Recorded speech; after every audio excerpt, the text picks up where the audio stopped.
What's the motherfucking deal? Welcome to the den. Yeah, I fucking look like Green Lantern right now. I don't know what the fuck. Gotta clean this shit up. I'm your host, Senior Honcho. Let me clean this stuff up real quick. It just looks terrible.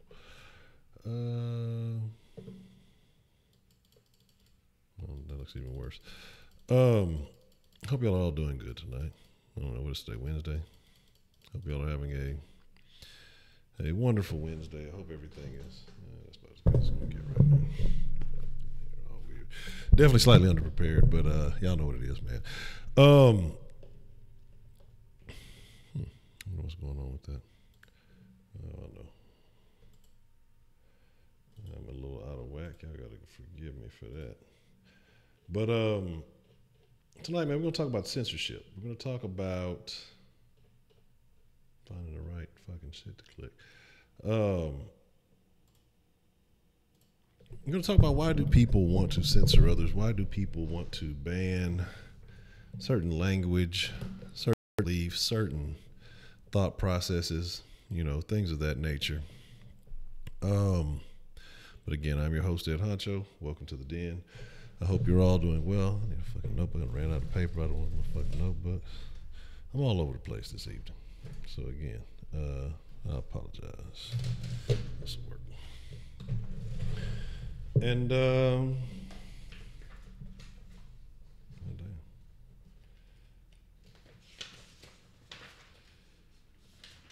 Yeah, it'll work right. I gotta keep notes of what y'all be talking about and shit.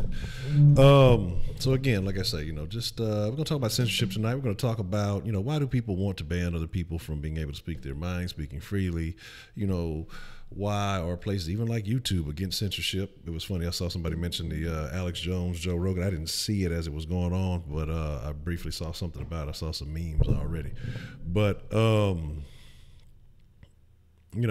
Jones, a guy that's gotten censored from every platform imaginable. I'm doing my best to do the same thing. But before we get into the conversation about censorship, man, let's talk about some shit. Let's see who we got joining us, which friends in the den are joining us this evening. The denizens, the dengenerates. I see Heidi, Dr. Rabbit, Jess Sarah, Ferocious, 335, Keisha R, Baker Man. Let's see. VC, what's the motherfucking deal? Anthony Bailey. Let's see. Ferocious, what's the motherfucking deal? Broderick, what's the motherfucking deal? Be in the deal one more again. Jay Dizzle from the land of the trail, what's the motherfucking deal? Strawberry 32. Jared Key, what's the motherfucking deal? Brian Roscoe, what's the motherfucking deal? So yes. Yeah, I mentioned the tribal in the sauce. Somewhere midway through it, somewhere I did. No, I hadn't turned on the scripts. Let me look. Like I said, I got everything on. Like I say, it's one of them days, man. Wise, the wise man in the house. Like I say, so just a bunch of stuff been going on, man. And like I said, I've just been doing some thinking, some debating on how I'm going to handle things going from this point forward. If y'all saw it in the sauce, I was kind of talking about it for a little bit. And I'll probably mention it a little bit later after we, the conversation. Sean, Bro Lee. Yeah, I haven't made a short video in a while. Like, I would talk about it. I'm going to get into all of it. I'm going to get into everything here in a little while. But like I said, we're going to talk about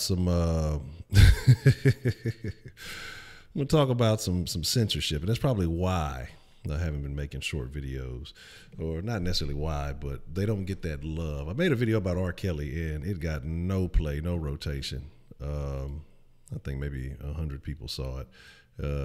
YouTube definitely didn't push that out. And I think even with that first Jesse video that brought so many people in, YouTube stopped showing that one too, because it got to like 61,000 relatively quickly, and then it just died. Like, even with all that, even with all the conversation that's still going on around about Jesse Smollett, like that video just like died. Yeah, some of the other ones did all right though. So, but again, I say we'll get into that. And Honcho the main Sancho, yes.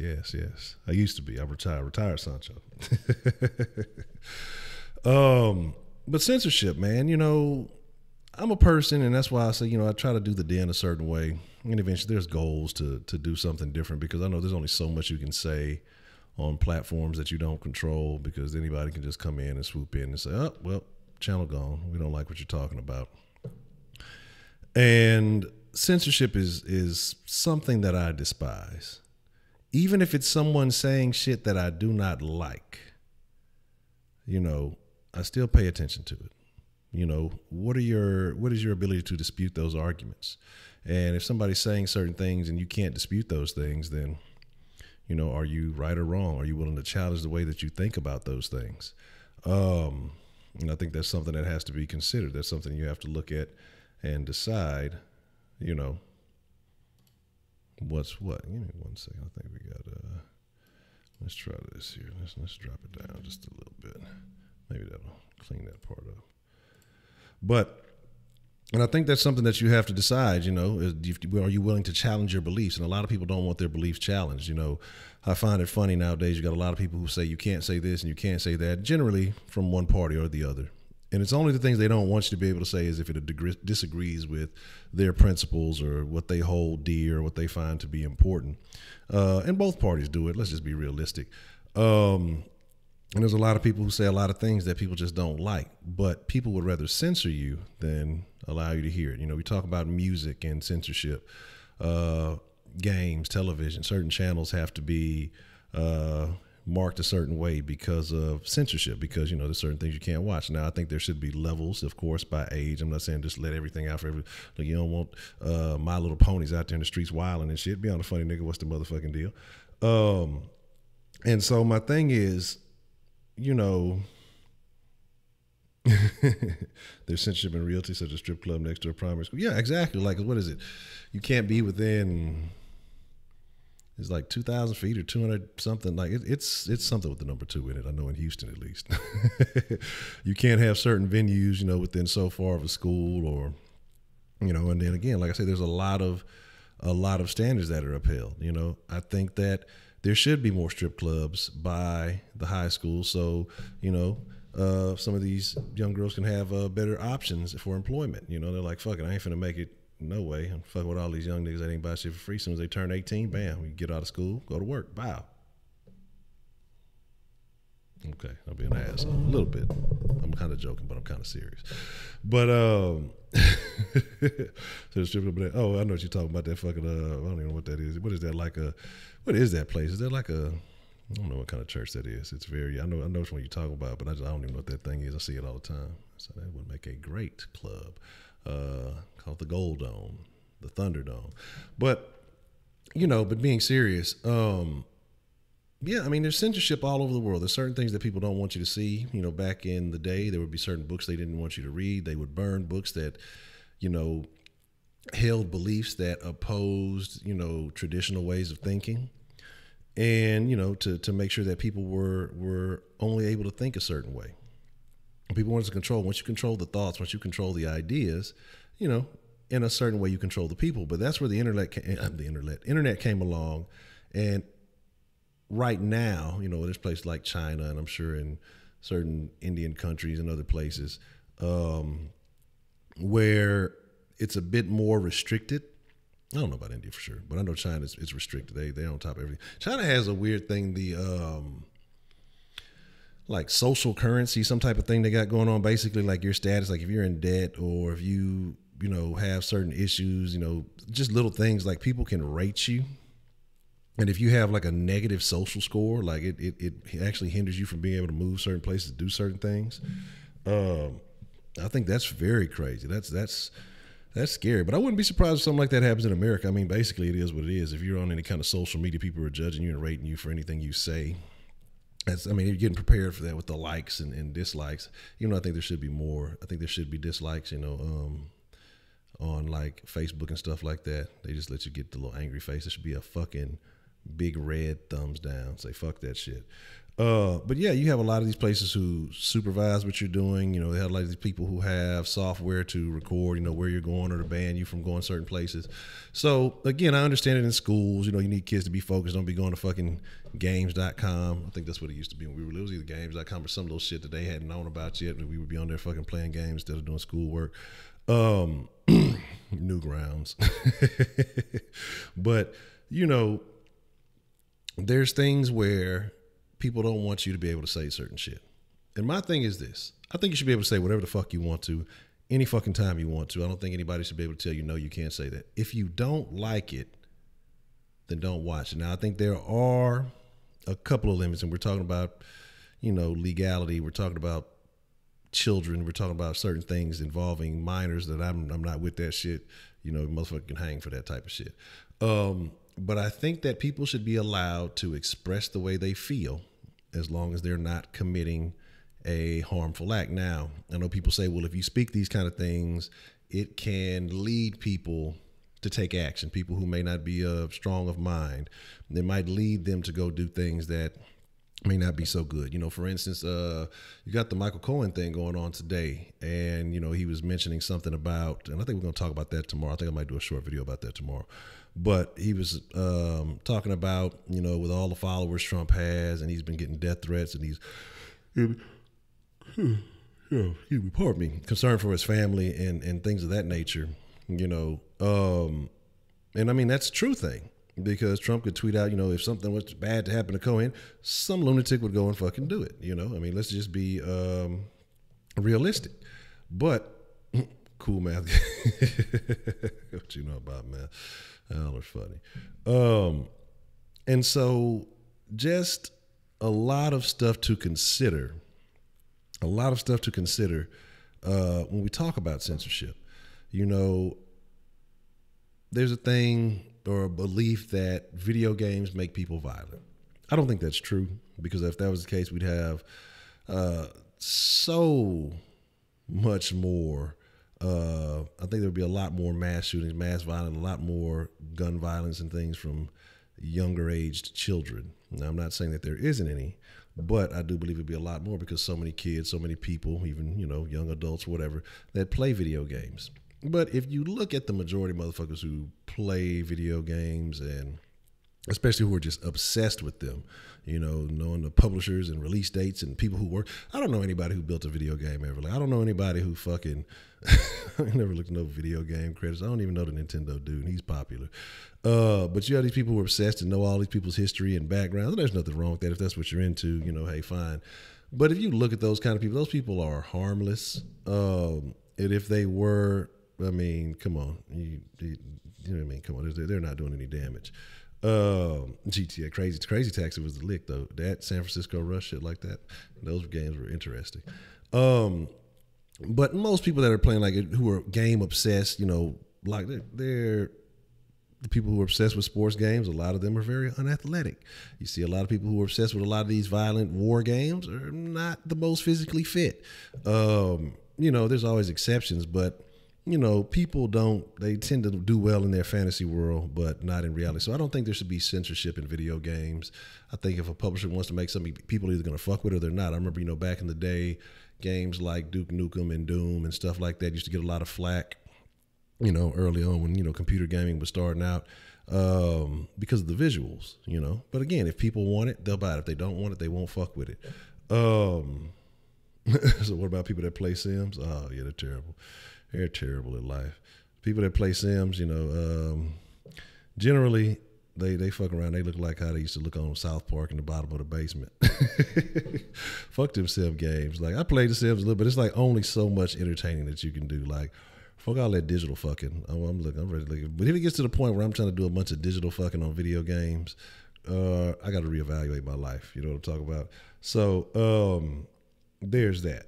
But again, man. You say nudity shouldn't be an issue in commercial like regular TV, just like overseas. It's nature. We don't censor. Yeah. Got a bunch of donkeys walking around. They don't ever get censored. You know what I mean? Once you find out they can't fuck, I said, look, you got to get the right mods. So you ain't got the right mod action going on. You got to get, once you get your mods right, hey, everything's a go. But yeah, you don't see these donkeys out here swinging around, donkeying it up, asses all over the place, right? They don't get censored. But being serious, I don't think that, again, like, I think it's an issue. I think that here's my deal on nudity and sex and censorship with that is, again, I hear, I haven't seen it for sure. I've heard they've had, German nude news or something like nudes, whatever, same difference, I guess. But, European countries that, nudity is more prevalent on television and things like that. It's not censored as much. I think it can be good and bad, because I think, you know, here in America, we have a problem with sex. And the problem is that everything is over sexualized. So what they do on one front is, no, don't you do it. Don't do it. Don't you look. Don't you talk about it. Don't you think about it. Don't even embrace it. Shame on you for thinking about it. Shame on you for watching porn. Shame on you for everything you do sex related. Sex before marriage, shame on you. Sex before anything you do, having sex with your wife, shame on you. You know, having sex multiple times a week, shame on you. Doing anything outside of missionary, shame on you. But then they backdoor and throw everything is sexual in your fucking face. So on one half is don't you ever do it, but on the second half is we'll look at it all on TV. But it's done in a manner to where it piques the curiosity, because it's not just out there. It's sexualized. You know, it's a lot of tempting going on, but it's not, you know, full frontal sex or nudity, I guess. And so what I think is you have a lot of people who are suppressed. And that's where I think that you get these people who end up snapping and going and doing some off the wall shit, or you have these people who end up having these outrageous fetishes and things like that, instead of just saying, hey, you know what, nudity is natural, nudity is cool, you know, we're comfortable with it, it's no big deal. Nudity and sexuality or sex are different things. One, you know, the body is the body. Now acts that you do with someone else's body is, you know, sex. I think that's something different. But instead we have this whole see nudity, think sex, you know, it's all jumbled up into one thought. And I think that's what confuses a lot of people. I think that's what messes a lot of people up. And I think that's why we have so many people who have sexual problems. And I'm not saying that's all of them, because a lot of people, you know, a lot of studies say that, you know, like rape and things like that are based on this need for dominance, this need for, I guess, to show strength, to show, you know, some type of I guess, power, you know, over, well, men over women. I'm sure there's women who do the same thing. They need some type of power. That's why you see usually it's older women, younger guys, you know, they're able to dominate and have power over them. So again, you know, it's a lot of odd things that are happening. And then you have a lot of people who are deprived. They're deprived now. And so that's another thing that has nothing to do with censorship necessarily, but I think that nudity should be embraced. But again, you have to figure out how to deal with it with the kids. But I don't know, it's something for parents to talk about. Like, fuck it, we all got bodies, we all got things. Like, that's a conversation you need to have, you know, about personal space, about your body, about all those kind of things like that. So a lot of stuff that has to be, you know, discussed. Simply Deep, what's the motherfucking deal? Lady Licious Jackson, what's the motherfucking deal? Make sure I ain't missing nobody here. Mathlete. So let me see what y'all talking about here, and make sure I'm catching what y'all speaking on, and then you know, we'll open up the line here shortly. Let's see. So you talk relationships, I get 1,000 subscribers. Man, I've thought about that. You know, talking to men and women in those situations. I think that that would definitely be good for starting up a lot of arguments, a lot of beefing. But I think the conversation would be good. Women will be calling in like Miss Licious was last night, and men will be calling in like Jay Dizzle was last night. That would be very interesting. But, you know, I don't know how often people just want to like. Here's my thing. I'm going to be honest, man. I'm going to be honest. And somebody asked why I haven't been doing short videos. I guess my perception of things is off. Like, my perception of what people find interesting might be skewed, because I don't know if there's like a light that goes off. Like, say I look at other channels, I see what they're talking about. I'm like, damn, they get a bunch of views from it. I never think that was a thing. Or they talking about that like that. I guess when I read something, I'm just like, maybe I've become so numb to everything. Maybe life has numbed me in a way that, you know, it's just like, something else. Or something like, I guess my biggest issue is getting out of my own thought process and thinking like other people. You know, that's what the first stage of doing like that Jesse video was, you know, working on getting out of my own thought process, applying my thoughts to the situation, but how I handle the video, you know, and dedicating more, you know, specific topics to it. So that's kind of that. And that's something I have to work on as far as doing shorter, because there's been some other topics and I've just been like, I don't think anybody finds that interesting. But like, again, like I said, it comes to picking and choosing and figuring out what it is and what people are interested in and what people aren't interested in. And like I said, you know, did the T.I. and Floyd Mayweather thing. Nobody cared about that. That video didn't do much. Again, It just might be the tags I used or whatever else. That could be the problem. Monique and Steve video, it did so-so. It did all right. Okay, not really great, but okay. But again, Jesse must have just been a hot topic because, again, like I said, I saw people milking that all the way down to the core. And maybe I should have done more of that. But I think I talked about that shit enough because it got to the point where, honestly, it was like Prince, before the basketball game. This bores me. But it's something to talk about, and it's good for the live discussion because, like I said, I like the interactivity between, me speaking with you guys, y'all calling in, expressing your thoughts and stuff like that. So part of me getting better at short videos is actually finding topics that people want to talk about. And so what it may take is just me making a lot more videos, seeing which ones stick, seeing which ones don't, looking at thumbnails, looking at all the facts that go into it, the factors that go into it, and finding what really sticks. But relationships is always interesting. But I don't know if that's the way we want to go with the deal. I do want to have occasional political conversations, but I don't want to be all politics because then that gets boring too. Because then, with politics especially, like it needs to be talked about, but eventually it gets to a point where everybody's, so hell-bent on their side and there's going to be a bunch of name calling, nobody's listening to shit. It's all a bunch of arguments and then it all gets real stupid because nothing really gets discussed. Nothing really gets resolved. People are just, hearing what they want to hear and complain about what they want to complain about. So that's why I really don't go too deep into that route. I think everybody likes talking shit about entertainers. I think that's a thing. So like I say, it's really me learning a lot of this stuff. You say digital book burning is very common today. Interesting. I never thought about that. Shout out to Truth Seeker. But so like I said, it's a lot about me discovering where to go with this channel. Still trying to figure some stuff out. With me, myself, and a bunch of other things, man. So what you say, depending on your roots. I say, you see I yawn way too early. Man, like bad sleep habits. You know what I'm saying? So I'm trying to get y'all to yawn. Let's see. Depending on your roots, no rooting videos can harm. Let's see. Let's see what y'all talking about. What are y'all talking about? It's about the Sims and stuff like that. Kenneth lying about doing his homework. He said you're gonna need to hook up. Yeah, man, they got a bunch of crazy shit with that sim shit. They got like mod groups for old big ass sims and twerking sims, all that crazy shit. Like I didn't realize what it was. He said I just gotta finish having sex and I'm feeling great. Yes, full frontal sex. Direct eye right now. By your side, we good. Look, you supposed to be tapped out too. What is you saying? So, there's that. All right, Dr. Rep, appreciate you coming through. You're nude right now watching Fox News. Is that weird? Who's on Fox News right now? That's I think that depends who's currently on, who you're watching. It might make that a little bit weird. Until they talk about drama.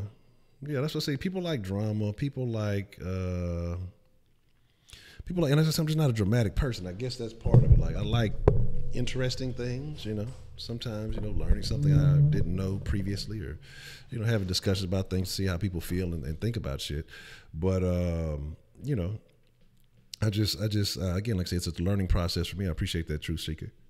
And, say democracy is too dirty for good relationships. So, I think it is. So we can discuss about men superior to women, hence why this is a man's world, but it'd be nothing about a woman or girl. Yes, James Brown said it. He said it. Well, Christina, starry-eyed, how are you doing this evening? Good to see you. I don't know about your naked sleeping habits, but interesting. Never followed the Kanika Jenkins video. Montero, what's the motherfucking deal, man? Good to see you. The Kanika Jenkins case. Now, that was the chick in the freezer, right? And that was odd, like I said, I don't know the full details of it, but I remember there was a guy who was like heavy kind of into the Chicago entertainment scene, I guess the underground stuff, and he was speaking on it. I think he was a YouTuber too.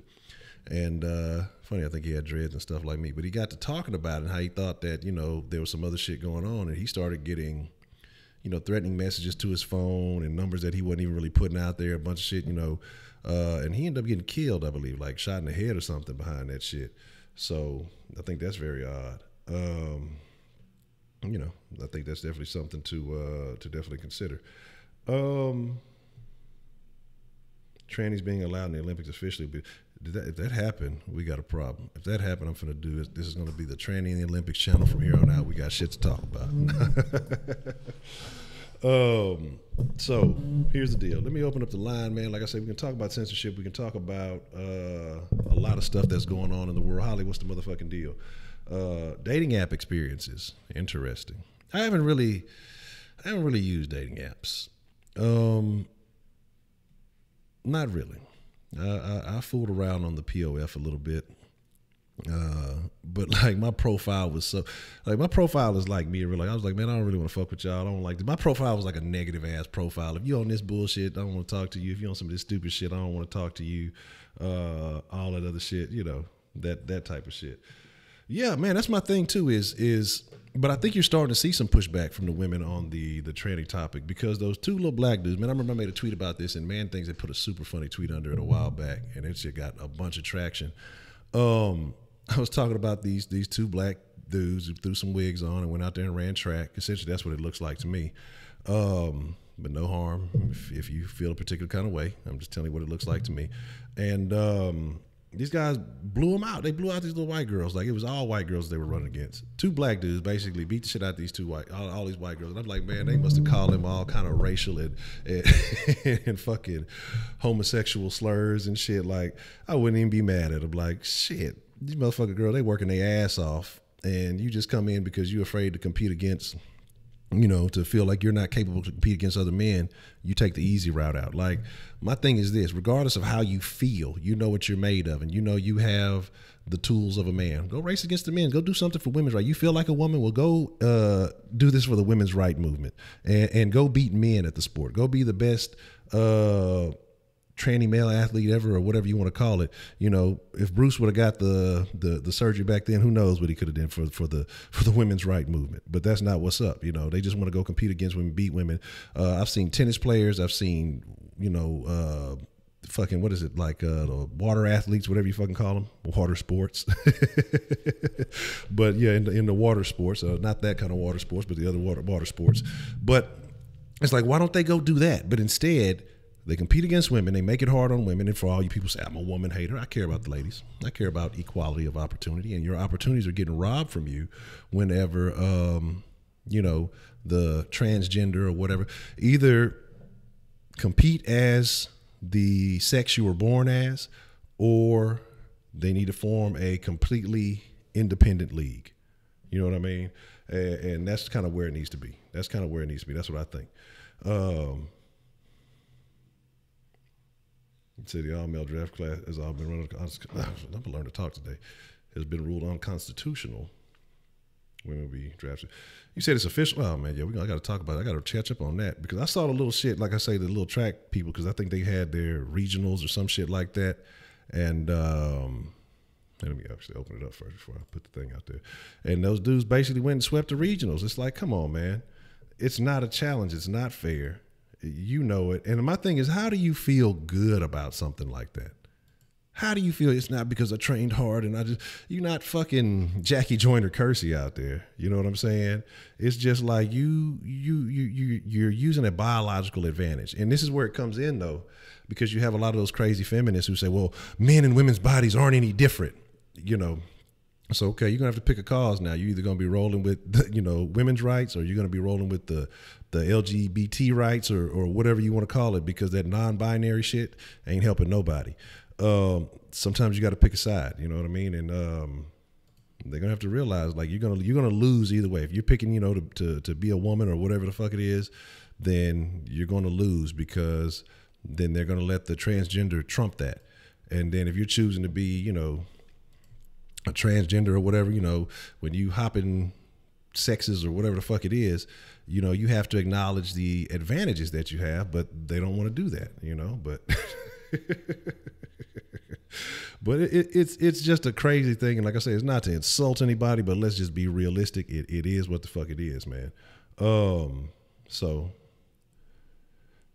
it makes women work harder. How? Because I mean, they have to compete. It's basically, okay, I could just go, well, I'm not going to say that. But I would say throw a wig on. I already got enough hair to say it. But if I just said, hey, you know what?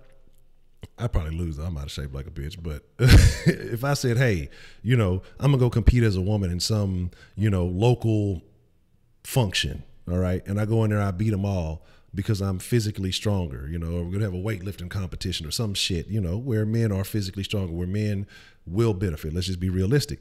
Then it's a disadvantage to those women because, one, they don't have the physical capacity to keep up strength-wise. In other areas, yeah, they can. But two, unless they're using some type of performance-enhancing drug to, you know, raise their levels of testosterone, shit like that, like it's a disadvantage for them. And I find that's very unfair for them. What's the motherfucking deal? Who do we have calling into the den this evening? Man, it's your boy Roman. Roman, what's the motherfucking deal? Roman, what you want to drop in the den tonight, man? Man, damn it, forgot about your ass, Honcho. I'm sorry, man. I fell asleep. I said, nah, I can't miss no den. So I said, let me get my den call in real quick, man. So I've seen the topic, man, about censorship, man. I really think anything with anything just being private parts of naked, anything of that nature, that shouldn't be on TV, bro. And number one, I feel like for the kids, man, because we already kind of live in a crazy society where shit is just accessible for kids easier, so that gets to their minds and allows them to see different things.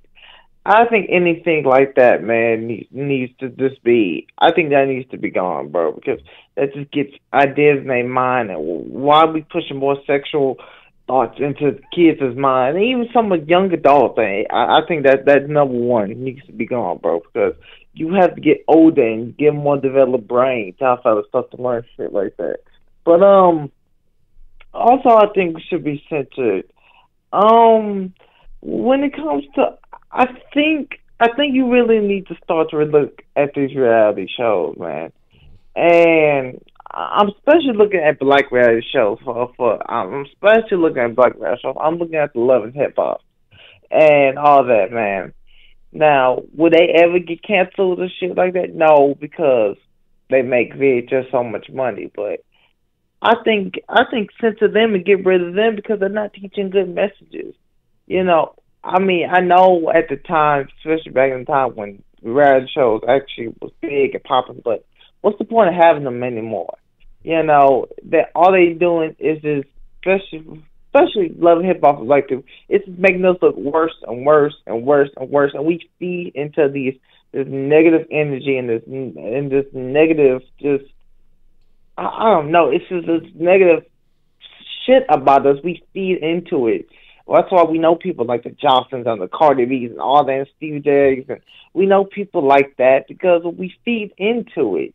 And it's stupid, bro, because it's not teaching black people nothing. Okay, it's teaching us actually to look worse out here when we need to be looking better out here. But you know, I think shit like that, like I said, that's probably not going to get some of that won't get canceled because it makes once a station makes some way too much money, it's kind of impossible, bro. But that's it, man. And my last point, when it comes to the LGBT, man, I had a couple of conversations with this, man. Look, I don't mind it being in TV because I know we're living in a more acceptive and growing, you know, world, especially America. But I think the cartoons, man, I'm sorry, man, I don't think it needs to be in cartoons, man. I feel like that is the parents' job to tell their kids about that. I feel like a cartoon has a responsibility to make a kid laugh and teach good messages, but don't spread agendas. You remember I was telling you how diversity, how pushing agendas can be hidden in diversity, man. I feel like attacking the kids and using cartoons that some kids have loved for years is a good method. I think that's wrong, man. I think that's the parents' job, and I think that's what they're supposed to do. And then I know it's the argument, oh, well, some people don't have parents in their life. Look, man, if you want to, you can pick the characters in there. Be mild with them, man. Don't go all out and just make it all crazy, man, because if that's you pushing agendas, man, it makes no sense. So that's all I got, Honcho. All right, Roman, man, as always, you know, I appreciate the call, man. Anytime. Already. All right. So I agree with what he was saying about, you know, pushing those messages in the cartoons and things like that. But where he said something, and what he said was that, you know, the parents should be on top of that. But if we're talking about censorship and how he's talking about nudity, you know, I can respect, you know, the way he says that, you know, nudity shouldn't be on TV until older. But shouldn't parents also be on top of that also? If nudity was allowed to be in different things, and I'm not saying, hey, just blatantly put it in there. Of course, you still need to have rating systems so people can have a heads up, a quick way of saying, okay, well, this has a lot of, you know, unacceptable content for children. So, hey, you don't need to watch this. But I think that's part of the problem now anyway. Even when he mentioned the reality TV, people need to be held more accountable on what they watch. Like, you can't blame the stuff for being out there because they're putting it out there because people are watching it. Even he asked, you know, why is reality TV still a thing? People are watching it. People know these reality TV stars. And I almost feel like reality TV has paved the way for the internet, the internet influencer, the Instagram influencer, or even for YouTube, you know, depending on what type of content you're putting out there, you know, crazy behavior, pranksters or whatever, because reality TV, even though it's not really real, it's scripted reality. You know, I think that has paved the way for a lot of this shit that we have now. So I think that's very interesting, you know, that we have to kind of think about that as people, because you talked about, you know, the people who have become familiar. Like I said, I didn't even know Cardi B was on the show until somebody mentioned it, you know, a couple of weeks back. I'm not familiar with love and hip hop. I don't know. I couldn't tell you a housewife. I couldn't because I say to myself, this is shit I know I don't like. I don't want to be influenced by. I don't want to fuck with. I don't think this is a good representation. And he mentioned black reality TV. I don't think this is a good representation of black people or people, period. But especially, there is a sickness because you see so many black people who do watch this, and okay, it validates their behavior. Well, look, well, they got money and they acting a damn fool too, or they're celebrities and they acting a damn fool too. So it must be okay for me to do what I'm doing. And it to them, it validates their actions and their behaviors. And I think the shit is sick. But as long as people continue to support it, continue to encourage it, people will continue to watch it. As long as people will continue to make money, if it sells, they're going to do it, because nobody's going to put anything on TV that doesn't attract attention. If it's not generating interest, it's going to be out of there, you know? So it's very, very, it's very bad. It's worse than I really want to believe, because I think you have parents who watch that with their kids, and kids grow up thinking, oh, well, that's how you got to be if you want to make it. That's the behavior you have to have if you want to be successful. Or, you know, it's not just like this in my household. These other households are dysfunctional too. These other relationships are dysfunctional too. That's just the way it is. And that's why you have a lot of people who cannot function in a normal relationship, in a healthy relationship. They embrace the dysfunction, and that's what they need. They got to stir up some drama. They got to stir up some bullshit just to feel like that's normal. I mean, that's a fucking terrible way to be, you know? So, they ain't carried on friends a long time. I've never seen that. Okay. You say, so we're talking about censorship. The Washington Post would not cover the fallout from the Jesse Smollett situation. Like I said, brother, dudes on CNN. Wow.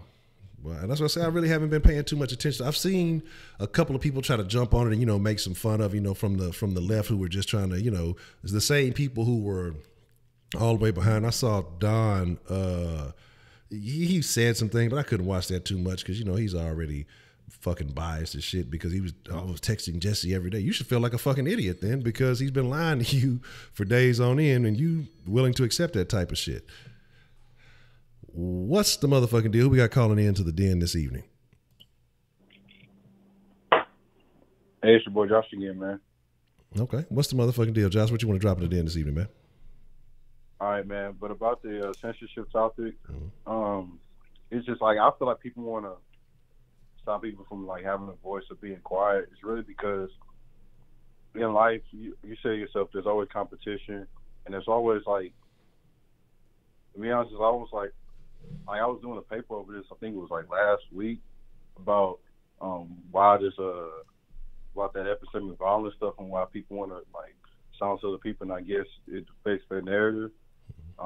So it affects their bottom line. So that's why censorship goes on with businesses, like not even knowing, because people want to get on top of each other. But about that, reality TV and Cardi B stuff that you just mentioned, it's just like, it's almost saddening because I always thought that, in life, people get rewarded for doing things the right way. And it seems like it's not the case because, like I said, it's just a domino effect because when you having people getting famous just off dumb shit every single day, like I think I said this 2 weeks ago, when you have the richest woman in the United States getting rich off a divorce, pretty much. Not saying that she didn't, do anything about it, just because of that aspect alone, not working your way up. Just I was with this man, and we just divorced, and now I'm rich. To Cardi B, pretty much being a stripper in New York all her life. I don't know how many men that ran through her. If you just see her in daily life, she just looks worse than it is what it is, and everybody's just praising this, and I just don't know why. Like, I guess it's almost that phrase, money talk bullshit, walk 1,000 miles. You get someone act stupid, then you don't pay them money. But what people got to realize is everybody not going to be no Cardi B. Like, Cardi B is Cardi B because people, fuck it, I'm going to be real. White people put shit like that out there so black people can act crazy so they can stay where they at right now. Like, someone just got to say it. I got a question. I didn't want to have to use. Okay, so I got something for that. So why aren't we as black people above doing that? Why are we so willing to do that? I'm asking the same question, Honcho. I really don't know. Because you can't put anybody out there unless they're willing to do it. And there's so many of them who are willing to do that. You know what I mean? So, and the thing is, it's not even about white people putting us out there. Because, look at any video on anything, with niggas hanging out in groups or whatever. Motherfuckers is wilding out, doing some off-the-wall, ghetto-ass shit. And there's no white people around. So, like, that's why I say that excuse can't be used. Why don't we hold ourselves to a higher standard? And that's my thing. No, like, okay, let me frame it this way. Okay. It's like, okay, how can I put this? Like, with that behavior, okay, so let's just use Cardi B, for example. Like, she's being promoted by something, right? Mm-hmm. So what that does is it gives an illusion talking about, okay, everybody can do the same thing and end up like Cardi B, but the answer is no. Like, everybody not going to be no Cardi B. Mm-hmm. And that's my point. Like, she's only famous off of stupidity, which, like who's promoting that? We don't have the money to promote that ourselves, just us as a community. But we encourage it. Because there's something I said about that the other day. Because Cardi B refers to herself as, Latin or Hispanic descent or whichever one it is. Dominican Republic. Okay, Dominican. And so you don't see her getting invited to no Latin awards, and you don't see people nominated for. She getting nominated for these BETs and for all the stuff that black people encourage. You see the black chicks, they the ones putting Cardi B on this pedestal. There's other women too, but primarily, what do you see? Who's gravitating towards Cardi B? White people, which again, I don't know why either, because she don't even claim black, but it's just, I don't know, bro. Like, a whole lot of stuff just don't make sense. Because you got a point, because, like, she's not really black, but black people, a whole lot of black people claim her. So it's just, I don't know. Okay. So, because Montreal was asking, that you think, why do you feel like, that white people are behind Cardi B? What are they?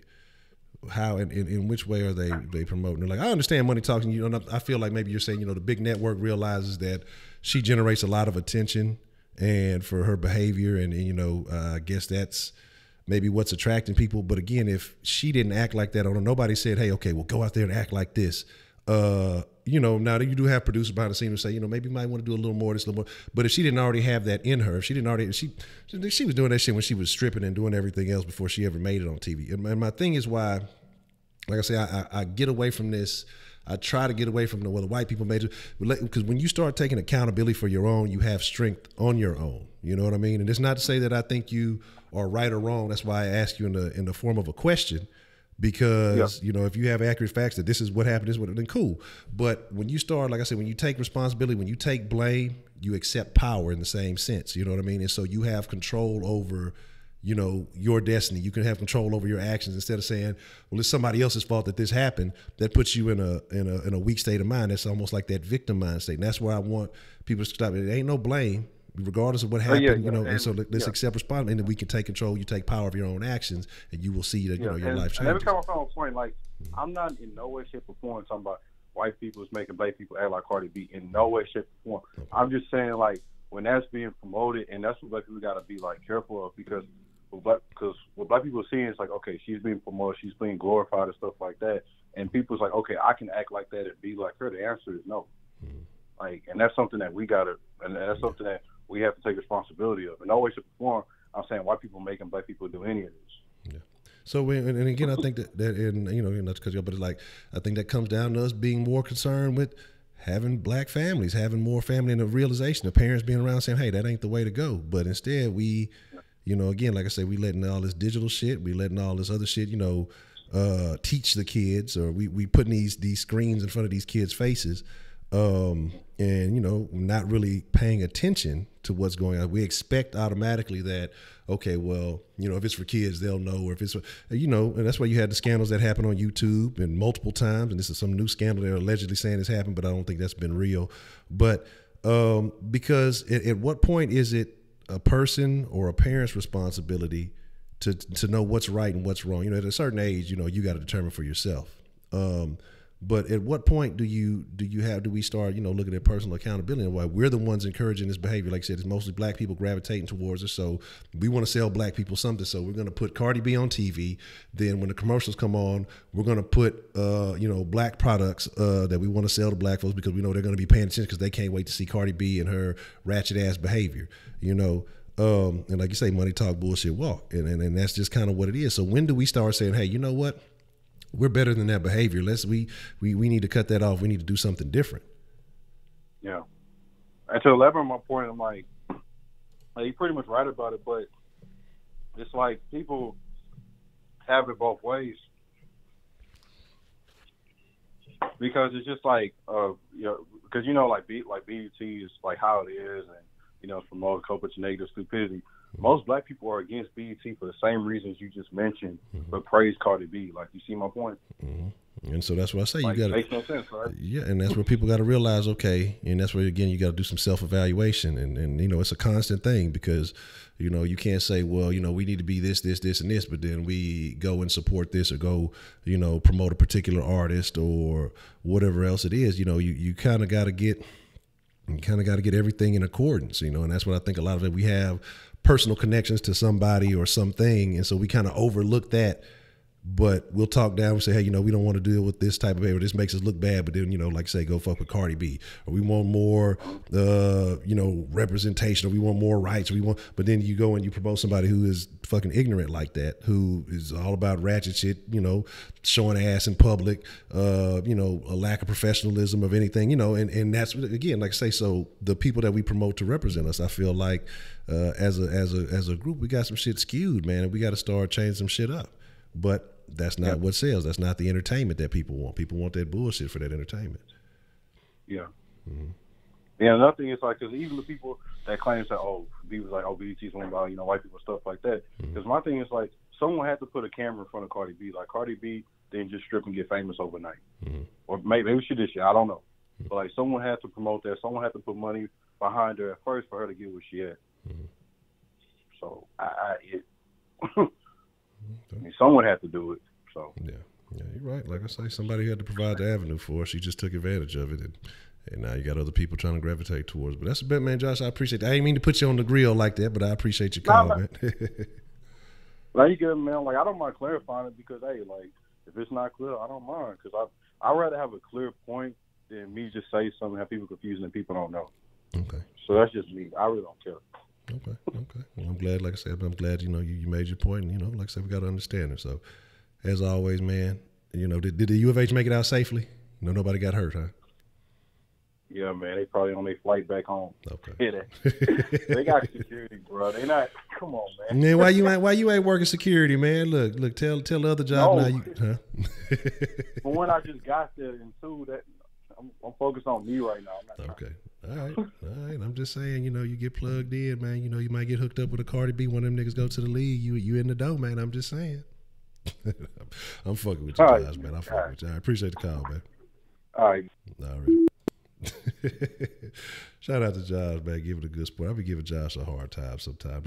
I got to give Josh a hard time for some of them comments he made a few days back, you know, but we all good. So again, you know, and that's just my thing. Like I say, you gotta take control because nobody else honestly gives a shit about your life. You know what I mean? And okay, you got family, you got friends, you got people like that, but they can give you words of advice. But for you to actually be where you need to be, to get where you need to get, you got to look at, you know, the things you intake. We talk about diet, and diet is not just the food, it's the information, you know, what you're reading, what you're watching, what you're listening to. And people are always focused on their food diet because they, you know, their physical appearance. But, you know, you got to think about mental health, you know, the way you view things, why you think the way you think about stuff. And I think all that is important. And I appreciate that, Montero. Like I say, I'm gonna keep working on it. Hopefully, I get it right. Let's see what y'all. Let me catch up with some of this conversation here. New York, the New York abortion. I mean, that's disgusting. That's disgusting. And I'm gonna be honest. You know, abortion is an interesting thing because I'd always been kind of, you know, on the fence, justifying particular reasons why it could be, you know, validated. But that right there, and anybody who is in accordance and agreement with that law, that's murder. That's disgusting. And, you know, sometimes I would think, well, okay, baby killing, that's going a little far. That's baby killing, you know, to the point where the baby's basically born after birth, abortion, like that's murder. And anybody who's capable of doing that, yeah, you need to be thrown away. And that's fucking disgusting shit. So their firms pay to promote people on the net. They pay Google to use algos. How many times you heard? Exactly. That's how a lot of these young rappers have come up. I want to say who is that dude? The other rainbow-haired rapper, not the one that's in jail.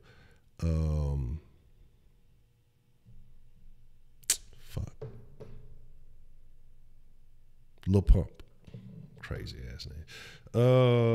But yeah, so a lot of these things are crazy. Why in the world white people want to be black is one of the most idiotic things I've heard.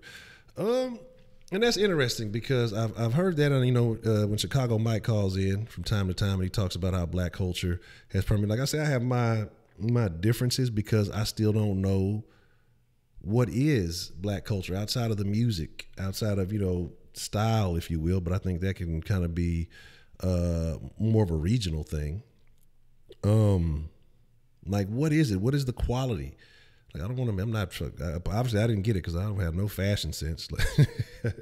I ain't get the fashion sense. You know, the music is entertaining and everything, but when you look at it, a lot of it is detrimental. Now you can go back to the blues and R&B when it used to be good. That was an amazing time. That was cool. But now, what is the culture? You know, when people say do it for the culture, for what culture?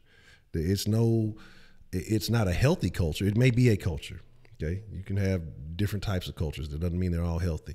And I think that's something that needs to be recognized. And even with, like I say, within the black community, you know, I think the term black automatically gets associated with poor or poverty or you know, coming up out the hood or something. I don't think that's it. I think we're much more diverse than that, but we don't acknowledge that ourselves. And I think that's part of the problem. And again, I was part of the problem. I had to, you know, change the way I think about shit too. And occasionally I get caught up in thinking certain things. So I'm not trying to point the fingers at anybody, but I think that I think it's a lot to it.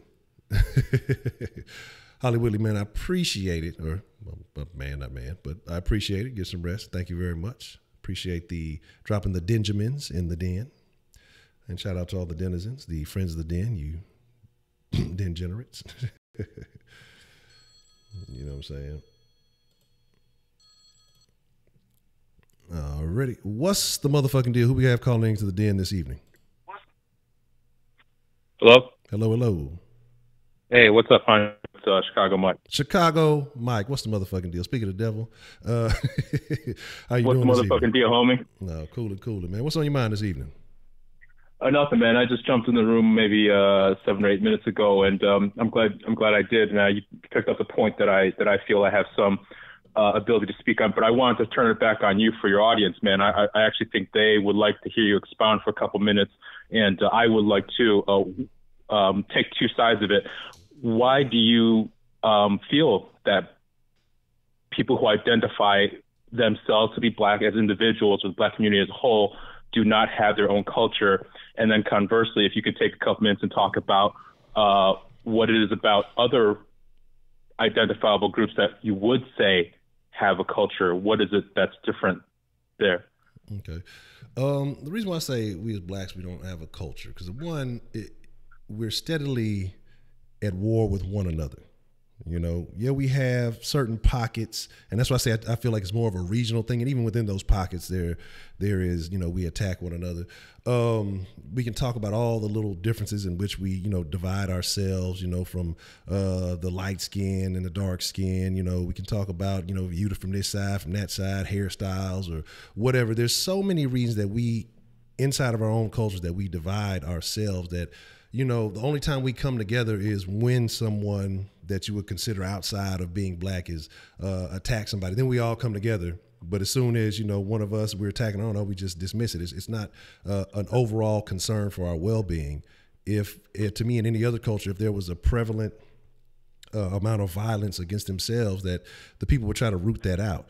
I don't think that's a thing in black culture. We just accept it. It is what it is. You know, it's in the music. It's in the overall behavior. You know, if somebody looks at you, you know, they mean mugging you, you know, you got to fight them. You got to do all this. It's not a welcoming experience. You know, we're angry. I don't know what, I mean, I understand, but I think times are different. I think things need to be adjusted. But, you know, we're always feeling as though we're under the thumb of someone else. And I don't think other cultures look at it like that. You know, when I look at Hispanics, I grew up, most of my best friends had been Hispanics growing up. Man, they've always looked out for each other. Like I say, I've worked, you know, a few construction jobs, and, you know, I've gotten on because of Hispanics, but I noticed that, you know, they work together even if they didn't know each other. You know, they go on to another job, they recommend each other. But it would be, you know, maybe other black folks at the job, and it was almost a hostility. You know, if I didn't know you, if you wasn't from where I was from, or we didn't already have a relationship prior to the job, it's a hostility because you're there. And like I say, these are things I don't understand.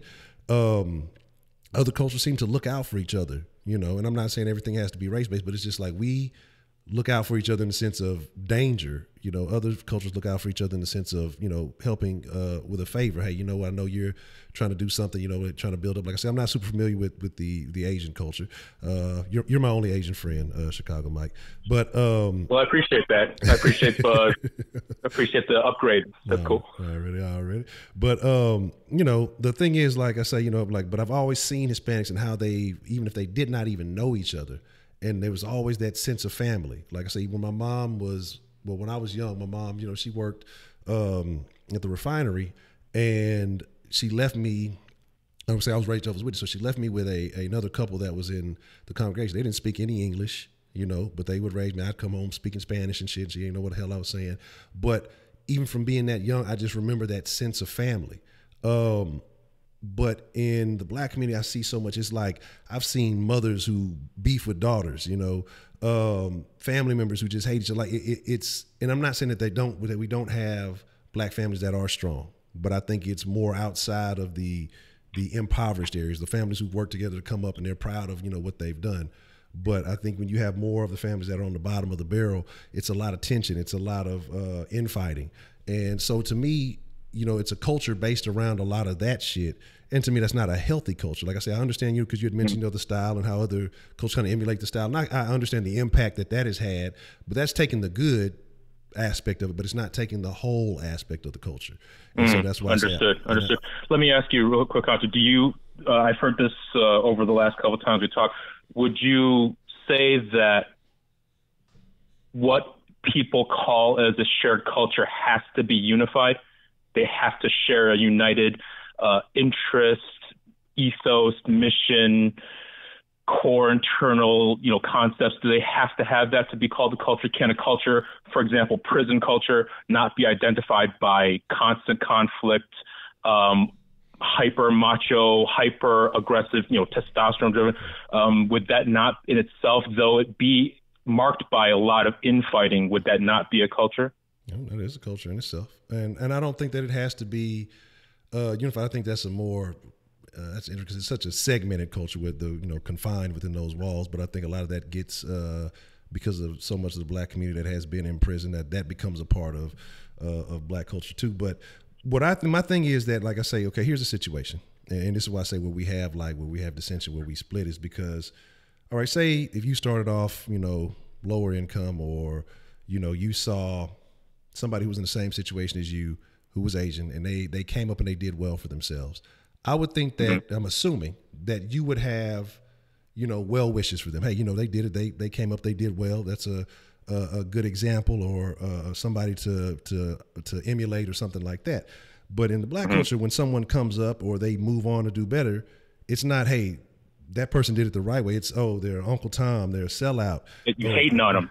Yeah. So it's hate. And so that's what I'm saying. Like, if we don't follow this certain path, then you're not black. So that's what I'm saying. So when you say where it can be divided and have, you know, different aspects of it, it can, but then it's not embraced by one side. So when one side does well and they say, hey, well, this is the way you kind of got to do it. You know, we kind of be like you mentioned conservative finances, I believe, one time. Yeah, that's right. And things like that. Well, the other side is, you know, well, fuck that. I'm buying Gucci and I'm doing this and I'm doing that. I'm living lavish, even though I'm living, you know, in the poor neighborhoods and everything else. And so, but if you do that and you try to live better and you try to, you know, be more conservative, or you start, oh, you're acting white, you're no longer black, you get what's the word, excommunicated from it. And so that I learned from a friend the first time I heard it back in maybe 2006 or 7 or 8. I was working with a really intelligent black friend of mine who happened to be an engineer. I'm not an engineer, and he said, like, I was giving him praise for some work he had done on a job, and you know, the boss was saying, hey, he did a great job, saved the company, you know, 8 hours of work. And I was like, hey man, you're doing a real good job, man. And like, everyone in his company was trying to help him out. Like, I was in sales, so I would tip him to like other gigs that were coming up so he could ask to be put on that project. Some of his supervisors would give him tips how to do a better job. And he was like, man, I just dig this kind of, like, I don't know if he said white, but I think he implied it, like this kind of different culture he's in. I'm like, well, what do you mean? Like it's a small company. Like, we're all trying to help each other, right? Help the company make money and get paid properly. And he was like, no, man, like, you ever heard of crabs in the bucket? I'm like, no, like I've never heard of that before. And apparently it's a not uniquely black concept, but very pervasive black concept. What, like you're describing, like, instead of wanting other black people, black men specifically, to succeed, you're trying to bring them down, right? So you try to bring them back down to the level that you're at, which I found kind of not surprising, because you have haters in all races, all cultures, all demographics, all pay grades. But apparently it's more widespread. And as I've gotten older, you know, that was almost 12 years ago, it becomes very apparent. As we talked about in the first time we talked, I think it is being kind of weaponized against, you know, black people. Like the media is appealing to the worst parts of quote unquote black culture, which we're having to talk about. So I actually, you know, it may be an uncomfortable truth, but I kind of think to acknowledge that is part of your culture. It's not a good part, right? It's not a part that you want to be proud of, but it has to come. You have to take the bad with the good. So if people are learning that about black culture and sort of even making fun of it or weaponizing against you, there probably is such a thing as black culture. And I really wouldn't sell short the other things that people learn from black people. I think I'm a good example of that. I know about my heritage, my culture, and, you know, my family history, my national history, but you know, the way that I live my life, the things I'm into, it's a lot American, there's some Mexican, there's Chinese, but, you know, black culture it is, I use the word indelible. Like, I don't even think people are getting it when they run into black people, good and bad, right? Good and bad. And then a thing that I encounter with black people overseas, which I've encountered a couple of times, is, you know, they kind of bring it back from here. Black people, I mean, it's exactly what created the Jussie Smollett situation. I think black people kind of walk around like they're never going to get criticized. And if they are criticized, they're just going to start throwing fists, and they're going to start throwing out racial slurs like that motherfucker in your chat room the other day. And then, like, you know, the moderators will censor me, but not censor him, right? The media will back up them and not back up me. So, like, yeah, I've seen that in other places too. But the part of black culture that comes across is, like, again, speaking from personal experience, I don't think Asians could have, you know, you can talk a lot of good stuff about them. One of the things I don't think that is known about Asian culture is, like, we're not necessarily willing to fight for our rights or stand up for ourselves or things like that. You know, people are individuals and all that, but as stereotypes of cultures, I don't think that's one, right? So when I observe my black friends in public, at restaurants, movie theaters, traffic, and stuff like that. There is something about Black culture that's emerged from, I think, constant conflict, beefing with cops, dealing with, hood motherfuckers in your neighborhood who are, maybe they're slinging, dope on the corner and you're just not about that. And they're trying to fuck with you when you're trying to go to school. I hear that a lot, So, like, I'm just saying, like, that kind of constant friction and negative stimulus has to have some obvious negative side effects. But the good part is, man, if you get this brother into a good high school and he graduates some good grades, not affirmative action, case, he actually gets the grades, goes to good school, he's going to have, indelible life lessons from being a really kind of a tough Black person. I think that emerges from Black culture. What do you think? Yeah. Kind of, I can see where you're going with that, and like I said, I can understand, being able to overcome the conflict, and hopefully being able to turn that into a beneficial situation. But I think that the odds of that happening usually are so low, because I talk about, and it kind of worked. I would say, I guess, a little bit backwards for me. When I was in school, I was in gifted and talented education. They used to call them GATE classes, and again, I was the only Black kid in those classes going up, up until high school. And, I would always get, oh, he thinks he's better or he thinks he's this. Look, I was poor. I was broke. I ain't have shit. They was dressing in way nicer clothes than me and all that other shit, but I didn't think I was better than anybody. I was just in advanced classes. But because I didn't really associate, except for maybe like PE or something like that, with everybody else, there's this stigma. Oh, he thinks he's this, he thinks he's that. And what I kind of start, I guess, as getting into high school, and you kind of see things. I start feeling, well, maybe I'm missing out on something. Maybe I'm missing out on this Black experience or something because I'm separating myself from everyone else. And do you feel that you represent Black culture, Honcho? I think that I don't know. I wouldn't. That's actually a very interesting question. I would say to an extent, but then again, like I said, it's a lot of shit that I'm into that I don't think that. A lot of others are, but I think I am Black. I'm proud to be Black. I love Black people. But again, how I get perceived in certain places from certain folks, the things that I do talk about, the way my views aren't always welcomed, And so that's why I say it just is kind of. Yeah. So I just don't know if that's enough to say just because some people may disagree with the way you present yourself or think that you're representing them, I think those people, I would debate or I would offer my opinions to them the same way. I was like, hey man, just because you don't agree with the way this particular brother is talking or represent himself doesn't mean you can amputate him that like he's some part of like hair, right? You can cut it off because I don't like my hair. It's more like an arm and a leg. Like he's part of you. Until that motherfucker dies, he's still gonna represent. He'll be repping Black culture everywhere he goes. Unless he explicitly says like Talcum X, like, hey man, I'm that. There's specific cases where they don't represent, but I think if you have Carlton Banks all the way to like YNW Melly, like you got to take the bad with the good. So there's aspects of Black culture that have been very, very kind of whitened, and they may sort of even look down on the parts of their heritage or large segments of what we would call Black culture. Doesn't mean that everyone else can just amputate them and say, oh, well, they're no longer representing Black culture. Shit, I wish I could do that about Chinese people, right?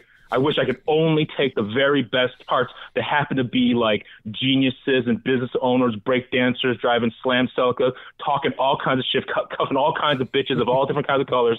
Like that would be the kind of people like that's Chinese culture. That, not the fucking like, name whatever stereotype you want, right? Like you gotta take the bad with the good. But I to your point, Honcho, is like I would say that to have the ones that are more popular, more streamlined, more attractive, you got to take the bad with the good. And the bad ones are, frankly, super stingy, right? Working their fingers to the bone. Maybe they don't care about like their clothes and their fashion, shit like that. But what emerges from that is really hardworking individuals, conservative finances. People are loyal to their family. People don't beef with the cops. So I humbly, disagree with you. I do think Black culture is a real thing. It's a powerful force in the world. I think right now it's not a renaissance. If there is something, as a reverse renaissance, I actually think that's happening to Black people right now.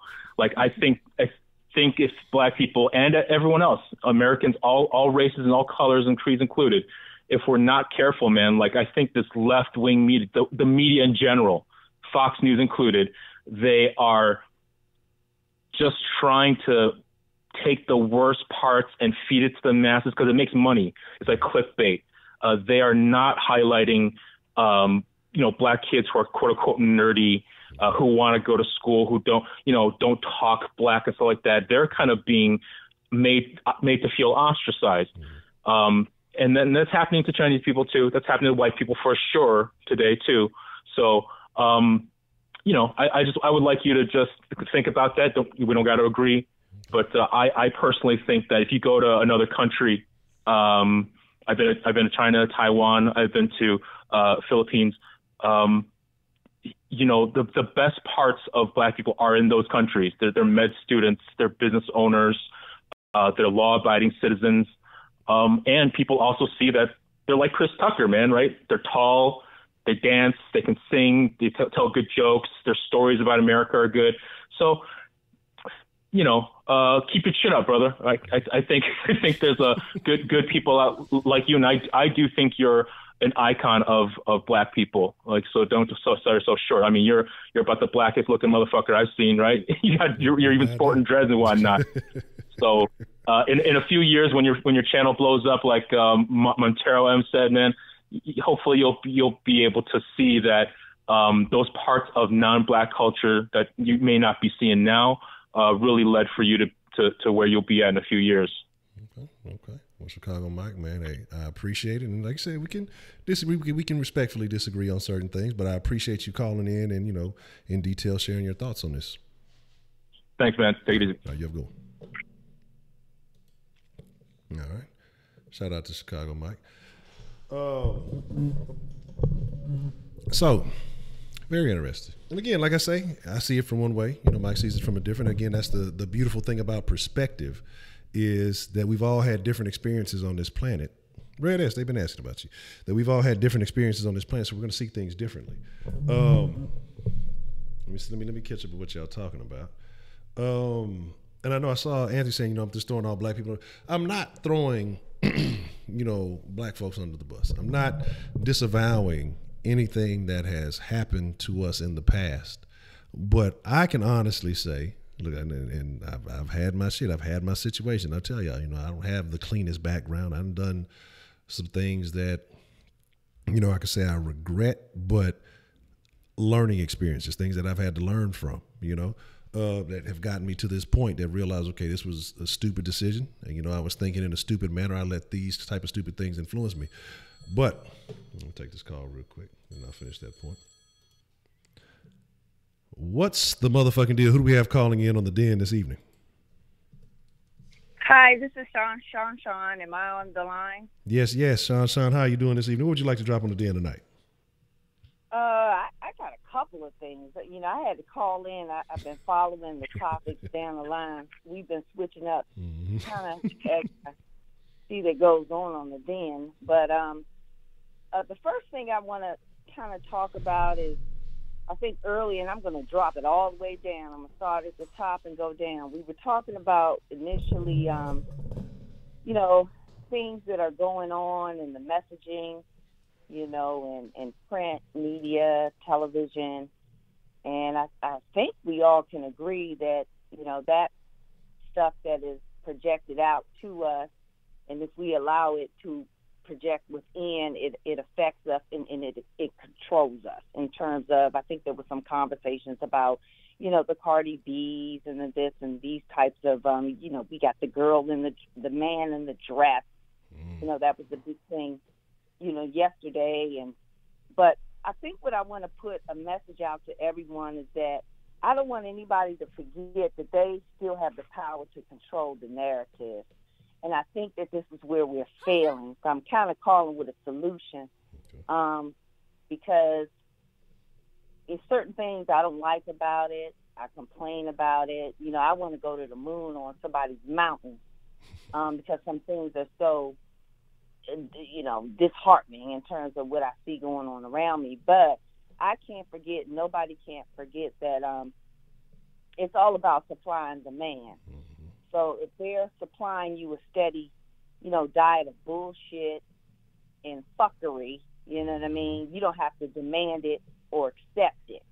So if there's something wrong, with what's going on around us, I think we need to really remember that we do have power. And, we can pick up the phone and call the managing editors and do whatever we have to do to say, look, we don't want to look at this, or this is wrong. At least voice your opinion. So there's X amount of control that I think we do have on some things that, kind of dishearten us, whatever that may be. So I kind of want to put that out there. Oh, wow. These trans athletes.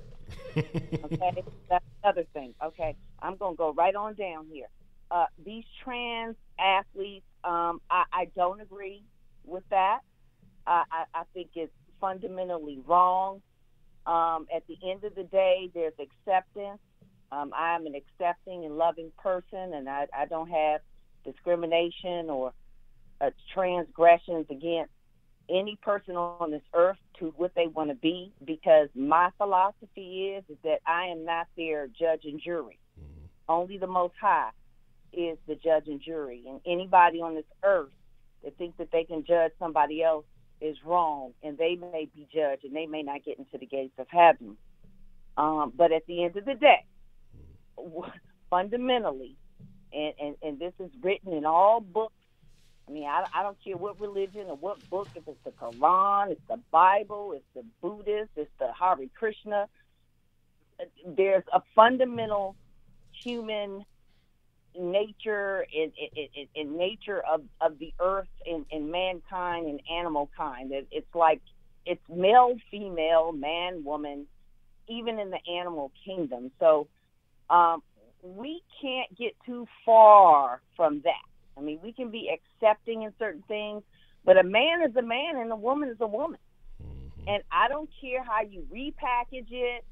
I don't care if you wake up tomorrow and say that, my name is Sarah, and then the next day you wake up and say your name is Sam. At the end of the day, you were packaged a certain way based on your trajectory in life in the ways that the Most High and God gave you. Now, cool. We're not judge and jury. But when you start interjecting an emotion, right? You start interjecting an emotion and you try to put it into mainstream, and this is why we're all confused. See, because now we're in conflict of what the word is. So now we don't know what to do. What do you do? So you have allowed men to, compete against women, women to compete against men. It's not right, and it's not fair, because you now you're bumping up. I mean, you are really taking it to the 10th degree, and it's okay to be, understanding, compromising, and all of that.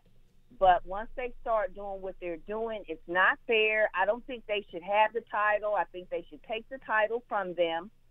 Okay, and I think that they should do something and come up with some sort of system within the sporting authority to let them compete. We don't want to, we don't want them to be feeling like they can't compete if they're very excited about sport. But we don't want unfair competition. Exactly. And that's total unfair competition. So I just had to put my feelings out on that. And I'm gonna actually take something that I heard you. I've just been listening to you for the past week or so, but I'm gonna take something that I actually really took it to heart because I liked it. I liked what you said, and what you said is, in this day and age, we gotta. I think you said something. Hold on, what the damn internet would do that? stuff that's going on out there, it's almost that's the only immunity that you have is what you lay down in your home and the roots. Okay, one second, Miss Sean. It had cut out just a second. It was right after you said something I had said, and it kind of cut out for about 5 or 6 seconds, so I didn't quite hear exactly what you had said. Well, I remember something that I believe you said last week. You said we got to lace our children up. That stuck with me. Yeah.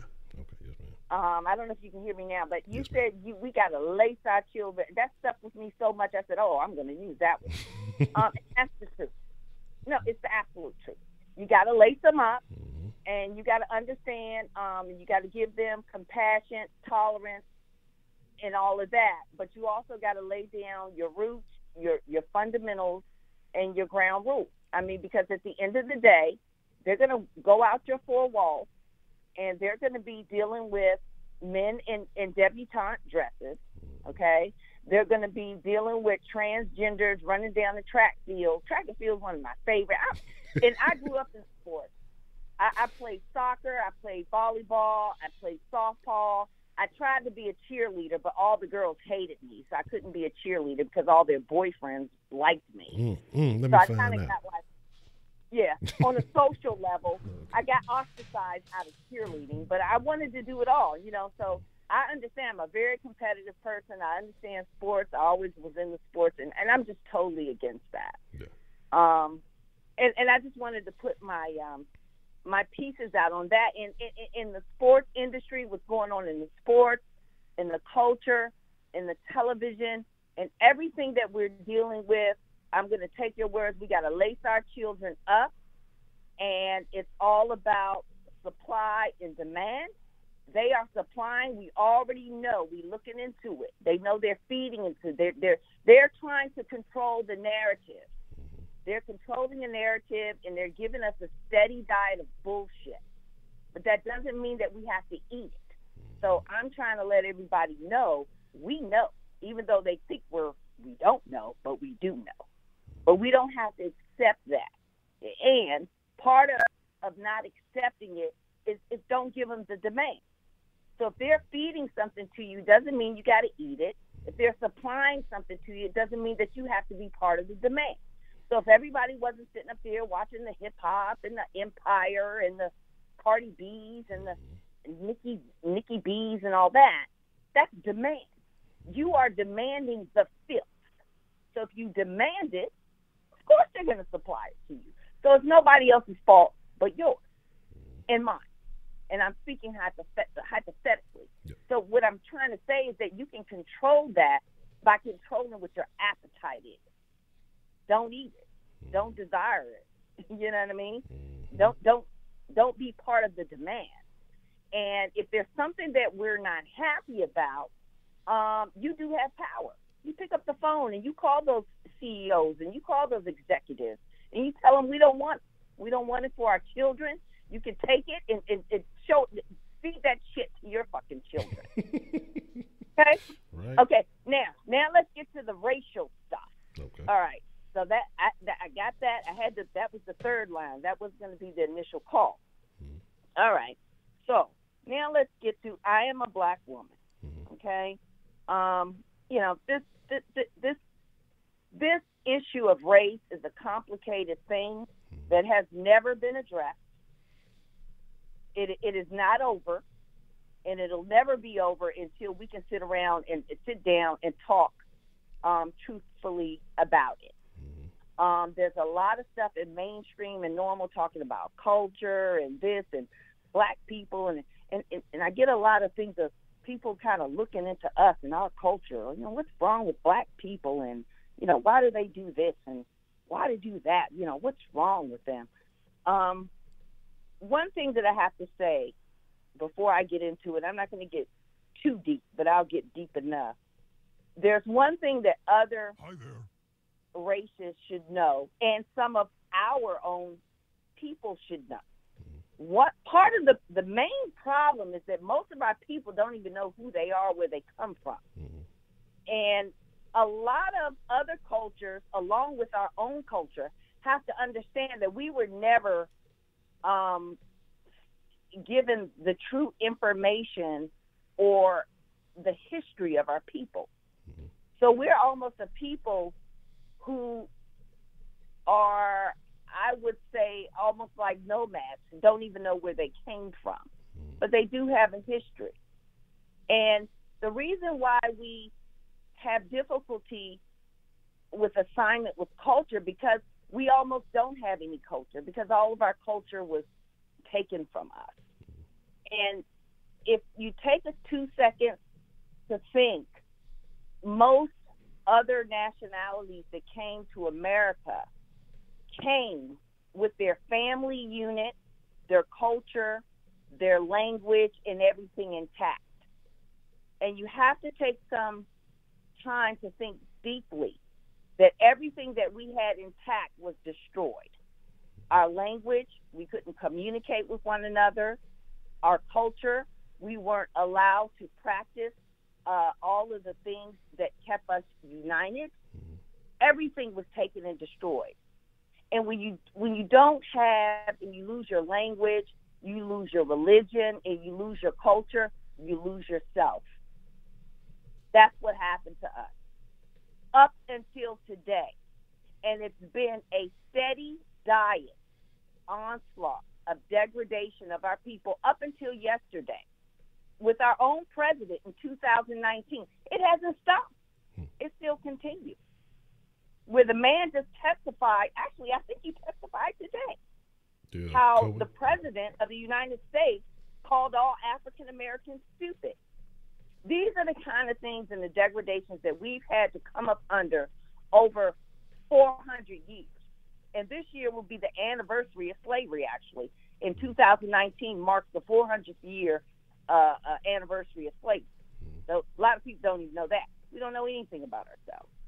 So I would really caution all of the nationalities because they're kind of like in the new generation. They don't know the history just like we don't know the history. And so part of what you may see as degradation or uncertainty or lack of unity is because it was all destroyed.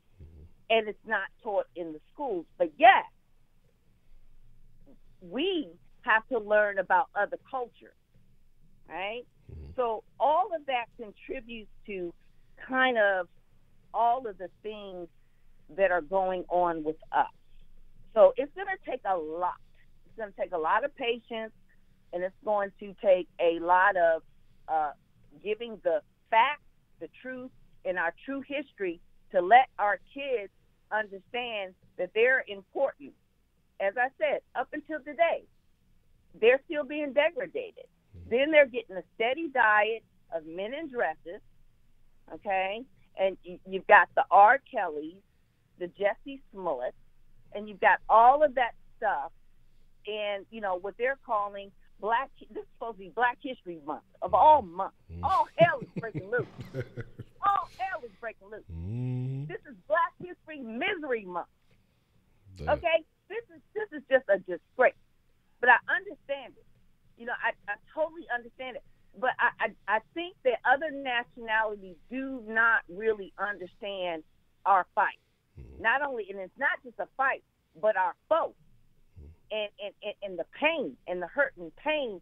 And we're still trying to rise above that. And we've survived a lot. And it's one thing for certain that I can say to every nationality, and nobody can dispute me. If they can dispute me, I'll pay them $500. There's no other nationality other than a black man in this country that can stake this claim that I'm about to tell you. Go research. Got a couple people on the line say they like to do some research. Go do it and come back to the den. The black man has served in every war in this country for this white man and for this country. This is our country. We fought just as hard, and if it wasn't for us, it wouldn't be your country, and you wouldn't be able to say, make America a great again. I'm talking about World War I, II, III, Korean War, Vietnam War, Civil War.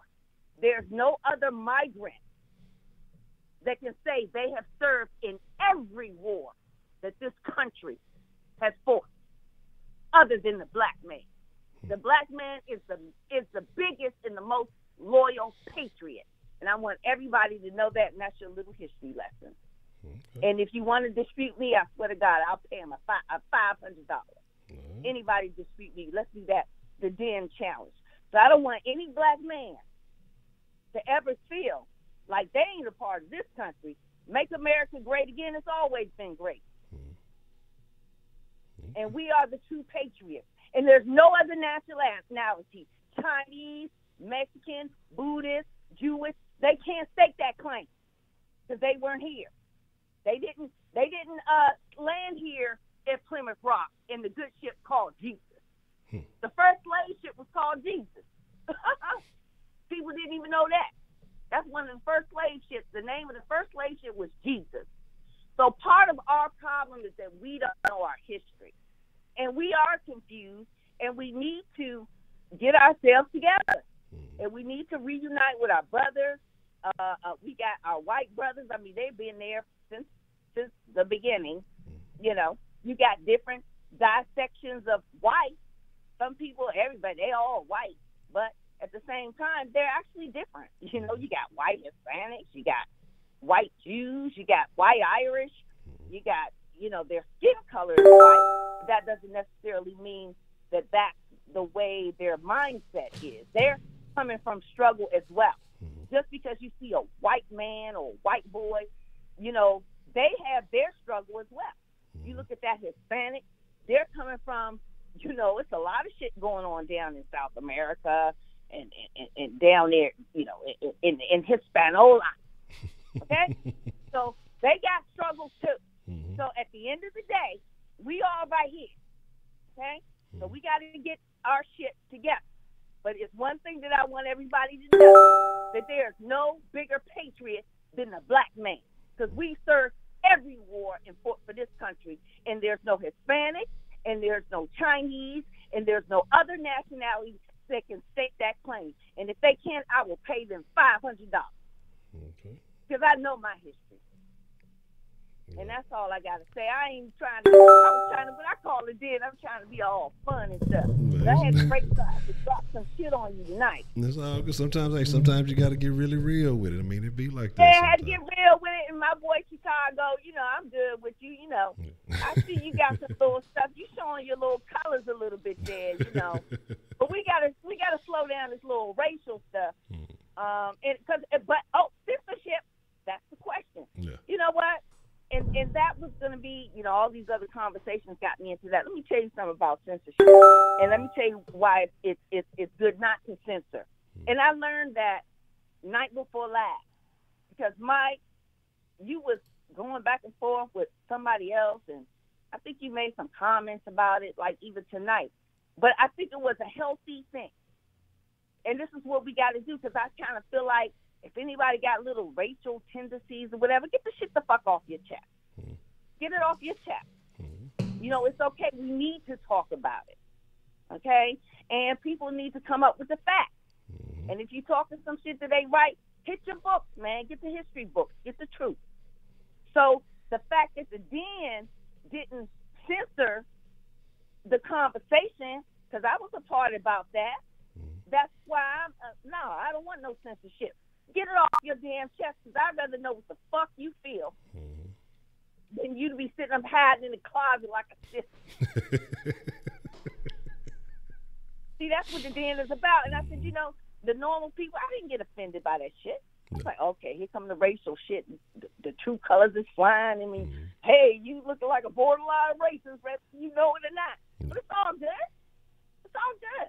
Because it's probably some shit that you don't know. Nobody probably never talked to your ass. You know what I mean? You got some people who ain't never seen a black person before. No. But this is all healthy. Yeah. So, no, we don't need censorship. So that's the question of the night. Shauna said we don't need censorship. We need people to say what they feel and come together and deal with it. Yeah. Right or wrong. I agree. Right or wrong. I feel like everybody should be honest. Don't come with no bullshit. Come with some facts.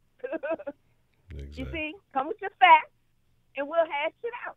But we here. Ain't nobody going nowhere. We ain't going back to Africa. And I'm sure you ain't going back to China. Then you ain't going back to goddamn Mexico. So what we going to do? What are we really going to do? We got to hash it out. We got to work it out. You know, work it out. We got to figure and it no out. censorship in the den.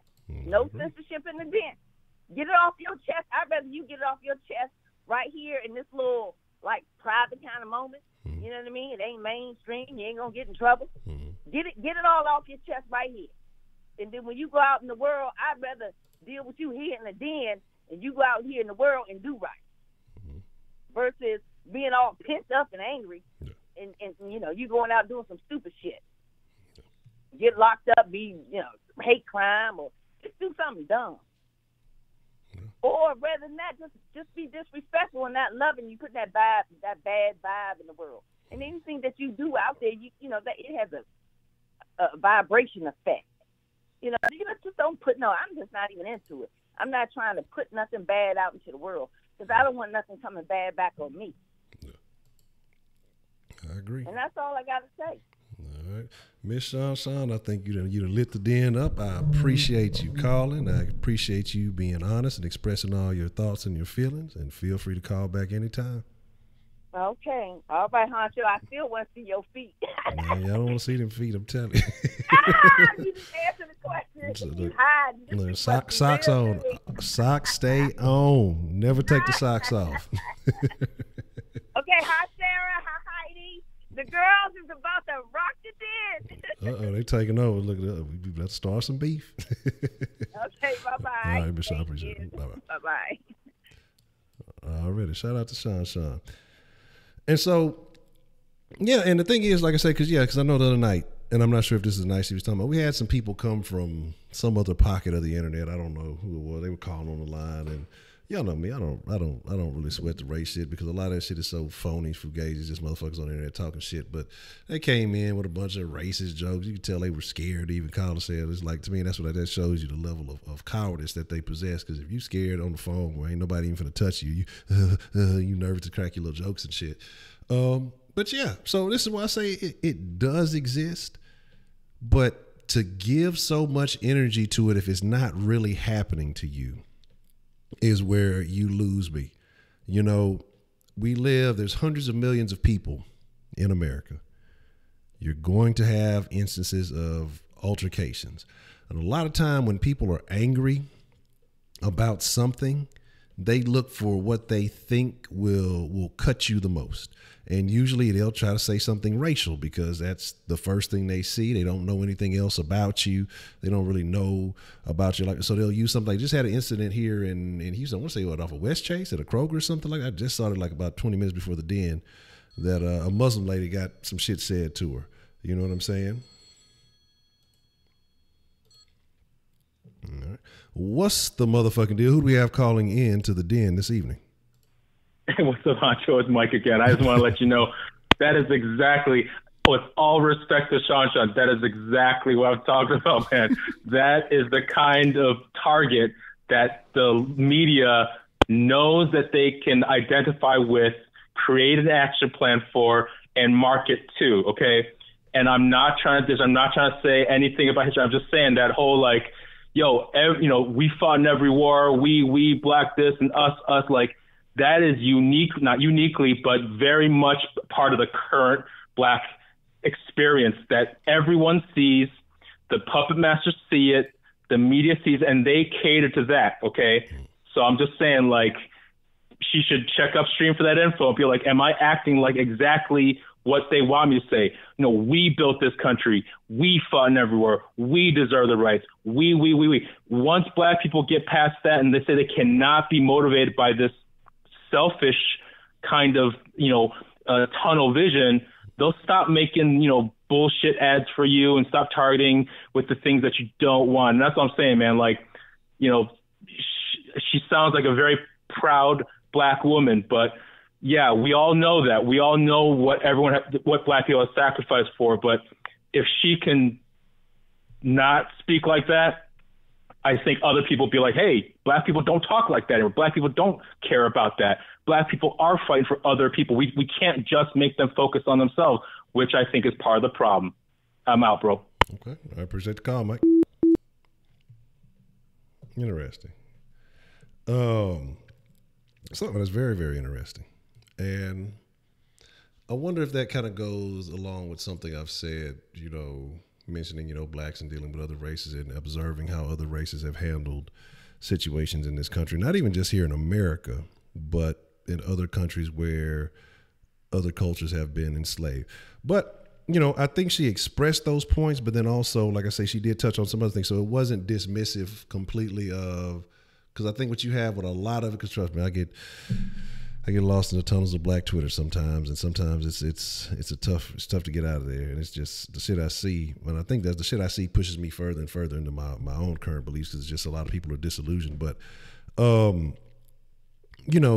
there's a lot of people that are dismissive of every other culture, and I feel like, again, I'd love to take the bet and say make that check payable to the den. Like I say, I'd have to do a little bit more research. I'd like to be 100% accurate before I could claim that it hasn't happened from anybody else. But I'm gonna tell y'all, I used to kind of doze off in history class just a little bit. I'd be in there tripping. But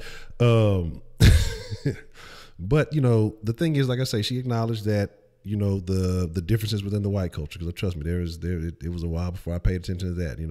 There was a long while I went up, white people are white people, but then like you say, you learn about the Irish. She mentioned the Jewish, and I still have trouble telling the Jewish from the rest. If I got to hear a last name or something, and things like that. I'm just being honest, and and I think that's what it is. But I think that it's not just a black thing, because I've had conversations with others and, from Irish people, and they, it's well, we had it way worse than any of the black people did, and the black folks were no way, and there's this over who had it worse type situation.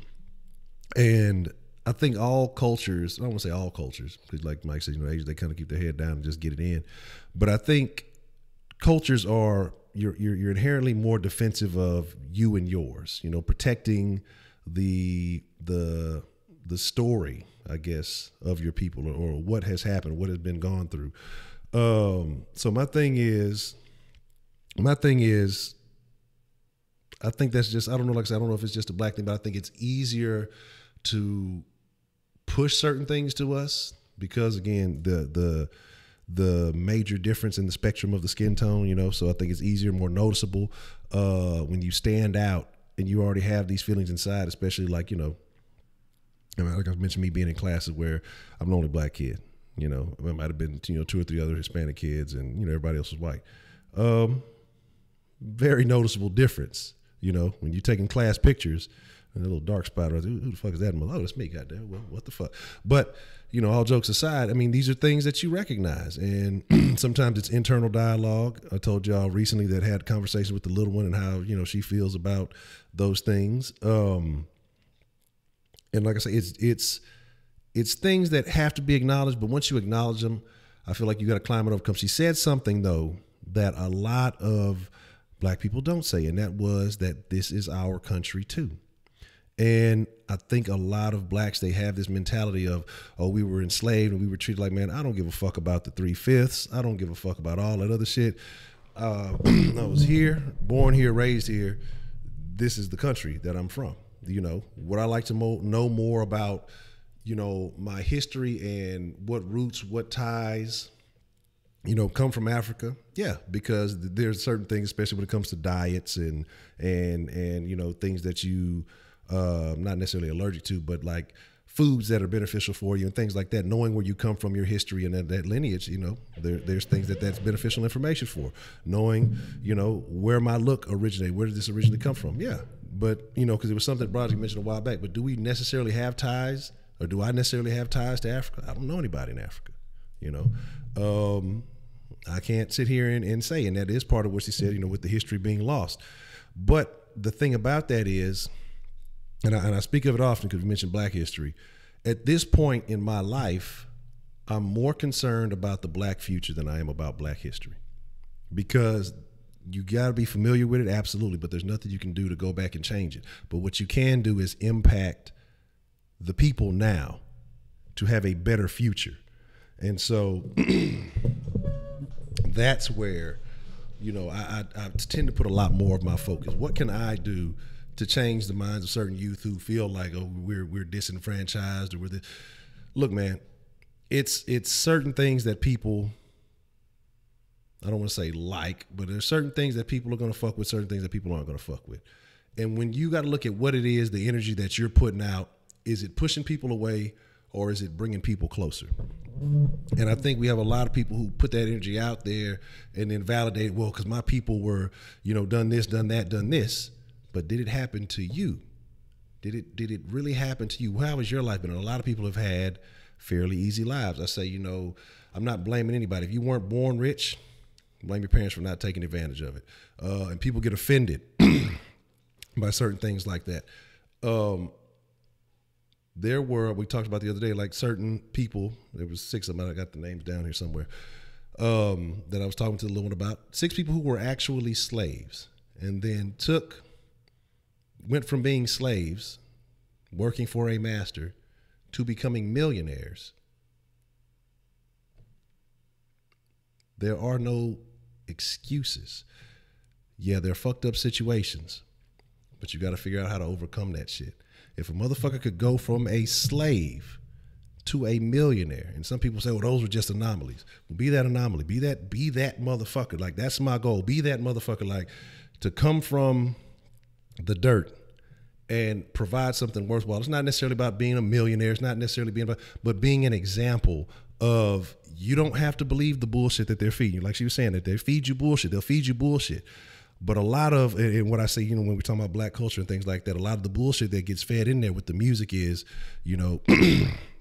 everybody hates you, everybody holding you down. Your only choice is to sell dope or sell your ass or do some shit like that. When you have so many other motherfucking options, if you take time, man, fuck school, fuck all this, all they teach us is this. Yeah, they may not teach you the best of your history, but at the same time, the time you spend on the internet watching motherfuckers fight each other, and it's mostly niggas watching niggas fight each other, you could be learning about your black. That's the beauty of the internet. You can learn anything you fucking want to learn in a matter of days, months, weeks, whatever. So fuck blaming school for that shit, because you have so much time to find out the information that you want to find out. Now, what they do teach you in school, and it's not necessarily the life skills, not how to handle your bills, but they do teach you a standard level of subjects that can help you get through life. They can teach you how to become a more, not necessarily even a more efficient student, but they teach you enough to build a foundation on. Okay, and you take that foundation, and what you do with that is what makes you successful again. But it takes application, and you think that the best students in school are the ones that only got what they learned in school. No, they go after school and they study more, they read harder, and do all stuff. So we make these excuses, but it's just a lot of things that I can't comprehend. And again, this is not to sit here and say, oh, shame, shame, shame. Man, I was a part of the shit. I was engaged in these behaviors and wished I would have recognized it much sooner than I did. But now I know, hey, I said, hey, my little cousin or whoever, well, they, little motherfuckers don't listen now.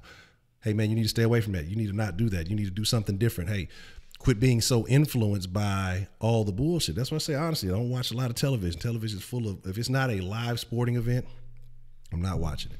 I know what I'm tuning in to see, and that's that. The internet, I'm very careful. Certain videos, if it's, I'm looking for who made it. What do they usually make? What is their agenda? What is it that they push? It's a lot of things that I'm super skeptical of. So I'd rather not watch, not know, not fuck with than get fed into the diet, misinformation. But, there's that. What I think about Candace Owens. Candace Owens is interesting to me. Really, really interesting. I don't know how I feel. Like, initially, I like Candace Owens and what she was talking about. And then certainly it was something the other day that made me a little skeptical. And sometimes, I'm gonna be honest, like I look at certain black people that they have as certain figures, and I wonder how genuine they are about their beliefs, or if they're taking advantage of an opportunity. But I can't knock her, because she said, she said she had a wake up call, start seeing certain information, and then she started believing something else. It's just it's certain people and how they rise to their positions that I start wondering and I start questioning. But it was similar to me. Like I said, I had a wake up call. Mine was a little bit more of a hard knock. And then it took me really realizing some stuff, being placed in certain situations, seeing how people responded and how those responses countered my personal beliefs and what I always thought. And, I had to kind of readjust. So it's not that I don't like, sometimes I'm kind of questionable. I haven't really watched a lot of what she's talking about lately, but I'm kind of 50-50 on her, honestly. You know what I'm saying? Who is Michael Green? We got, it had to be Heidi blocking somebody. It's got to. He must have been saying some intense shit. I ain't even finna go all the way in it.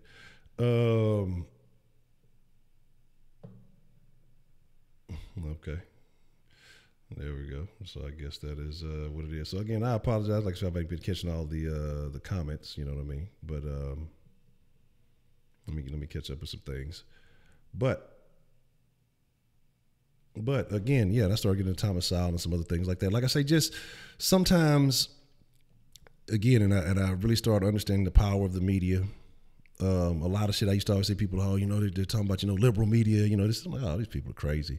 Oh, these motherfuckers just say it. But then I really started paying attention, got woke.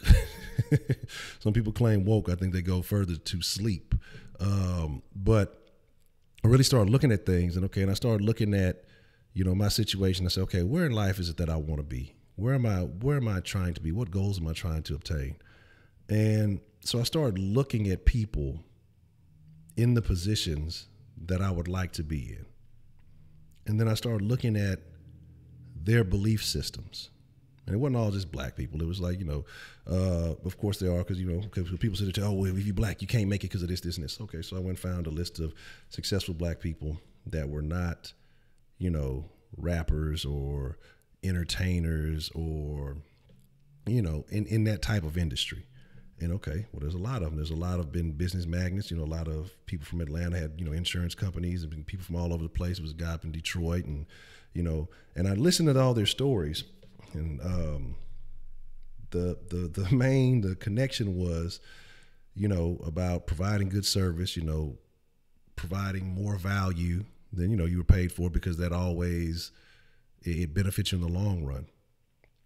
And one of these guys, I think he's damn near a billionaire, but he's got quite a few million, and he's an older guy now. And so that's why I look at, when we talk about the money and certain shit, it's just like, these are jobs where I'm not saying it's not physical, but it wouldn't really kill you to do this stuff. And I've always been a hard worker. I've always believed in that, but I had, maybe more left-leaning views. And then once I kind of started understanding some other things, okay, well, how can I, take that hard work ethic and turn it into something else? Hold on one second. What's the motherfucking deal? Who do we have calling into the den this evening?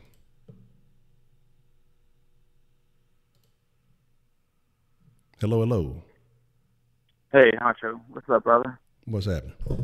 Hey, it's Montero, man. Montero, how you doing this evening, man? I'm good, brother. I'm good. I just had to call in and ask about Candace Owens again, man. Okay. I guess my curiosity is why you're 50-50. Mm-hmm. The thing of it is, like, I really think she speaks on black issues and what's going on. And you know me, a police officer in the black community. And when I work there every day, I don't see it getting any better. I actually seen it get a lot worse. The murder rate in Baltimore is extremely high. It keeps climbing every year. And I guess, can you elaborate on Candace Owens and the 50-50? Because I see Candace like you. She sees both sides, and I really think she's trying to get everybody together, and that's why I call in, Honcho. I mean, I'm going to tell you, brother, when you blow up, you're going to be an icon. You're going to be an icon. It's going to be amazing.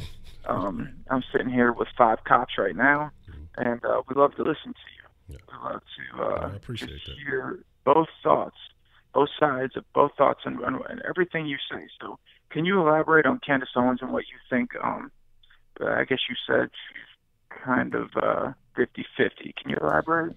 Okay, well, my thing with that is why I'm saying it is like, it's not that I disagree with her message. It's just the 50-50 on this way. I just kind of question how quickly she rose to prominence. And again, things happen. This is the internet. People get a hold of a message and people blow up, all the time. But it's just, I guess sometimes I'm just me being overly skeptical of things. So it's like I say, it's not the message. I tend to agree with most of the things she says. I think she kind of misworded herself with the Hitler thing the other day. But my thing is just that, you know, the way she rose, the way she gets kind of, I don't want to say put in certain positions. It's just, like I say, I don't know if it's her fame that brings attraction or whatever else it is. It's just something to me seems sketchy about how she got there. Like I say, I can't confirm it. This might be a personal belief. And that's why I say I'm just kind of 50-50, because it's just something in my mind that just keeps me from being all in on Candace Owens. So do you think that she actually sold out the black community because she rose to fame so quickly? Like, as in, took the conservative side so hard, and she was like a young black woman like we've never seen take to the Donald Trump far right side. Is that pretty much what it is? Yeah, like I said again, I don't even think it's just selling out. It's just, I don't know if I question, you know, is it what she truly believes? Everything she says, for the most part, like I said, I pretty much agree with a lot of it. But it's just about, does she really feel it? Is she not? Because I've seen people, because there was a chick not that long ago who did something similar, but she kind of got exposed for it. And it was a black chick. She had a Make America Great Again hat and some other stuff going on. And a bunch of people bought into it and were supporting her. And it turns out, you know, she was a fraud, because they found her saying a bunch of other stuff on, you know, completely against that. And so I guess it's just, and there's no way for me to really tell when I think about it, but I don't know if I question how genuine she is, or is she taking advantage of it because she knows it's something that people promote or they're looking for. But again, like I said, I have no legitimate basis to base it. It's just me being skeptical. And I guess I can understand that. I don't know how much she makes for working for Turning Point USA, but I listen to her, you know, on CNN and Fox. You know, she does both networks, and I feel like she speaks the truth. I mean, she's not hating of either side. She just wants people to come together, and she's critical of the left. And the thing I like about Candace is she isn't just critical. Whatever she says, she backs it up with facts. Like I called in last time, Honcho, and this is the first time we've talked about it since I asked you the question. I told you, did you think the Chicago Police Department, you know, was going to get blamed for the Jussie Smollett situation? And I mean, not even 10 minutes after this dude was released from jail, you have CNN said they had some things from his lawyer talking about how it's a conspiracy from the Chicago Police Department, and they released facts purposely. And, you know, I knew it was going to get blamed on the police. And even more so than that, Honcho, we're not even talking about it anymore. I mean, this is already past. Like, it's forgotten about. Nobody's talking about Jussie. And my problem with it is we don't realize the damage that was done from this.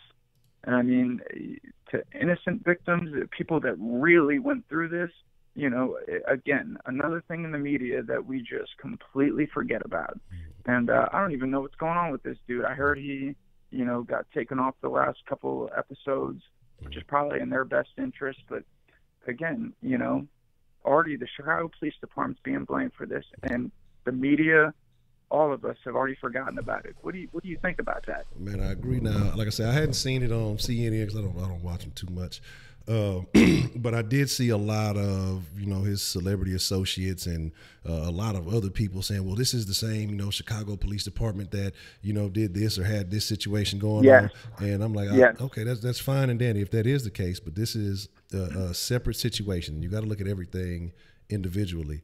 You can't say that he didn't do what he did because of, you know, other transgressions by, you know, the CPD or whatever happened with them. If that did happen, if it's factual, then it is what it is. But this case is, you know, his case, his situation alone.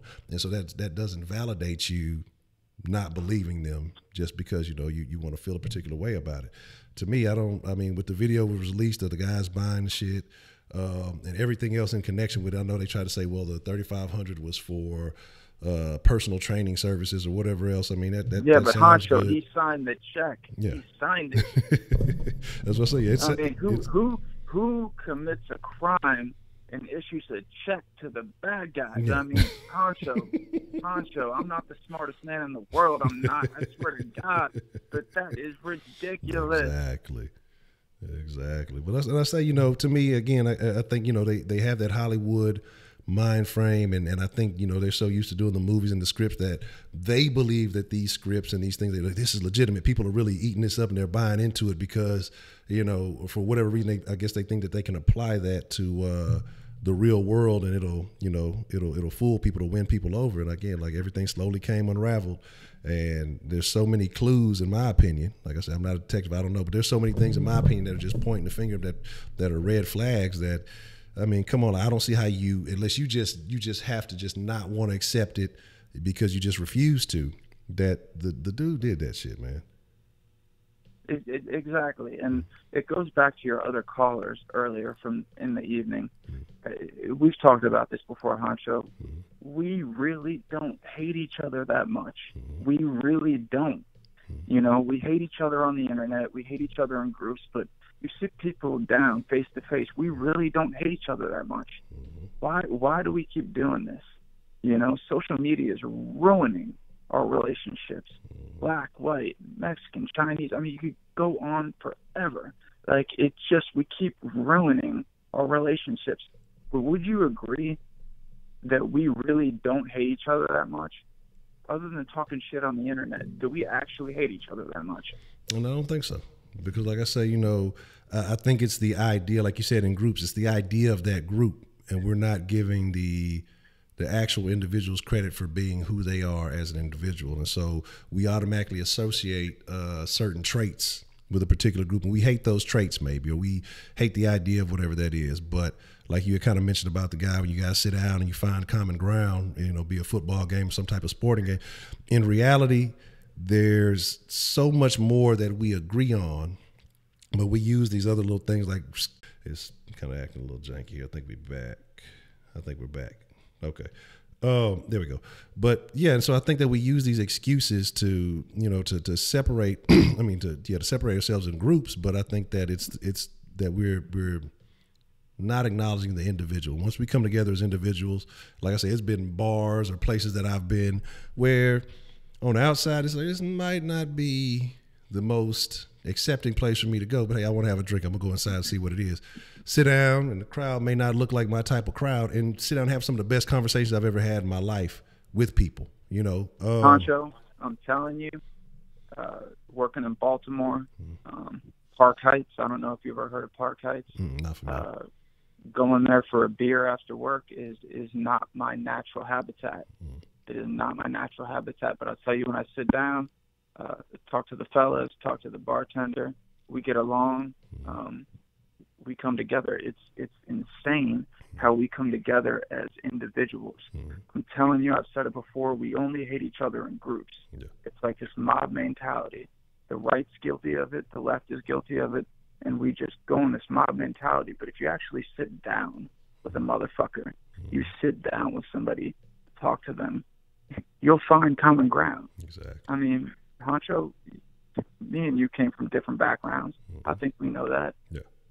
But we can sit down and have a conversation. Absolutely. We do all the time. Why is that? How come me and you can sit down and have a conversation, but as in groups, we just hate each other? We show up in groups at, rallies in Charlottesville, Virginia, and Washington, D.C., and we battle. Why do we do that? Because we don't get a chance to talk to each other. And when you're in a massive group, in a mob, you don't get to talk to anybody. And look what happened in Charlottesville. It was horrific because we never get to sit down and talk to each other. When you're on social media, you're in a mob. You don't get to talk to the person you're talking shit to. But see, like you and me, we sit here and we talk to each other. We find common ground, and we're good. You know, like you gotta love your show because everybody comes in and gets to talk to each other, and then we find common ground. This is the most peaceful show I've ever seen. I mean, we sit here and we talk. Yeah. Isn't that different than how it is on social media or in these mobs that show up in Charlottesville or DC? I mean, you have to agree, right? Yeah, absolutely. And that's the goal, man, to have a place where, just like I say, you should sit back in my grandma's old den and, you know, you just kind of sit down and you'd have conversation. That's the ultimate goal, is for people from whatever background, whatever your belief is to be able to sit down and get an understanding of one another. Even we ain't got to always agree, but to get that understanding is what's most important. Yes. And I guess if I could just ask you the last question, like, what's your personal opinion on why the racial tensions in this country are rising so much when they actually should be going down? Is it the media? Would you blame the media? Yeah, I think part of it is the media. I think a big part of it, like kind of you like both media, so regular, you know, television media and social media. I think you have them fanning the flames, because what I noticed immediately after Jussie got arrested and, you know, that kind of fell through for a lot of people, the next headlines you started seeing were about the blackface. You know, oh, hate groups are on the rise more so than ever. You start pushing it. So when one side sees, okay, well, this person, Jesse, he said, you know, MAGA, he said, you know, this guy was attacking gay. So now they feel like anybody who's maybe a Trump supporter feels like they've been attacked, and all these people who were supporting them are attacking them. Okay, well, we couldn't get that to work because that fell through. So now, well, let's tell everybody else who's on the left, well, you're justified in believing what you want because there are more hate groups. You know, look at all this blackface. Look at all this stuff, even though blackface was from 30, 40 years ago or whenever it happened. And I'm not saying that justifies it, but it's not like somebody was doing it today and look at this situation. But things to push those emotional buttons to get one side fired up, and once the energy on one side gets fired up, you know, they attack one way or the other, then the other side retaliates, and it's kind of a back and forth, and it just grows gradually. It gets a little bit worse till something actually does happen, and then the other side says, well, see, look, yeah, we told y'all, and then eventually somebody's going to be proven right because something's going to happen from all this negative energy going back and forth. Right. So what do we do, Honcho? I mean, from one man to another, what do we do? Man. From a white man, a white police officer, to a black man, what do we do? Man. Or is it hopeless? Man, I want to believe that there's hope. I really want to believe that there's hope. But again, I think with all these available echo chambers, like I say, with certain segments of Twitter or social media, and certain, you know, people are going to listen to that the media that supports their beliefs. Like I said, I wish there were more avenues like the Den where we could sit down and, okay, well, a person from this side sits down, a person from this side sits down, and let's have conversations. Let's understand one another, and maybe that'll bring the tone down. But I think there's so many more outlets out there that are combating that idea, that want to flame the fuel, put fuel to the flame, because that's what sells. That's what gets them advertising dollars or whatever it is. And, you know, I almost want to say it's going to get worse. I wish that there were ways of you know, fixing it. But I think as individuals, you just got to try to have those conversations in your own personal life. Maybe try to, you know, minimize the media, social media, and things like that, you know, you participate in. You know, it's funny, when I asked that, a bunch of people typed in, come to the den. They say, come to the den. And I completely agree. That's a beautiful thing. Come to the den. Yeah. I hope this thing gets bigger. You know, I hope you blow up. I'm a 100% supporter. We can come here and talk.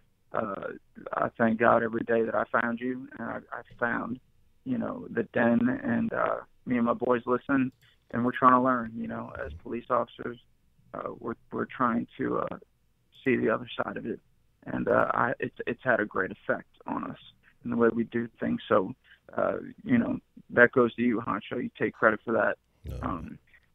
Before I go, man, can I give a shout out to Heidi and Sarah? Good people. They got good ideas, and we love to hear them. So, all right, Honcho, I appreciate it, brother. God bless you, and you take care tonight. No, you too, Montero, man. I appreciate the call. Yep. All right.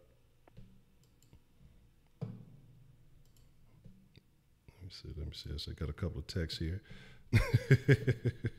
CJ did say, come to PA, you'll take that 500. All right, let's see what we got here. Let's see. This is from Broderick. It says Candace Owens, Brandon Tatum, and Charlie Kirk. Brandon Tatum is the cop, right? I think I've seen him. I'm not familiar with Charlie Kirk. Responsible for bringing over 400 black conservatives to the White House for free. Spent 4 days with the president and other influential speakers. It's a powerful movement of blacks meant to wake us up and cause us to stop pointing the finger at racists and take our destiny in our own hands. We have so much opportunity available to us now, but if we keep harping on the past, everyone else is going to pass us by. I honestly have to put a lot of blame on black women for letting us down. Black women have a lot of influence and power in this country and don't realize it. Yet they continue to lead our children in the wrong direction. Even worse is the liberal black woman apologists who feed these flames. Dr. Broderick. We got Professor Dizzle, we got Dr. Broderick. And I agree. Like I said, you know, and my thing is, like I said, I don't align with any party, but if something is making more sense on one side than the other, then I'm gonna lean over here because this is what it sounds rational to me. Okay, well, first I appreciate you for informing me on that. Was that whole kind of Blexit thing that they had, or was that like a different situation? Because I remember, you know, the Blexit movement, and I get where they were going with that, and I do think that is something interesting because I think, you know, black folks have been voting Democrat for so long that that's just all they know is like automatic, and I think the Democrats have just basically expected, you know, okay, well, we're going to get that black vote. We ain't even worried about it. They ain't even really saying anything anymore. But then you saw after the Jesse Smollett thing, I told y'all about that chick who blamed black men for not voting for Hillary is why this happened to Jesse. Like, one, Jesse did that shit to himself in his own greed and that Hollywood mentality, wanting more fame, hungering for that. That fame is a drug, and that's what a lot of people don't realize. That's why you see a lot of these old entertainers, they go out and they start doing crazy shit after a few years, after their careers start to die down, after their careers start to flame out, they start doing wild shit. Snoop doing every motherfucking thing he can. Y'all see that shit. Amanda Seales, that's right. That was before Blexit? Okay. And so, you know, she said that crazy shit, and I can agree with you on that, you know, because you have a lot of these black women in power, but they're almost all extremely liberal. You know, and so I can give Candace Owens credit for that because, like I said, hold on, let me hit the hydraulics on y'all real quick. But you know, because she does stand in an area where there are not a lot of others like her. You know, like I said, my only thing is just like sometimes I just question it. But again, sometimes when you get information, and what do they call that? Cognitive dissonance. You know, sometimes people stall on something, they don't want to believe it. Well, maybe she just, you know, the switch flipped and she just took it and ran with it. So I can't knock her for what happened. I'm just, like I said, sometimes I'm skeptical. When people blow up too fast, I get skeptical, you know. It is what it is, though. It is what it is. You say, in your opinion, Brandon Tatum comes off as much more genuine. Candace seems like an opportunity that's just making the right sounds. And that's why I kind of wonder about that, you know. They say black men didn't vote for Hillary because they all felons are in jail because of the laws. Exactly, you know. But then, you know, she didn't even apologize for that. She, I know I made the wrong decisions back then. I got some hot sauce. Can I have your vote? Yeah, and that's what it was. Yeah, because I know she used to be kind of on the other side. But like I say, and again though, I can't. Like I say, I can't knock. I don't know her personally.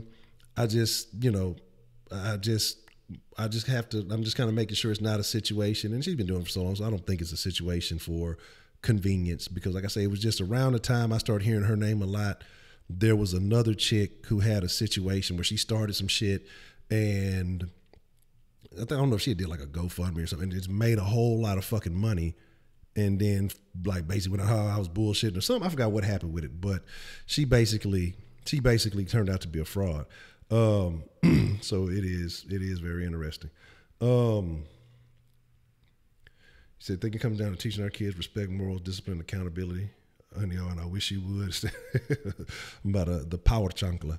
But that is what it is, man. And shout out to Sean, because he said that, you know, earlier. It's about, you know, like you said, lacing up the kids, man. You gotta, this world, and I say this often, and it sounds fucked up, but nobody gives a fuck about your kids but you. And you have to have them prepared for any and everything, because this world is attacking from every fucking angle. And again, you know, there are good people out there. Excuse me. But there are a lot of people who are trying to prey, even if it's just getting $1 out you, if it's trying to, you know, take from you, your R. Kelly type predators. It's people want something from you, and you have to prepare your children to understand everything, from the media trying to sell you shit, trying to sell you bullshit ass ideas, to selling you bullshit ass products that you don't fucking need. Well, you need this. This is going on here, and why the signal just keeps cutting in and fucking out. It's been acting up. You know, we had a good run for a while, and now, you know, Xfinity just been on some bullshit tonight. It's been chopping me up tonight. But let's see. I'm president of the den. Yeah, you know, one out of 3 ain't bad. Let's see. So this is why I disagree. You think the Democratic Party has done anything for black people? You grew up in these neighborhoods. I'm just a visitor. But shit. Yeah, that's the thing, though. And that's what's happening. And again, like I say, they automatically feel like they got the black vote, and they don't care, and they haven't done anything. And that's what you would think. And that's one thing that, you know, kind of made me start paying attention. You think, you know, basically since, you know, you've had the right, been voting for the Democrats, and nothing has changed. Nothing beneficial has happened, or at some point where, you know, the principles of the party switched. But all right, let's see, we got a call coming in. What's it gonna do? All right, what's the motherfucking deal? Who do we have calling into the den this evening? Hello, hi. Hello. Hi, this is Red S calling in for my 3rd time. Okay, Red S, how you been? It's been a minute. You had disappeared on us for a second. How you been this evening? I know. I apologize. Are we still talking about censorship? I'm sorry, I've been in and out all night. Yeah, if you want to speak on censorship, absolutely. I would love to. Okay. So, I think that what's going on right now, there is a huge slippery slope on, let's say, hate speech or something that could be considered hate speech. And it's very easy to look at certain people and say, oh, you are inciting violence, you're inciting hate. But there are no laws when it comes to the internet. So I believe that if there are going to be people, I mean, of course, each site has their terms of service, but I don't think that it's possible to really regulate this unless you have laws that apply to the internet. And so, do you think that in itself might become a slippery slope once you start applying certain laws to the internet? Then how much? Because if you have a situation, what is that over there in is that in the President of France, or what is he, the Prime Minister of France, Macron, has said that if you, or he wants to propose a bill that if you have ever said anything that falls under hate speech online, that you should be banned for life from using the internet, from using it as a platform. I just think that it's going way too far. Yeah, I agree. And it's funny because it makes me think, I don't know if you watch South Park, but it makes me think of the South Park episode where they had the whole troll thing, and it was basically about exposing all the trolls and things like that. And it's funny how a lot of these cartoons end up seeming like they become reality. You know, things we laugh at and we think they're jokes, and right. That's crazy. And I have no problem with trolls. I do not think that, you know, you have Facebook and Twitter trying to ban trolls. Why? Mm-hmm. What's the point? Exactly. I mean, that's gonna if somebody wants to troll somebody, it's like the dumb friend that you have who keeps saying something stupid in your ear. Okay. Yeah, You can't handle it? Fine. And it's even getting to the point now, because I saw something with YouTube, and they're getting on some shit where now they expect you to control all of your comments in your comment section, or they'll start demonetizing, or they'll start limiting your video. Like, and this is where I feel like that's kind of carrying over into the free speech. And I think, like you said, there's no real laws currently in America that are governing what's said on the internet, but I think these guys, these big services, are kind of taking things in their own hands and pushing their agenda, and they're banning certain people who aren't saying the things that they want them to say. I think that, like I said, that carries over into free speech. And then once you have a service that's so big that billions of people are using, but you're only getting one kind of language out of it, I think it starts to impact the way that people who use this service think. And I think that's a dangerous precedent. I agree 100%. And to put, this is a huge detriment to the YouTube creators, the people who are actually putting out content on YouTube. The only thing making the entire site work, I mean, you can take clips from Saturday Night Live or the Jimmy Kimmel Show and upload them on YouTube, but that's not why people are on YouTube. And to make them feel like they have to sit and watch their comments, because God forbid somebody says something that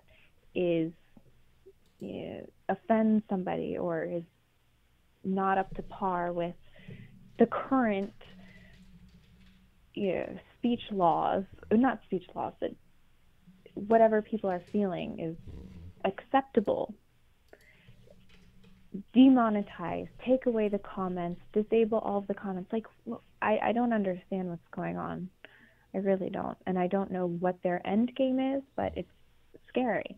I think the end game is ultimately for them to be able to control the message that's getting put out to the people. When you have, like I say, a lot of the media is liberal. So on television, they're pushing the acceptance of a lot of different things that normally wouldn't be accepted, so they're normalizing certain behaviors. And then, on the internet, well, you can't criticize or critique something that you may not necessarily agree with, or you may not be able to explain why this is dangerous if you're not using certain words. I know the pronoun thing is a big thing. And the things that they're supposedly against are actually the things they're applying, but just to a certain demographic of people or a certain group of people who may not necessarily agree with them, but they're kind of engaging in the same behaviors, in my opinion. Yeah, I 100% agree. And it's scary. And the problem is right now what they're going against is anything that's kind of deviating from the mainstream media narrative. But it's not going to stay that way.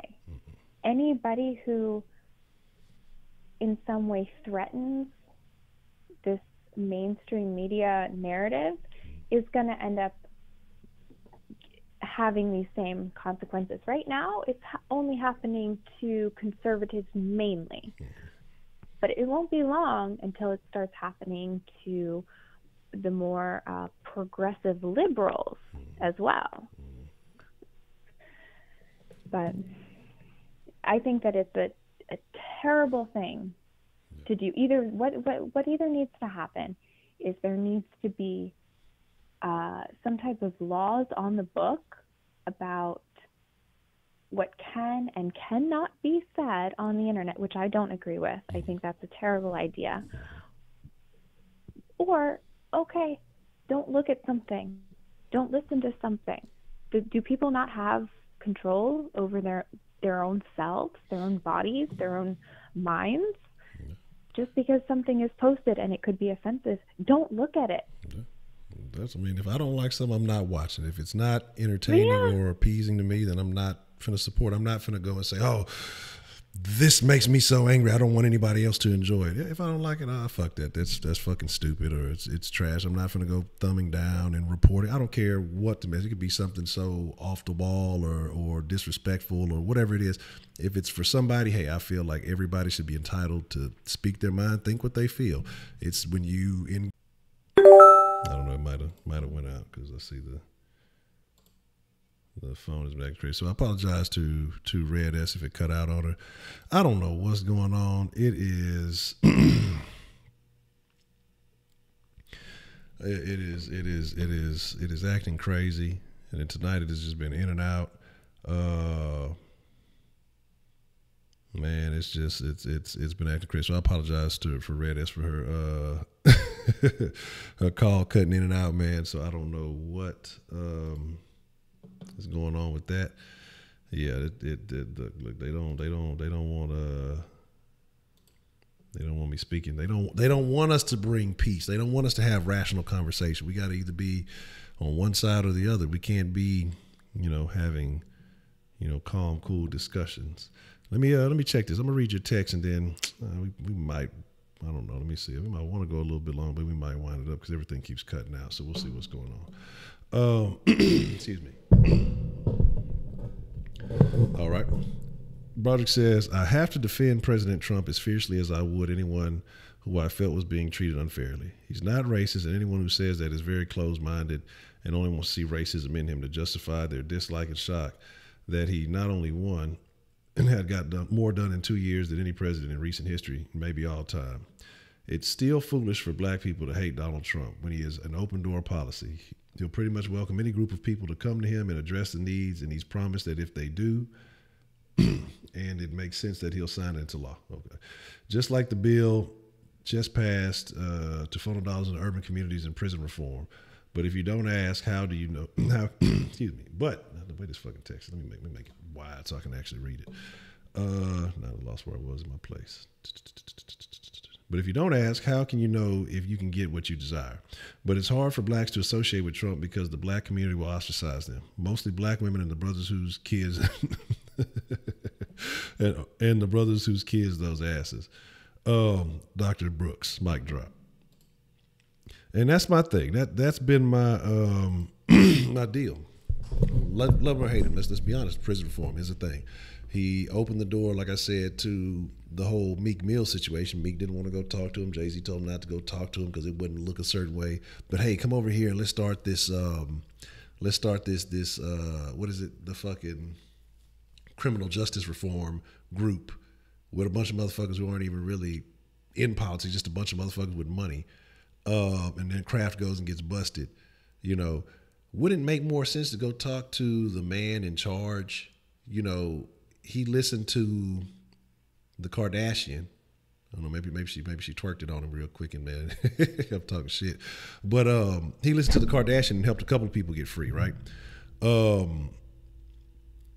So why wouldn't he listen to somebody who was, unjustly a part of that? And what kills me is the narrative that, Meek Mill, he was done so bad, it was a white person that did something, but he had a black judge. It was a black woman that did him bad, that put him in that situation when the cops came forward and said, hey, some of this stuff was, this evidence was falsified or whatever was going on. But because she had a personal vendetta, she's the one that took away this man's freedom. But yet, let's blame Trump for whatever. Like I say, I'm not a big Trump fan. I don't hate the man. Well, let's look at what's really going on. I figured it out. So y'all are accusing me because I have this red cover on the microphone. You know what I'm saying? But Far Cry 5 for $15, get that shit. Yeah, get that shit. It's worth it. So my thing is, I can't hate the man when he has, like, even with the NFL thing, he talked about it. Did anybody go holler at him? No, nobody went to go talk to the man. What can you lose from going to speak with him? You can go in there, have a meeting with him and say, okay, either something comes out of it or you go back and you're in the same fucking position that you were in. What do you have to lose? And that's what kills me. You seize every opportunity that you have. Fuck. Well, looking like what they want to say, or you're looking like a sellout, or you're gonna get ostracized because other people don't like him. But if you're getting something done, who gives a fuck? You think the chick who got out, who you think if she had an opportunity to choose between Obama and Trump, who was she picking? Because he actually did something. The people who will benefit from prison reform, the guy he brought to the the State of the Union, who do you think he's choosing? Because Obama had all them rappers playing basketball with him, coming to the White House, doing all that fucking shit all the fucking time. They could have dropped a fucking mixtape, all the rappers he had up in that bitch. You know what I'm saying? But nothing happened that benefited anybody. You know, why not take that opportunity to speak with the man who has the most power, the leader of the free world, and try to get something done? But instead, I don't like him. Let's fuck that. But yet, before Trump became president, what did every rapper, damn near every rapper you knew threw something in there? Got money like Donald Trump, up like Trump, this and that Trump. You know, I'm trying to be like Trump. Again, we're fickle in our situation, and this is what I say. You know, and this is what I talk about the divisiveness. You know, well, you're Uncle Tom or you're a this.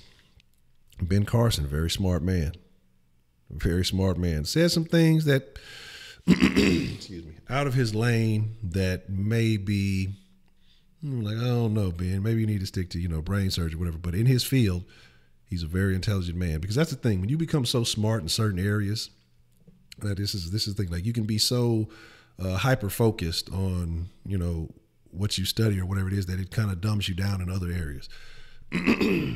And he said something that I can't remember exactly what it was, but there's a lot of people disagreed with, as far as I think the pyramids were grain silos or something like that. Okay, whatever. Everybody has a little goof. Everybody has a little gaff, and whatever it is. But the man, if you fucking had some type of traumatic brain injury, I mean, you would definitely go to him. You would definitely seek his advice. But people call him stupid, calling him dumb, calling him this and that. Because the funny thing is that a lot of these people come from the same neighborhoods, the same impoverished places. And that's what I say when I made that list and I was looking at, you know, successful black people and successful people, period, and you know, making those connections. A lot of those very successful black people came from the same environments that we still have today. But why were they able to make it and we weren't? Why is it better to value being impoverished, being incarcerated, to, you know, value the drug culture, the gang culture, all this stuff? And again, this is coming from a person I smoke. I smoke a little chronic, but it's been a while. Like I said, I had to put shit on hiatus because I want better. You know, I understand how it impacts, and so I'm not knocking that, because yeah, you cross certain lines, yeah, it's legal. Other lines, it's not. But what I'm saying is, how can these people come from the same areas, the same neighborhoods, that had these same problems, and find a path to success? But because they did it in an organized, sensible way, they didn't, you know, gravitate to certain behaviors that most people do, and that's why most people have problems now. They get called a particular set of names, or they think they too good. They're sellouts. They're Uncle Toms. You know, they're this, that, and the third, and all that type of stuff. You know, but it's just like shit. I'm not saying because I'm not there. You know what I mean? It's just my line of thinking, but we get criticized, man. Yeah, man. It's been a minute. Like I said, I had to put some things on hiatus. I got some goals that I have set for myself before I engage again. You know, but not in the way that I used to. But again, like I said, because I don't see anything wrong with people, you know, enjoying themselves. You have a little drink. I don't really drink that much. You know, my thing is, ultimately, you have to look at where you get the greatest benefit. And the thing is, we'll encourage the behavior of people, of our own people, who are preying on ourselves. We love that. You know, sell the dope. You know, everybody got a 80 who on dope, or a crackhead or somebody that's relatable. You know, but then you see somebody, my whole family's been well-to-do. They've been pretty, y'all some sellouts, y'all some Uncle Toms. Because they don't suffer and go through the same hardships that you do. They have their own hardships. Everybody has their own set of problems, you know, based on their own life. But But it's just it's crazy, man. It's crazy the way we perceive that shit, and I think it sucks. You know, it is what it is. Yeah, it sounds good in PC too. You get your shit caught in your zipper, then what? Yeah, you got some stress then. Let me tell you what. You know. Let's see what y'all talking about here. You gonna buy some Bill O'Brien gift certificate to Robert Kraft's house. You can win a Super Bowl. Like, if that's what it takes, you know, you want them those Patriot affiliations. You're gonna go to the same little rub and tug that Kraft went to. Maybe it'll give him the juice. You know. Honcho says, Kanye crazy, or does he think for himself? I think a little bit of both. But I think he thinks independently of the group. And, you know, I think he's a little bit out of there, but I think you kind of have to be to have that level of creativity that he has in music and things like that. You have to think, you know, outside. But again, you know, even with his situation where so many people were, you know, on his case about meeting with Trump, man, if you listen to what he said, there were so many little nuggets in that conversation. Most people just got mad because he was talking to Trump. But Kanye said, you know, some shit I repeated often, because it was put in a way that I've never heard, and it was perfect. If you don't have land, you'll settle for a brand. And that's what we do. Niggas don't own nothing for the most part. I mean, and I'm not saying niggas don't. There's black people who own things. Okay, I know lots of black folks who own land, who have property, but I'm just saying as a whole, for the most part, it's a lot. You know, the ones, you know, you talk about squeaky wheel gets the grease. The ones who claim to have the most problems, the ones who claim to have the most issues, don't own anything, covet the materialistic shit. Like, we shouldn't be giving a fuck about what Gucci does. Who gives a shit about Gucci? Like, why is Gucci and Louis and Fendi or Saint Laurent, all these things, whatever, some other shit too. I don't know. I'm just trying to look. I'm trying to think, listen to the rap songs and figure it out. How is this so important to people who have been who are impoverished? You know, we say we don't get this, we don't get job, we getting fucked over in every way, but yet we know all the high fashion, we all the big name brands, we know all the everything. Why is that? How are we doing so bad, but yet everybody got Gucci, everybody got all this shit, everybody got the new J's, you know, $200-300 shoes on their feet. And then I refer to this often. You go look at that picture of fucking Zuckerberg and fucking Bill Gates. All that fucking money in the room. No Gucci, no J's, no nothing, no big fucking H on the belt, no fucking super buckle, no none of that shit. Two plain ass looking motherfuckers, and they got more money than they'll ever fucking need. But yet you got motherfuckers who want to play and fake and sell you that rich shit, but fucking don't have nothing.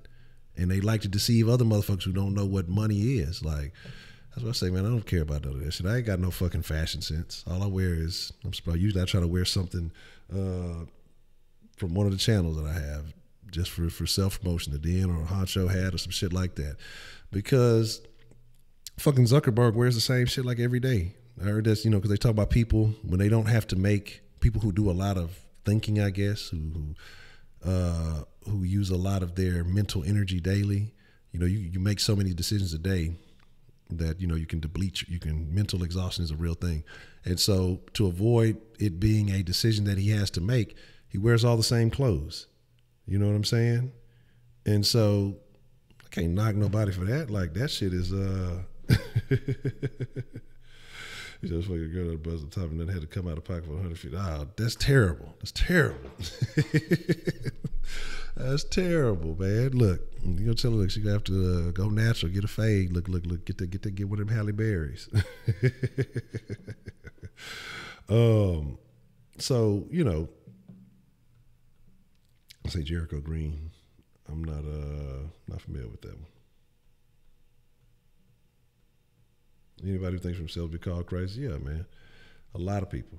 I'm not familiar with Jericho Green, though. Say be what you're trying to be without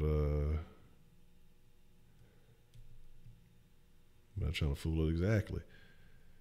Y'all got some good stuff going on. So you have no respect for trannies. But Broderick, would you race a tranny? How about that?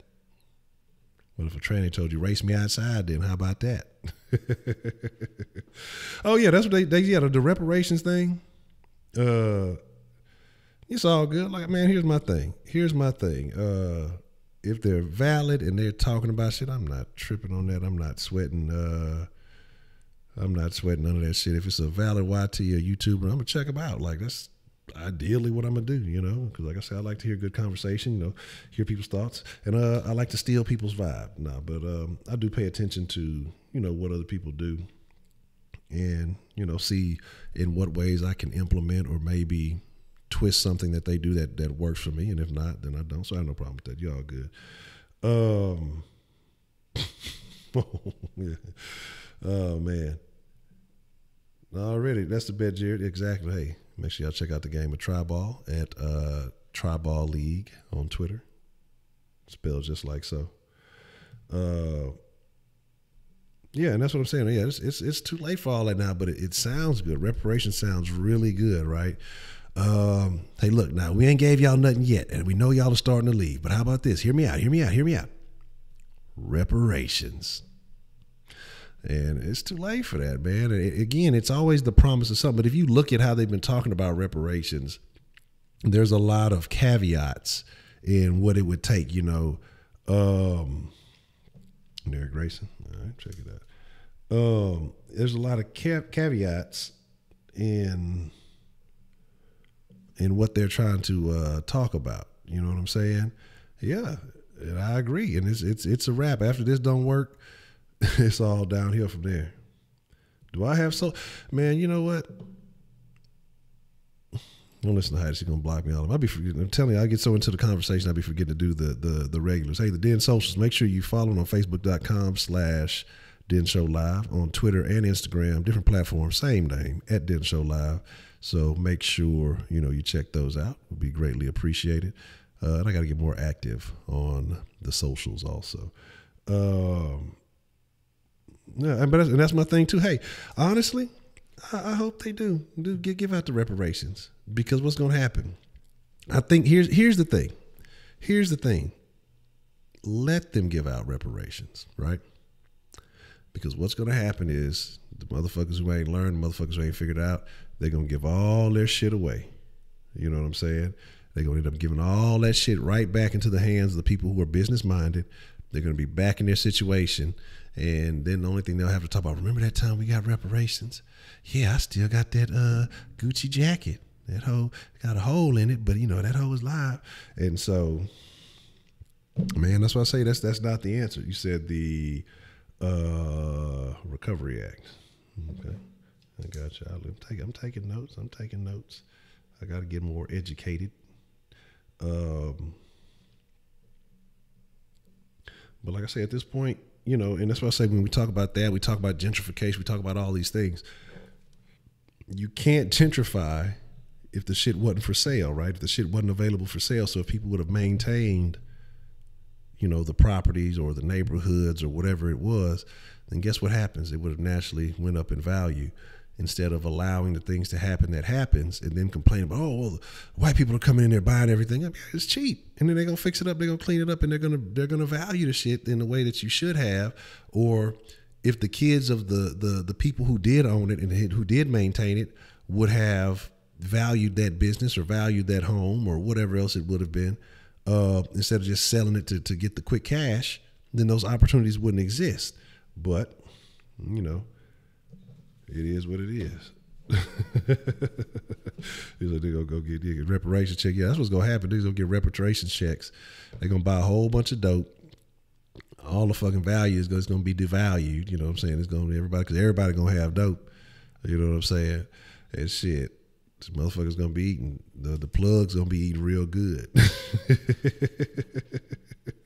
A plug going to be eating real good. So we do as much good as welfare if you're going to go reparation, do an education, not cold hard free schooling. Nah, And that's what I think. I think that's what it is. But then, if you told, here's the thing though, and everybody's talking about, they want free school and all.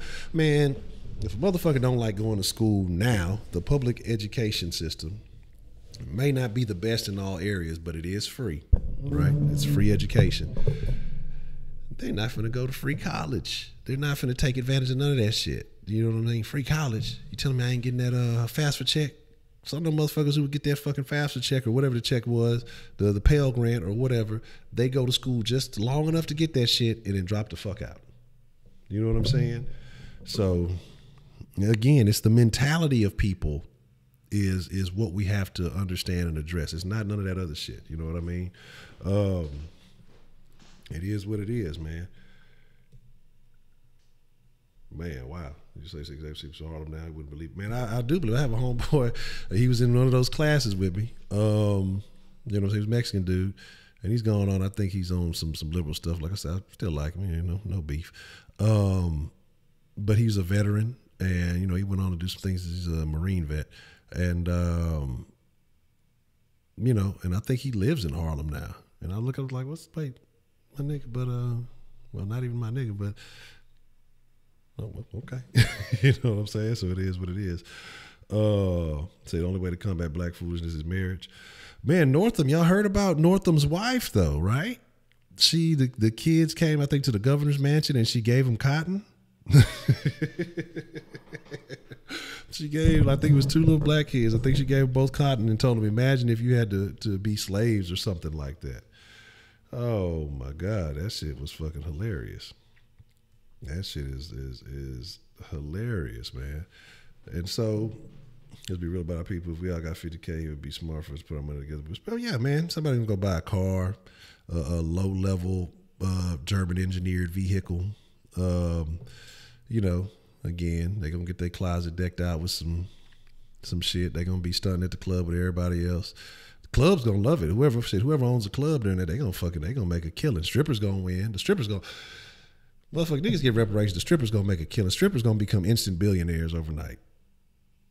You know what I'm saying? It's gonna be over with. The strippers are gonna win, and then everybody gonna really want to be like Cardi B. You know what I'm saying? It's terrible, but it's true. Damn, that's crazy, but it's true. And I wrote that down before. You had said about Coleman Hughes, and I got to get it's about time for me to get my notes together so I can,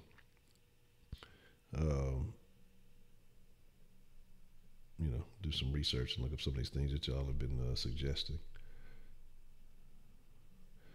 I don't know, man. Like I say, one day the day will be there. I got to figure it out. Like I say, because I have some ideas that I would definitely like to do. We got to figure out how to get it there. I got to figure some things out because I enjoy the conversation. I enjoy the exchange, and I think honestly, like I said, when we all really sit down and try to understand the perspective of where the other is coming from, that I really think everybody wants the same stuff. They may want to go about it in a different way, but I think ultimately, when it comes to the basics, that everybody wants the same thing. You know what I'm saying? Mm-hmm.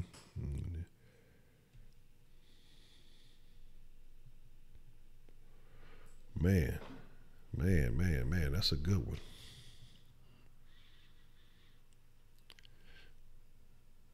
If I could change everything. Honestly,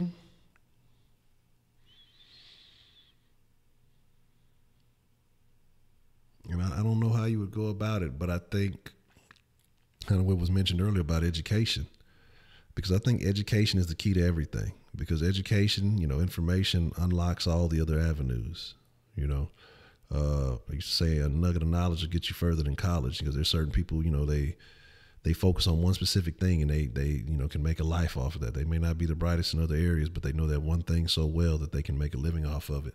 But I think if I could change anything, I would adjust how black people, or people, especially impoverished people as a whole, because I don't think it's just when it comes to impoverished people. I think it's everybody, how they view education and the value of education. I think that's where I would start, and I think that would be a very all-encompassing thing. So I'm talking about as far as money management, understanding economics, understanding, just literacy. I mean, everything as a whole, and understanding the value that learning can bring you. I think that's kind of where I would start. All right, what's the motherfucking deal? Who do we have calling in to the den this evening? Well, fine then. If you didn't want to talk, that's fine. Yeah, I agree. It's after hour, Jesse had an unfortunate accident. Yeah, I think education's got to agree. Family too. Family is absolutely. And you know what? And that might be where it starts, because I think when you have what you have, is especially when you had a lot of these families break up. You have a lot of these single moms or single parent situations. You have a lot of young men who feel like, my mom's struggling, she's working, this job and that job. And a lot of it can be from a lack of education. 1 second. All right. What's the motherfucking deal? Who do we have calling in to the den this evening? Hello? Hello. Oh, is that you? Hey, what's up, man? How you doing? That's right. I had to turn off my thing because I'm looking on YouTube right now. I'm looking at you. I don't know if there's a time delay or something, but you don't look. I don't know, man. Anyways, yeah. I was like, no, you couldn't have said that. Anyways, I got two subjects that I want to talk about. I was listening. I'm kind of a new listener. Mm-hmm. This is the first time caller. Okay. But I was listening. I agree with like 90% of your callers, though. Mm-hmm. I really do. And I don't know. This is a trippy ad. I mean, it's kind of long, but like, there's two things I want to touch on, like the censorship thing, and then your subject from yesterday about negativity, because they both kind of work together with what I'm about to tell you. Okay. Right? I hate to admit it, but it's true. Like, I was a real negative person. I'll start off with the negative stuff, and then I'll get into the censorship thing. I was a real negative person kind of growing up, I guess you could say I was a hater. I was, like, especially in, like, junior high. Like, I'd see, like, these fucking weird dudes dating these hot chicks, and I'd be like, oh, fuck that guy. That chick must be a slut. You know what I mean? But in reality, the dude just had game, and I was a fucking loser. Didn't know how to talk to chicks. Yeah. You know what I mean? And then I was like that my whole life. I was I'm kind of embarrassed to say it, but like I was a virgin until I was 21. Okay. I didn't have sex all throughout high school, and it fucking sucked, bro. It fucking sucked, man. It really did. Yeah. You know what I mean? And like I'd lie to people. I'd be like, yeah, I had sex yesterday. And they'd be like, where? Oh, some chick from a different school. So, I'd be bullshitting because I was so ashamed of it. Mm-hmm. And I was so negative, thinking all this bullshit. But in reality, the reason I wasn't getting laid was because I wasn't presenting myself well enough. Mm-hmm. Like, I was really fat. I had acne. I dressed like a piece of shit. You know what I mean? So people would see me, and no wonder I wasn't getting laid. You know what I mean? Mm-hmm. So I really changed. And now it's crazy because now it's hella weird. I get laid all the time, bro. Mm-hmm. And I just wish I could have told myself, like, there's ways you can kind of approach women and whatnot. And my dad was the same way. Like, he still is. He's super pessimistic, And he hella pissed me off on New Year's Eve because he just started bitching, and I was like, come on, it's a new year. Why you got to be so negative? He started bitching about a bunch of stupid shit. But, negative people honestly can change. Because like I said, I used to be hella negative. But I'm a really positive person now. And especially after getting laid, because when I was a virgin, it sucked, But this kind of also gets into the whole censorship thing. Okay, well, real quick, before you get into the censorship thing, if you don't mind me asking, what would you attribute the change from a negative to a positive person? What would you attribute to that?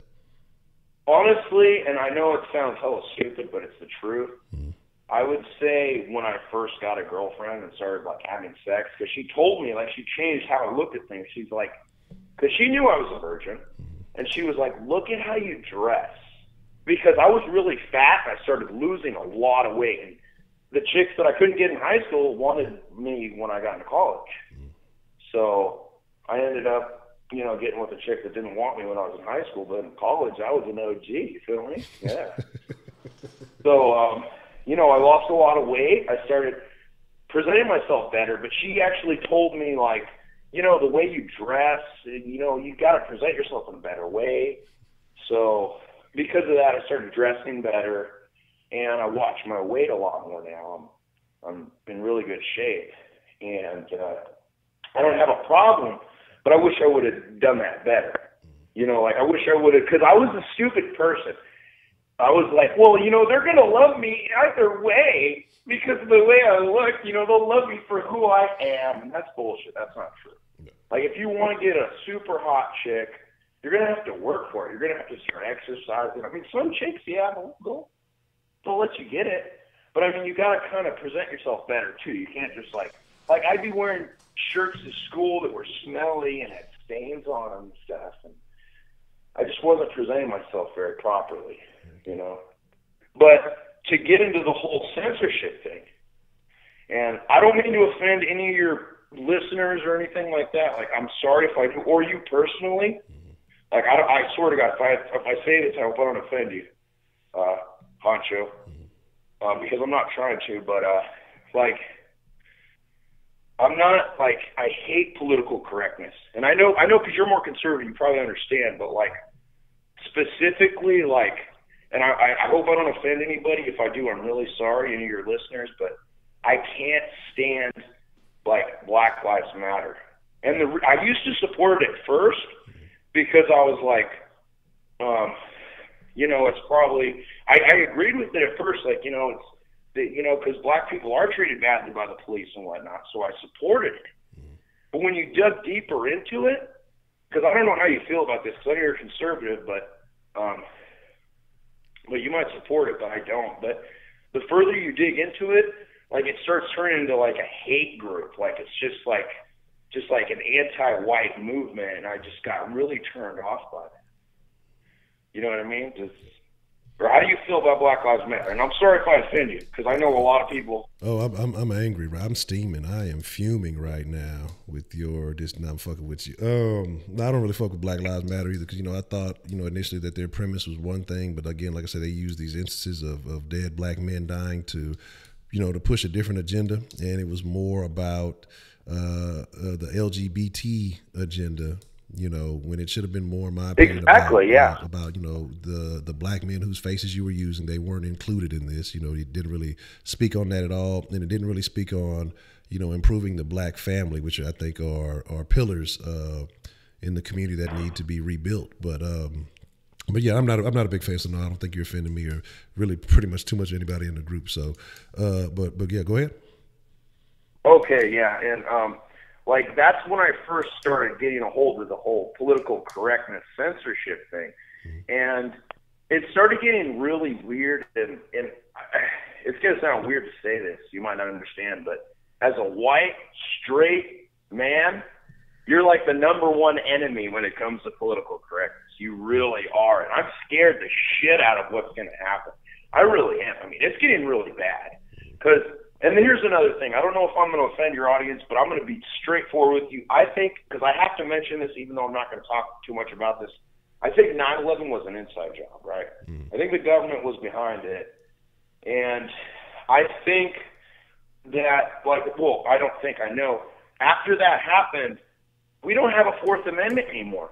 You know, they with the Patriot Act, they got rid of our Fourth Amendment. We don't have that anymore. We don't have privacy anymore. They could just spy on us without a warrant.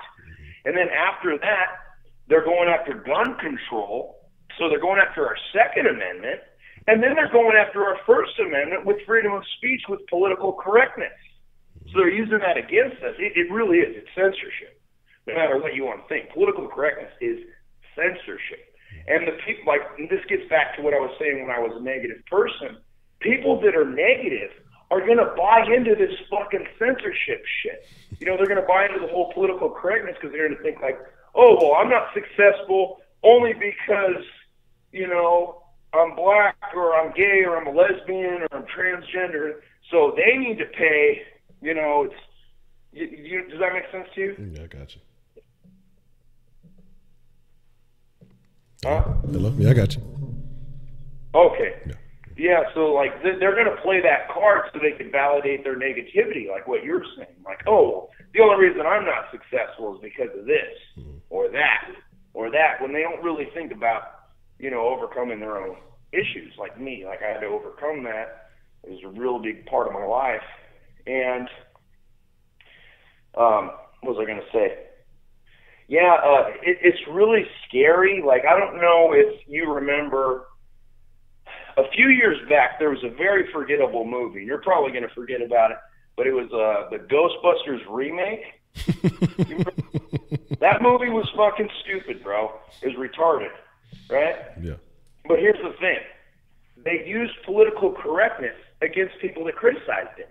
Like, nobody wants to see a female Ghostbuster movie. Come on, that's fucking stupid. And they tried to say, like, if you were against that, oh, it's because you're sexist. No, it's not a bad movie. You're just sexist. Yeah. And it came to the point where, like, nobody wanted to see the movie. It bombed. And they tried to say people that didn't want to see it were sexist. That's why. But come on now. Yeah. Come on. Yeah. But anyways, that's all I got, man. Okay. Hey, man, I didn't catch your name, man. Oh, it's Bretto. Yeah. Bretto? Yeah.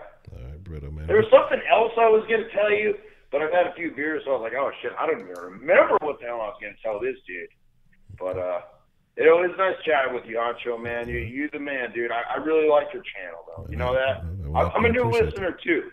Okay, well, cool. You know, I first started hearing about it when I read into this, what is it, that Jesse Smollett bullshit. Yeah. That's when I first heard about it because of that.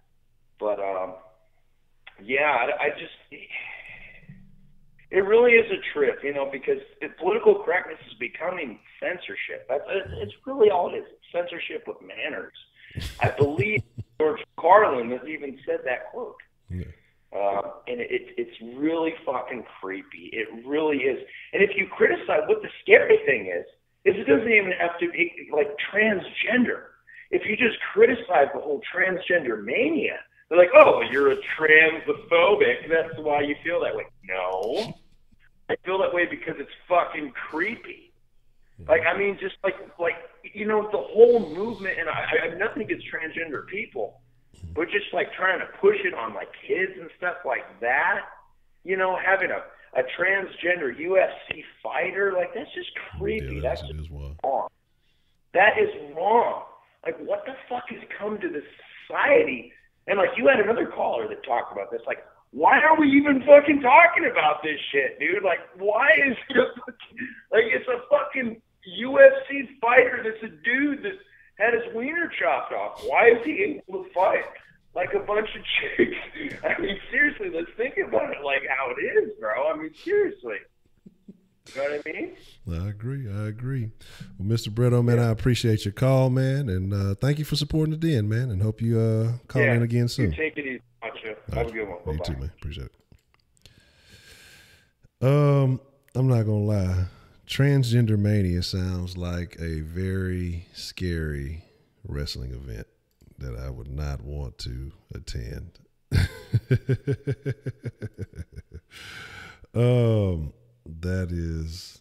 That's what's up. But I mean, I agree. Like you said, you know, political correctness is censorship with manners. That's a very interesting way of putting it. And Carlin was definitely ahead of his time. Yeah, Heidi, I'm waiting for you to call so I can just, as soon as you call, 9, hang up. And that's very odd. So, you know, again, we were talking about, and again, I appreciate the call, Bretto, and I hope I'm saying that right, Bretto, like bread. I don't know, I'm assuming that's it. But we talk about what would change, you know, what would I change if we were to change anything? I think education is key. I think education is the ultimate tool, you know, and I think that it gives education is freedom, you know. And I talked to my old lady about stuff, and we, you know, she talks about how, you know, she thought prior to, you know, going to college and getting an education, how things were, you know, presented to her and how she thinks about things now. And I think that once you are presented with certain tools, you know what I'm saying, not the ideas themselves, but the tools to be able to, you know, decipher ideas for yourself, to decipher thoughts for yourself. I think when you give people those tools to understand, but again, you have to, I think with that, you have to kind of even out some of these universities and things, because now, you know, the universities lean so heavily left that it's not education, it's indoctrination. And, you know, when you're going and you're looking up to a teacher as a leader or a mentor or whatever, and they're infiltrating the way you think and setting you on this path, you know, for your future, because you're looking at an educator as somebody who's trying to, present you the best information, you know, for you to benefit your life. So I think that, I mean, I don't know how you go and do that. I don't know how that's possible, but if there was a way to clean it all up and, you know, encourage people to go and get educations, I think that's where it's at. Yeah, I think that's kind of where it is. And then, you know, because then you learn how to manage money, you learn how to make money, you learn how to, you know, the value of family and everything else comes along with that. I would like to think if you keep the politics out of it, but I think that's the route that I would go.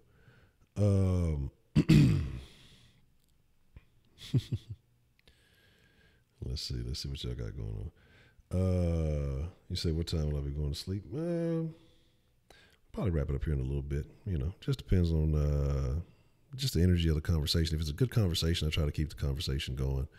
I'll be telling myself I'm only going to stream for 2 hours, but then, you know, things just, you know, if the calls are good and the conversation is good, you know, I think it's good to talk about, because I'll be honest, by tomorrow I'll be forgot about it. So I think all that works. Bread dough. Oh, okay. Let's see. Now, I think Broderick and Jay Dill seem to be having a good conversation over there. I was missing. They were talking about. Say I'm not defined by who I'm sleep with. For people say stay out of my bedroom, they want you to have a front row seat. Man, and that's the thing. That's the thing. I want to discuss that briefly, because honestly, when it comes to a lot of this stuff, who would even know if you didn't put it out there on Front Street? Who would really know? You know, because you look at a lot of this stuff when it pertains to the LGBT community. And again, this is not an insult to anybody, but let's just be honest. All the celebrations, all of the events or whatever it is, it's always on some over-sexualized type shit. You know, who would even know that you were of this way unless you didn't dress so flamboyant? I'm not telling anybody how they have to dress, because there's some motherfuckers, that the entertainers or whatever, that dress very questionable. But when you do certain things, when you walk certain ways, when you just over-exaggerate certain behaviors, I think that's what people look at and say, all right, that person there is doing a little bit too much. That person there is, you know, weird. Then it becomes like a mental thing more so than anything else. Say, can we screen calls? Man, like I say, eventually, like, we're going to get some growth. Like I say, the goal is one of these days, like I say, get a better location and move up out the garage, and I'll have to get an intern or something, and you know, get it set up to where we can screen calls and do some things like that. But we'll have to figure it out. One day we'll get it all together. Let's see.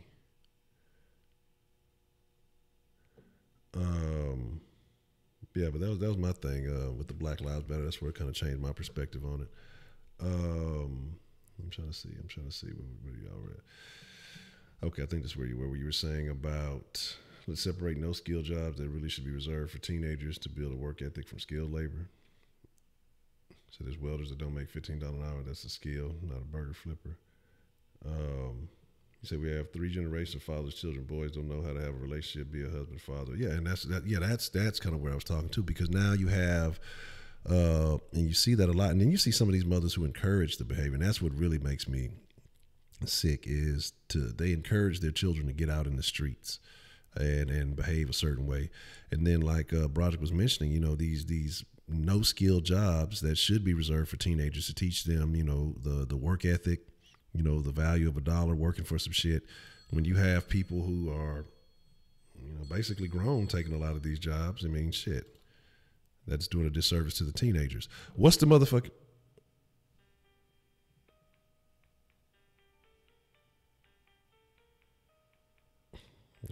trying to figure out what's going on here before I activate this call. This Streets on Beats. Hold up, Screw. Hold up. It's going down. Hold up. Oh no, this must be straight from the streets or some shit. You know what I'm saying? Would I entertain guests on the show? Absolutely. And I've had you know, occasionally we have Man Up join me. So whenever Man Up is usually available, you know, he'll join. And then I've had some people inquire about, you know, coming on being guests. So I'm a like I say, the thing about it is, you know, and again, like I say, the Skype is cool, but I have goals. I do have goals, and you know, again, like I say, I just have to work harder. I gotta put in some work to reach those things, because ultimately, I don't want to, because that's a bad comparison. Even though I do want to go back and watch the show he had with Alex Jones today. Joe Rogan's canceled now, but eventually I'd like to get to a situation similar to something like that, Joe Rogan / Arian Foster set up, to where you can have guests in face to face, you know what I'm saying, and really have conversations, because I think that would be cool, you know, still have the ability for, you know, people to call in and discuss and really talk about things. That would be the next step, you know.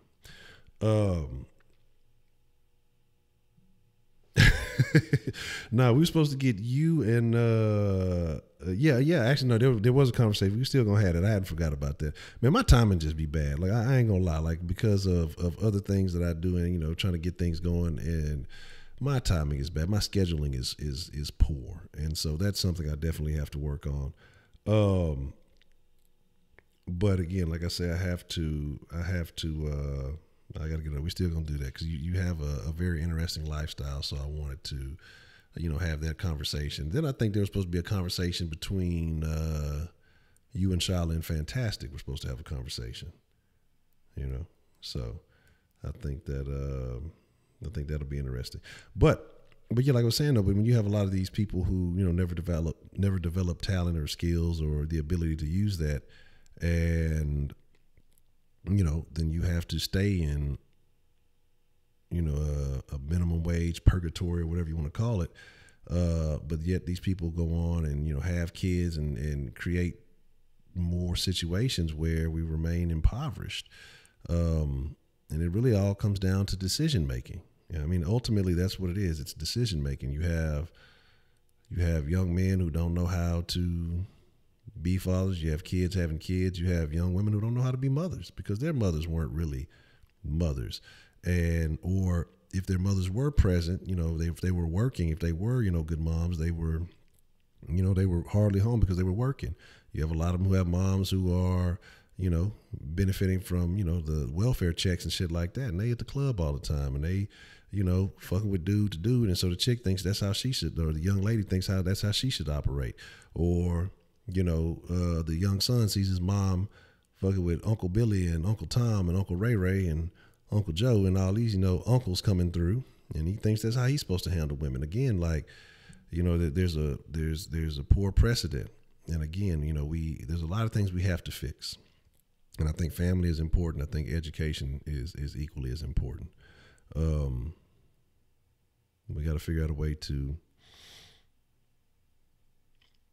reinstitute those things into the community, but that's just not cool. What's cool is having a baby mama. That the fact that that's a term, honestly, is pretty fucking sick, man. So, you know,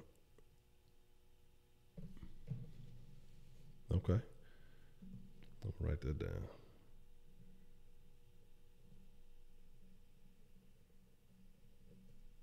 I got you.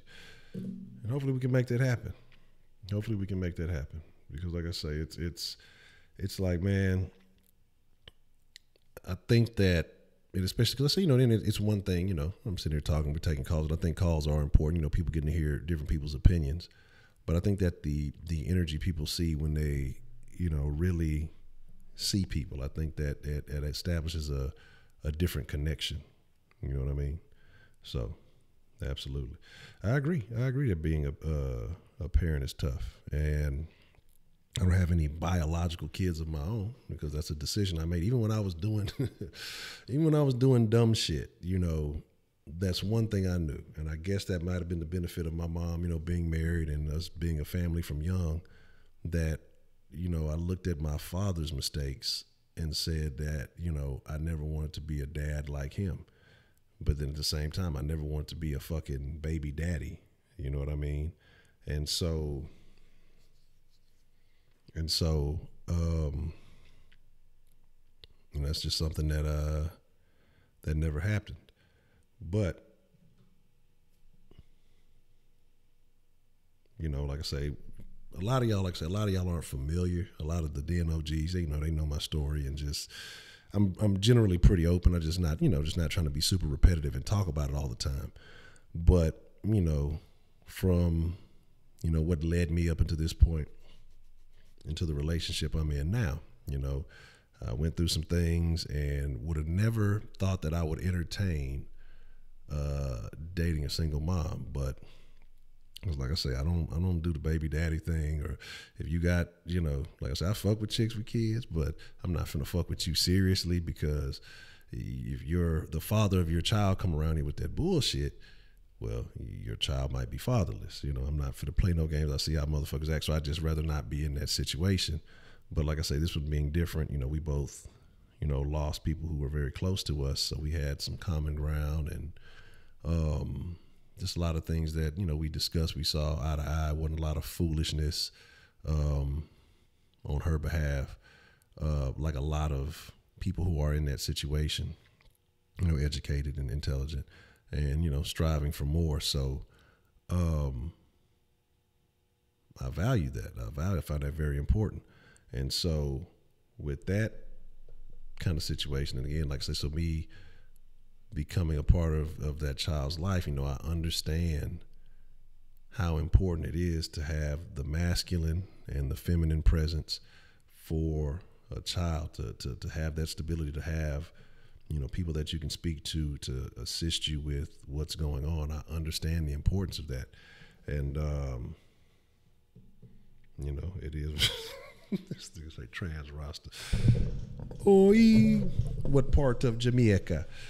But, you know, and so that's why I say this experience has taught me a lot, you know, because again, I just used to kind of be like, I don't want no kids, and, you know, whatever. Because, like, you know, the world is crazy, man. And, you know, I don't want to have no kids out of wedlock or anything like that.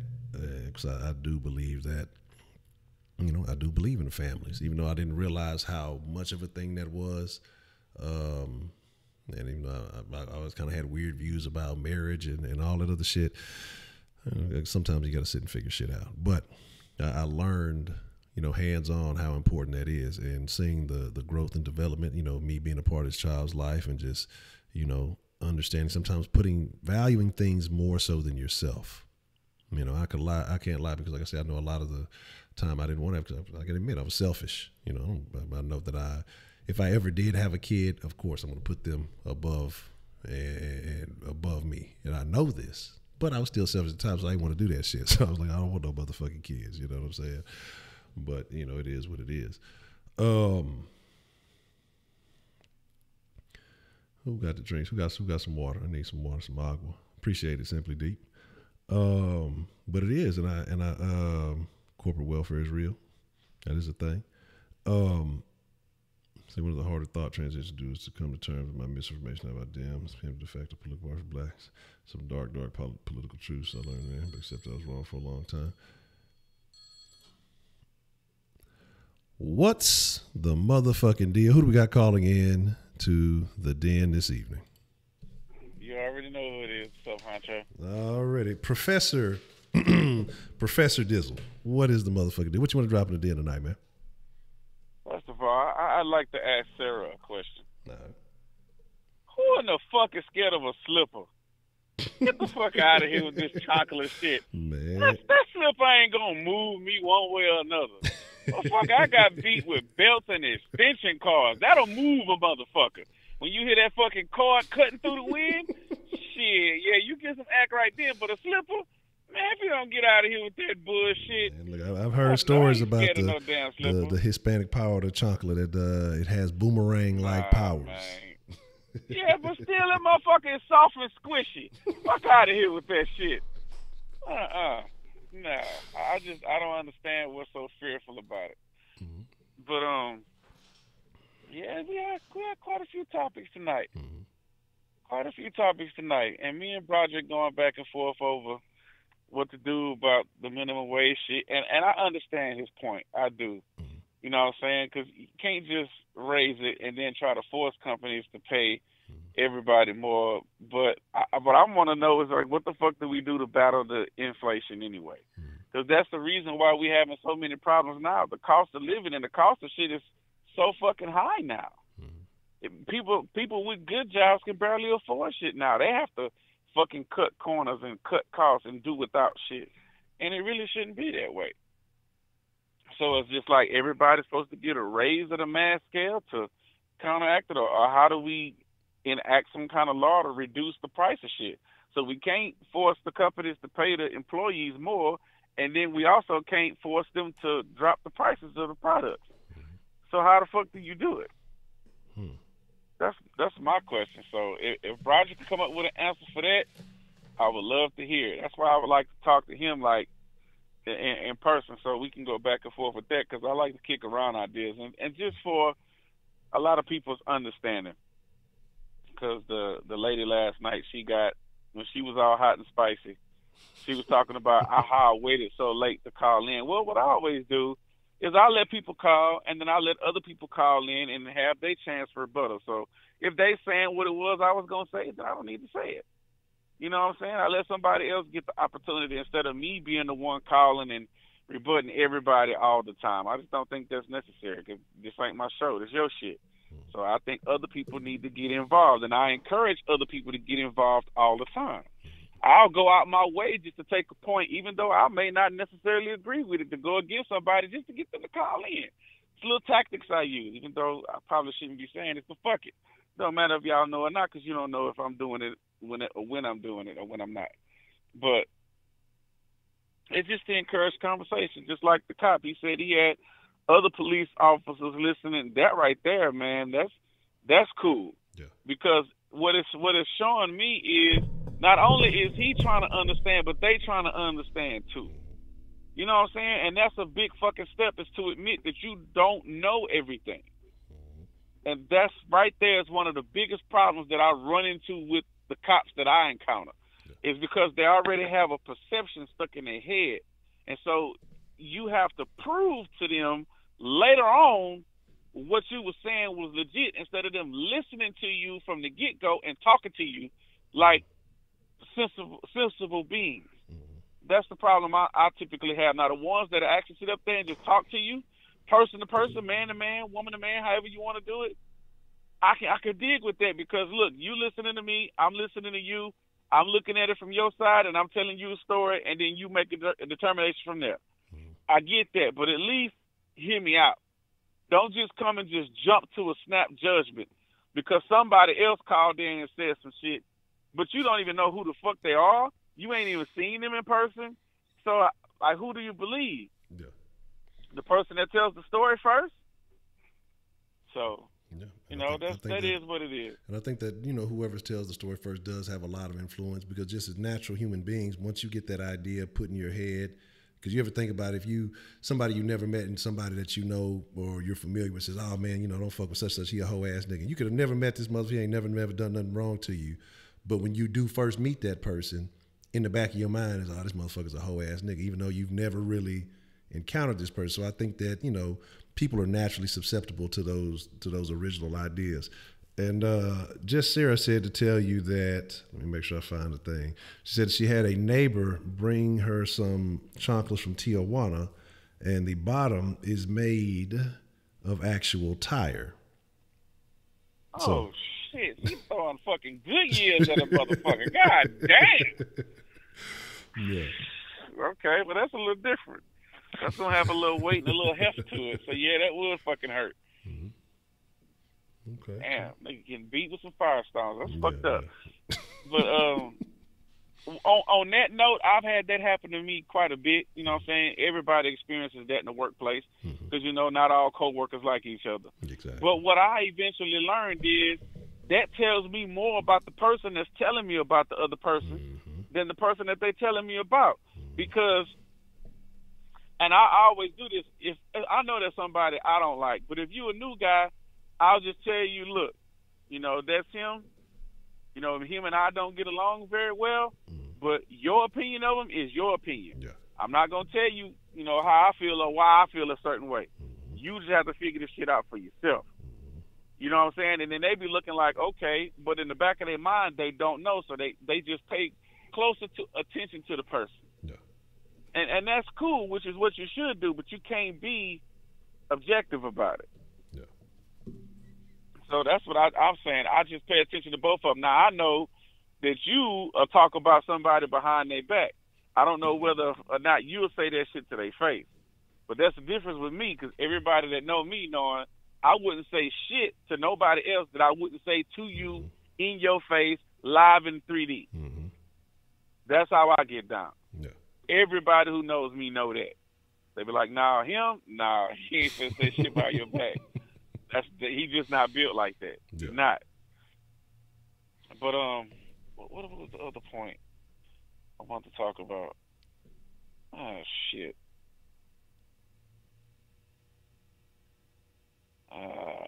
Let's see Heidi over there talking shit. It's all right. You know, we all know Heidi is the #1 Harden fan, so it's okay. You know, you want to falsely accuse me of being a punter at Rice, I'm insulted. All right, I'm very insulted.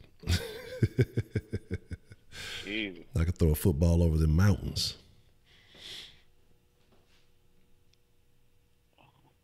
I literally can't remember what the fuck it was. Well, Heidi said she recommended a suggestion for your economic question, and she said okay, something about Dr. Friedman. So she said she would refer a book from Dr. Friedman. I'm not sure exactly which one, but she recommended that. Dr. Friedman would be able to have answers. I'm gonna have to scroll back up and check it out. I'm gonna check it out too, and if it turn out to be some bullshit, I'm gonna be on your ass, Heidi, like I already am. Your motherfucking ass still ain't called in yet. I'm still waiting. This is gonna be an everyday thing until your ass finally decide to call in, so we can hear your fucking accent. Goddammit, bullshit. Shit ain't gonna fly. All the other women, we got new people calling in, people that ain't been listening to the Den for a week. You been here since damn near day one and ain't said shit. Bullshit, Heidi. Bullshit. Okay. She said the video is How to Cure Inflation, and it's on YouTube. Okay, I'm definitely gonna check that out because I'm curious. Because I don't know what I wouldn't know what to do. I wouldn't know the first thing. Oh, Trump. That's what I want to talk about. Okay. Look. It is real hard for me to refute what you said, Honcho, about he got the position of power. What could it hurt to go talk to him? And I really couldn't come up with an answer for that. But all I'm saying is I wouldn't talk to him because the motherfucker is stupid. Like, I'm sorry. Look, I get what Broderick and them are saying. Well, he's done more.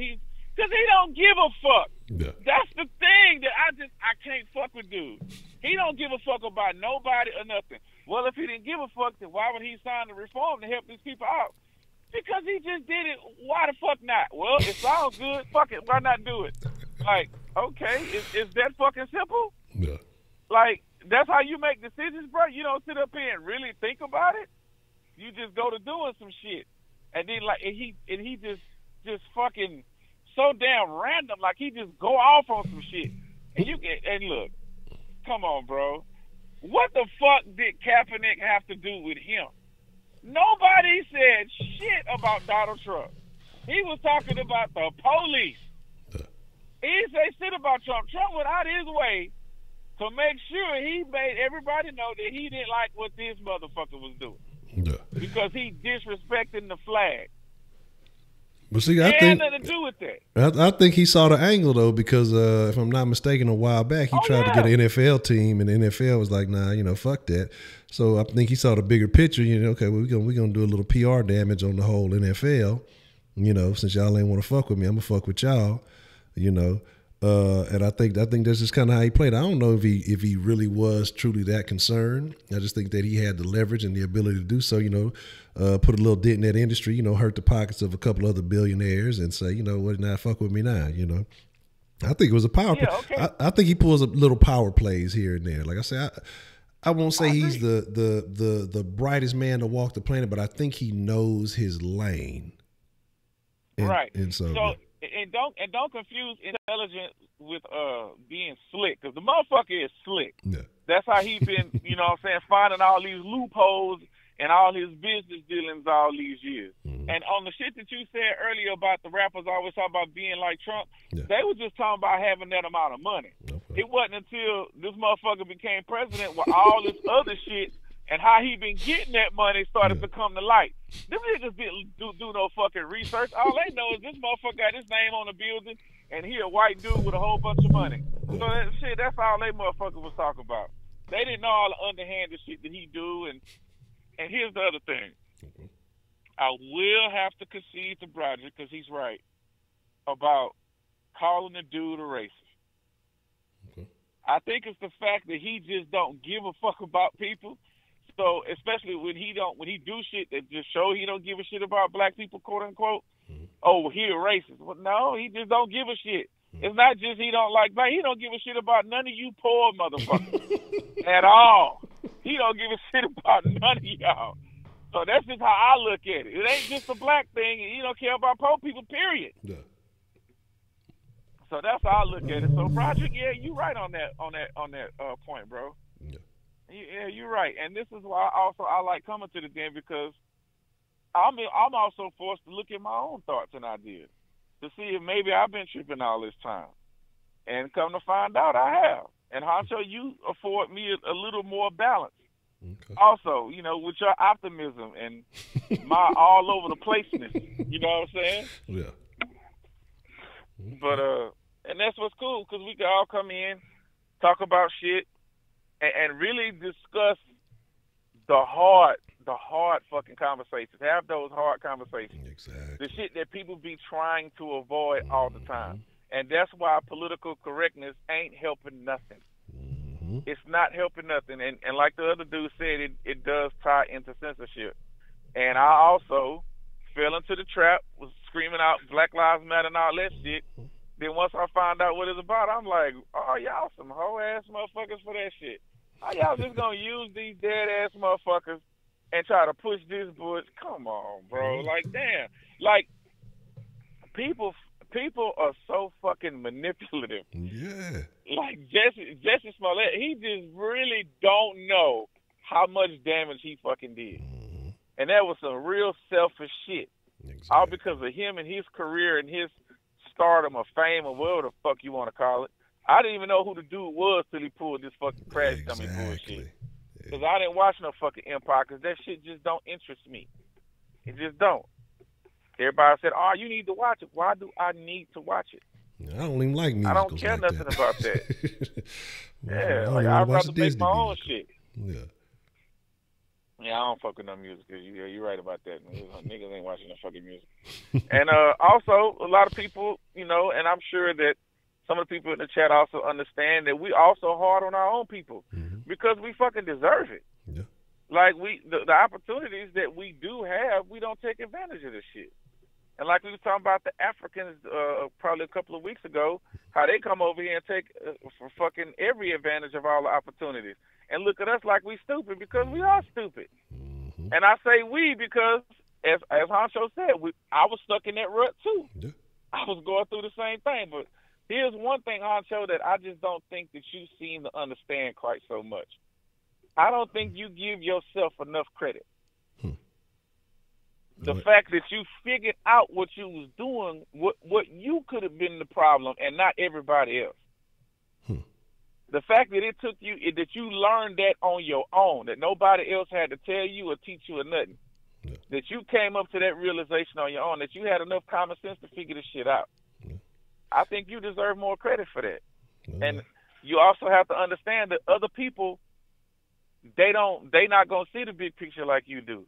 That was the hardest thing for me to grasp, like coming up, because I'm above average intelligence.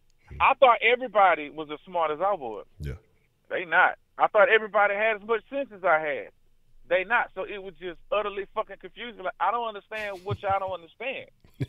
I'm young, and I'm telling you grown motherfuckers what you need to be doing, and y'all looking at me like you don't know nothing because you young. Yeah, but I see the bigger picture, and you don't. You still looking at this little short view shit.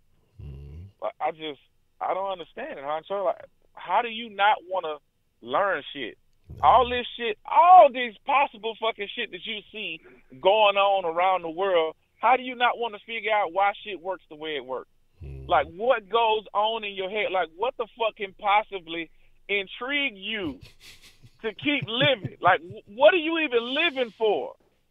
I don't get that shit. And the Kanye shit about when he went to the president, I didn't like it. Yeah. I really didn't, because the motherfucker sounded like he was losing his mind. But, as you said, he did say some deep shit if you really broke it down. But it's just the way he delivered it. Certain people didn't know how to grasp it and understand it. But a lot of the people who's of much higher intelligence than most people, they find trouble communicating it with people of lesser intellect. Yeah. And I'm not saying that Kanye's one of them motherfuckers, because he definitely not. Because some of the shit he said, I just be like, nigga.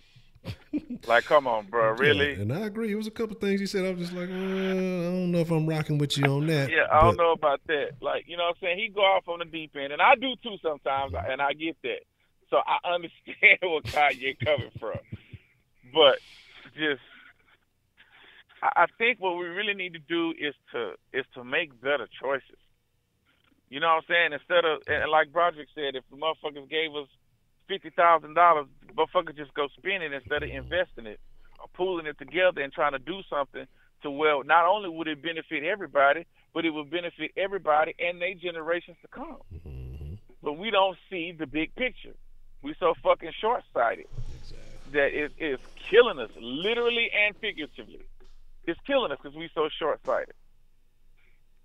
Me and my brother and my best friend, we was having this talk yesterday, and we was talking about independent women. And yeah, he go with the the woman bash shit again. But fuck it, it is what it is.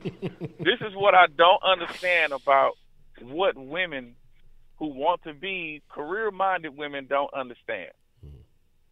At the end of the day, most of y'all, and I'm not saying all, but most women are going to want a family at some point.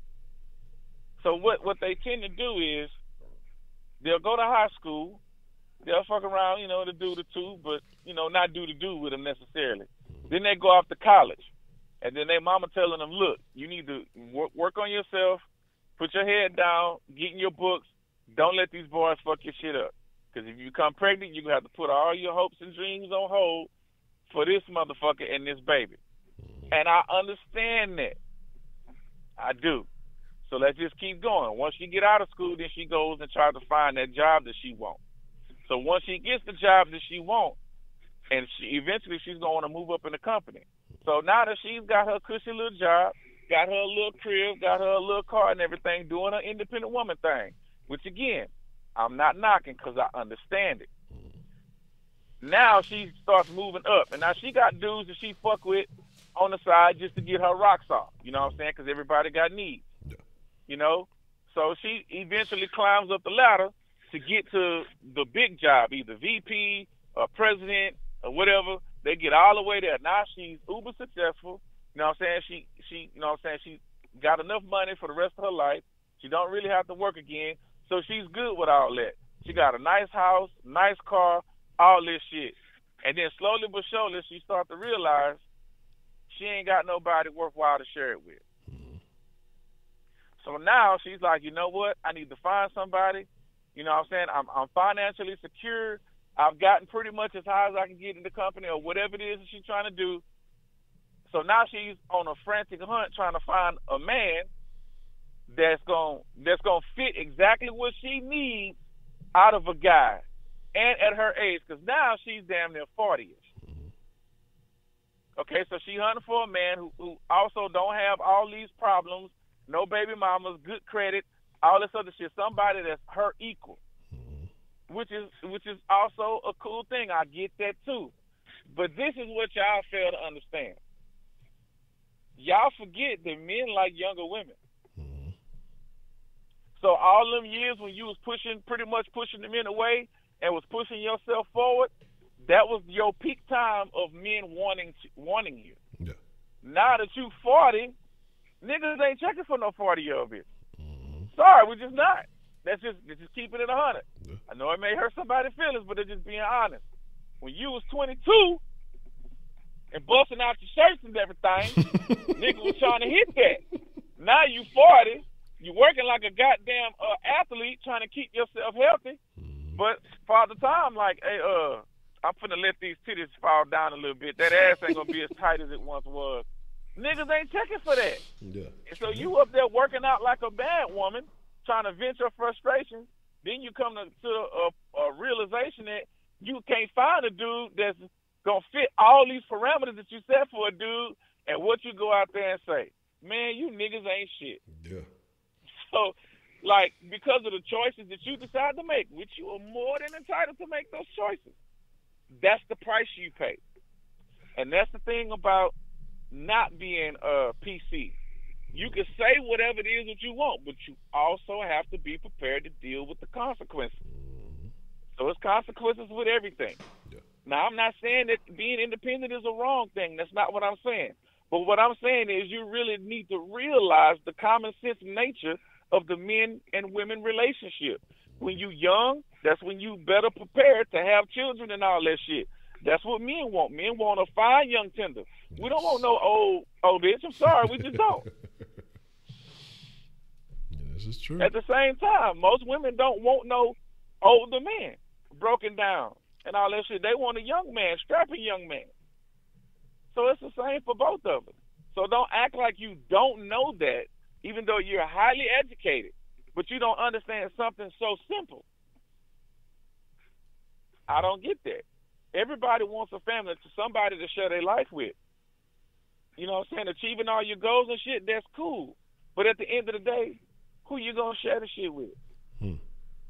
That's the question. That's true. That's true. Do you find that, excuse me, do you find that men have a similar issue? Or do you think men just don't really give a shit? Do you see men just settle once they do well for themselves?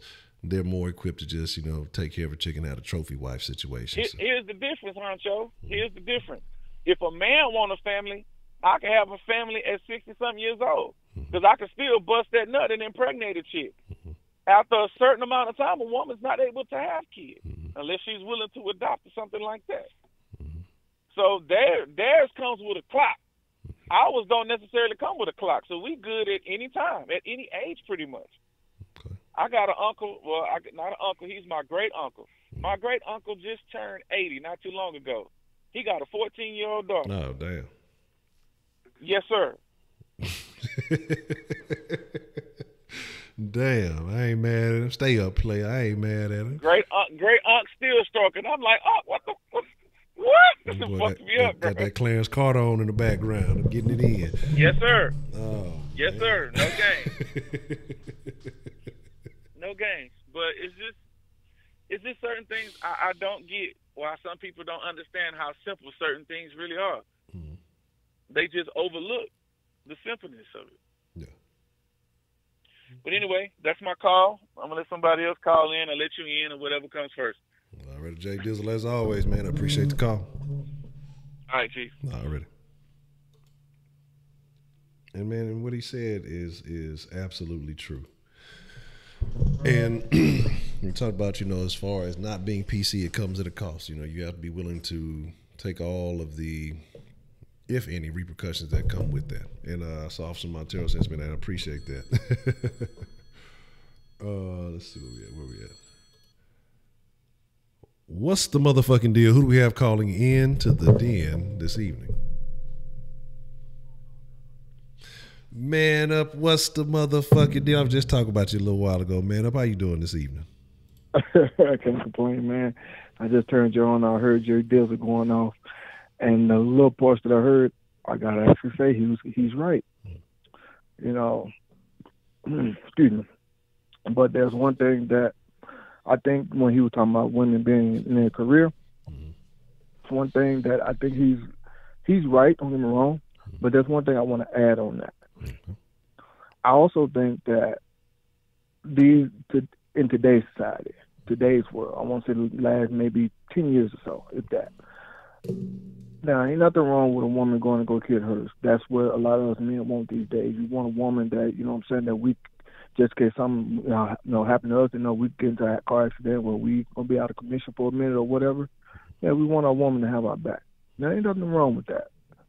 But I do think a lot of times when these women do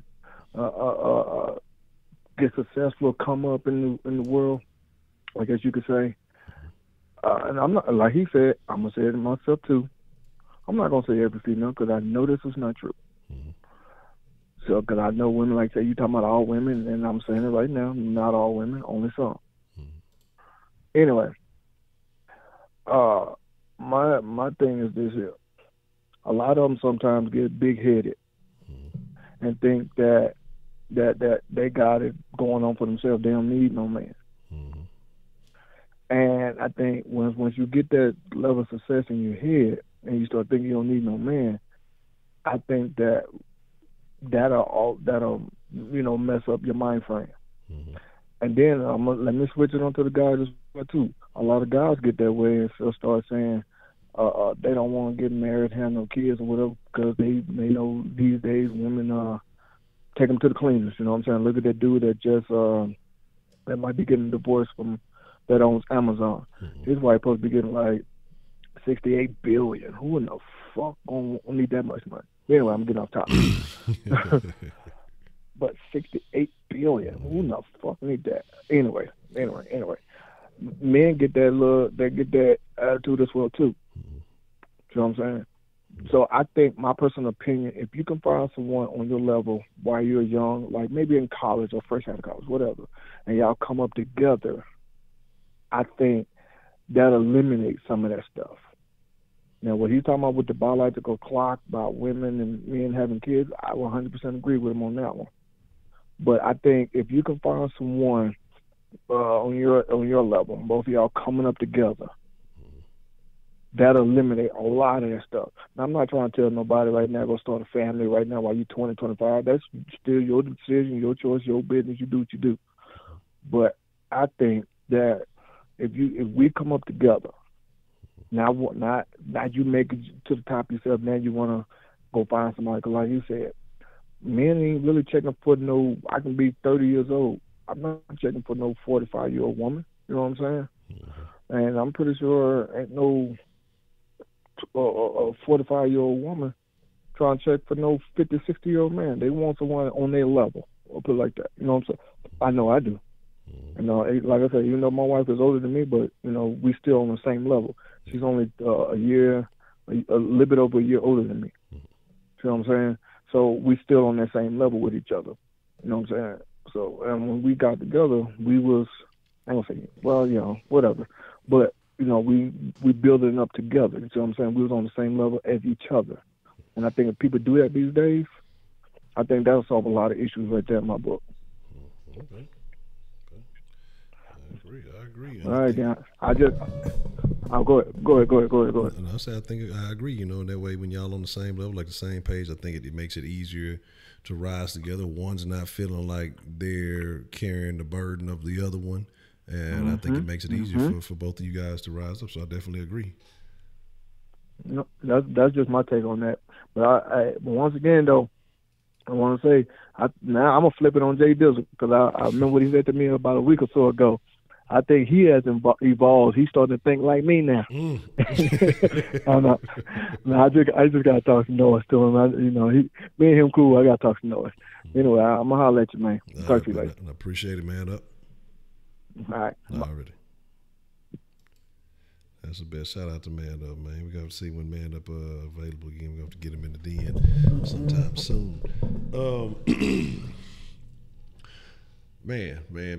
Look, y'all say ain't nobody checking for the 40-something year old. No, R. Kelly checking for what after the old gal came and bailed him out. The chick, they say she owns like a Christian daycare. I know this is so far off left field, but we've been talking about older women. I don't know how old she is. I think they said she was like 47 or something like that.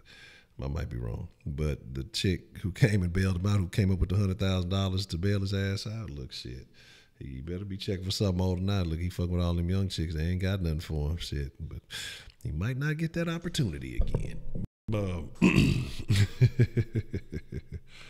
You said if he was single, he'd be 40 to 60 for you hell with a young chick. Man. I think it matters. Like I said, I think, because when Jesus was talking about the whole business thing, the biological clock, it makes me think about one of my aunts, and she's basically a prime example of that. In high school, she was that chick, all the guys was chasing after. She kind of went on and got into the career thing, and she was business minded. Waited till she kind of got up. She was in banking and things like that, and she became president of some shit, vice president of some shit, and then she was married at first, but they didn't ever have no kids. That nigga there he was whack as shit. And then so they kind of parted. He was abroad too, and then but he was an educated dude or whatever. And then she messed around and I don't know, called herself dating a guy with a guy. And she wasn't ever really happy with him, even though they had 2 kids, because she felt like she was embarrassed to take him place because he was less educated and all this, and the way he carried himself. I think he worked like with the light company or some shit. She in banks, so she wouldn't really want to take him to all the little fancy soirees and all that shit. And they recently split. And last I checked, this was a few years back, she actually got with somebody else, but she desperate for a man. I ain't gonna get into all the details, but then she ended up getting with some old dude who used to be chasing after her in high school, because your selection is limited. You ain't really got the options. She's still attracted for an older lady, but he was still stuck on some old high school fantasy shit, I guess. And I don't think he'd ever been married. I don't remember. I know he didn't have any kids, something like that. But she had some old bad, shitty ass kids. I ain't got no shame saying them motherfuckers was spoiled like shit.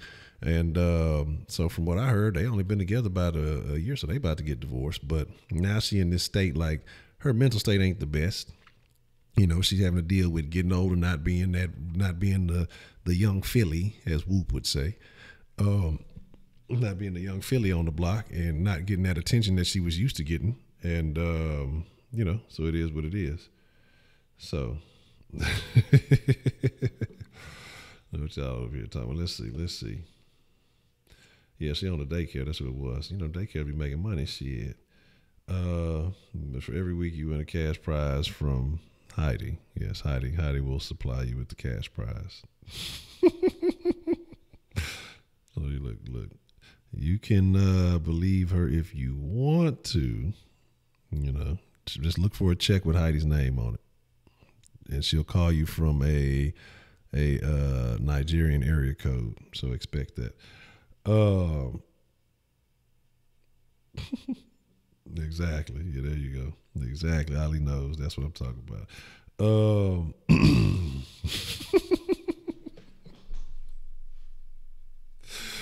The least you could do is get in the description to get the real The real P.O. box on there. Goddamn. Renting an apartment, owning a house. I mean, that's an interesting one. You know, ownership, I think, is the American dream. You know, that's the pursuit. But you know, you got some people who say renting is more affordable. But I think you want to have something eventually, be able to hand something down. I mean, I think it depends on the person. You know, it depends on the person. I think it depends on where you're trying to live. I think there's a lot of factors. But I think having a home ultimately, because when you rent, you know, you're at the mercy of a lot of other shit. And when you have a home, you know, sometimes you just don't want neighbors all over. I mean, that shit can get annoying. You know what I mean? Just like neighbors can be fucking annoying as fuck. And then you just don't know who is moving in. You know, you get some old motherfucker want to play drums in the middle of the night. You know, you might get a quiet, you know, old lady neighbor, you know, she don't bother nobody and she end up dying on you. You know, like, damn, the old lady died. It's fucked up. Again, you know, it just depends. Sometimes you get some old dickhead neighbors. I think you just gotta, I think it depends, but I think a home is ultimately the goal that you want to have. Let's see. Heidi slinging footlongs. Let's see. Terrible. Former rights backup. That's the most insulting thing you've ever said, ever, Heidi. And I'm offended. My heart hurts. And I'm definitely upset. You say it's gonna blow up, man. You know, I think one day at a time. And you know, just got to keep pushing it. Like I say, it's the things that I have to do to make the den better. Again, I got to get on the short videos. I think because that's ultimately what helped, you know, the den get to this point is like the Jesse Smollett situation. Now, I know that was a hot topic, but to see consistent, gradual growth, definitely going to have to, you know, attack more of those topics in that fashion. Yeah, it's just a lot of stuff that needs to be done. But just a lot of stuff happening that prevents me from doing some of that. But I'll get it all figured out. It's just timing. Like I say, timing is a motherfucker. You know what I'm saying?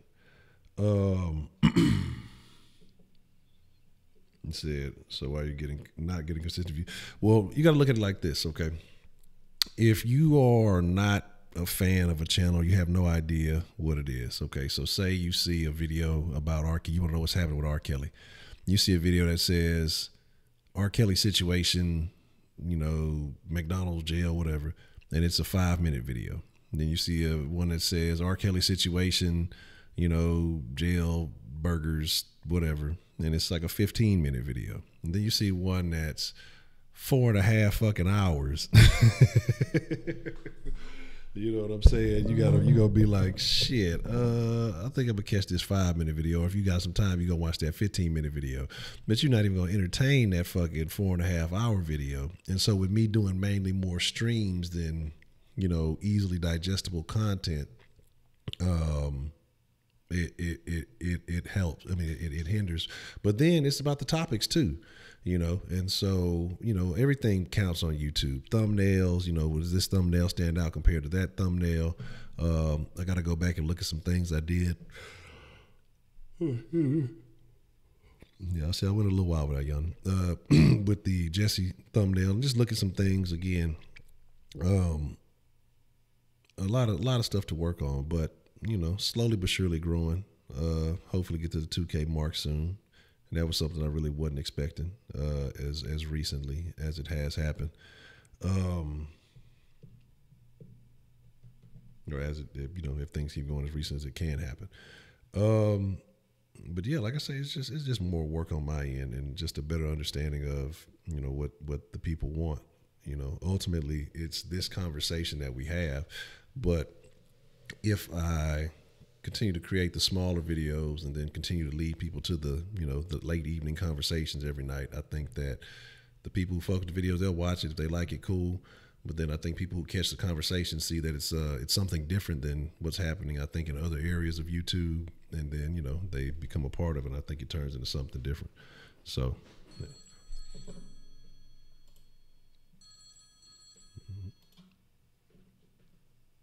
yeah. All right. What's the motherfucking deal? Who do we have calling into the den this evening? Oh, man. No. That's, oh, God. How are you today? I'm doing all right. Are you all right there, buddy? Okay, it's nice to talk to you. The drunk dialed you, and you're talking to me. Okay. What you been drinking? You're a good person. You should be married. You married? That's an odd question. Yes, yes. Are you happy? Yeah, I'm really happy. Like, finna push this little red button. Okay. There we go. I don't know what was happening with that. That was real odd. But yeah, you know, do what you got to do. So, you know, you say, first of all, I watch these episodes of Grimy Steady. Yeah, it's a lot of stuff. And I don't blame YouTube for anything. It's about me learning the game. You know, I don't blame anything for anything. Any situation that I put myself in, any situation that I want to participate in, it's up to me to learn the rules and learn how to manipulate the situation into my favor so that I can win. You know, I think that's kind of what it is. There's that. No, so no blame on YouTube whatsoever. When I hit 2K on the den, what change will you bring? I don't know how far. It depends on how far I am from YouTube. Not from YouTube. I'm far from YouTube. How far I am from 2K. Last I checked, it was like 1930 something, I think.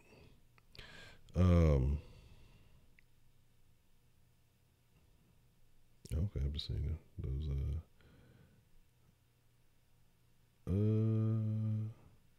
I don't know. I have to see. On that one, man. I'm not sure. I think so, but I have to definitely.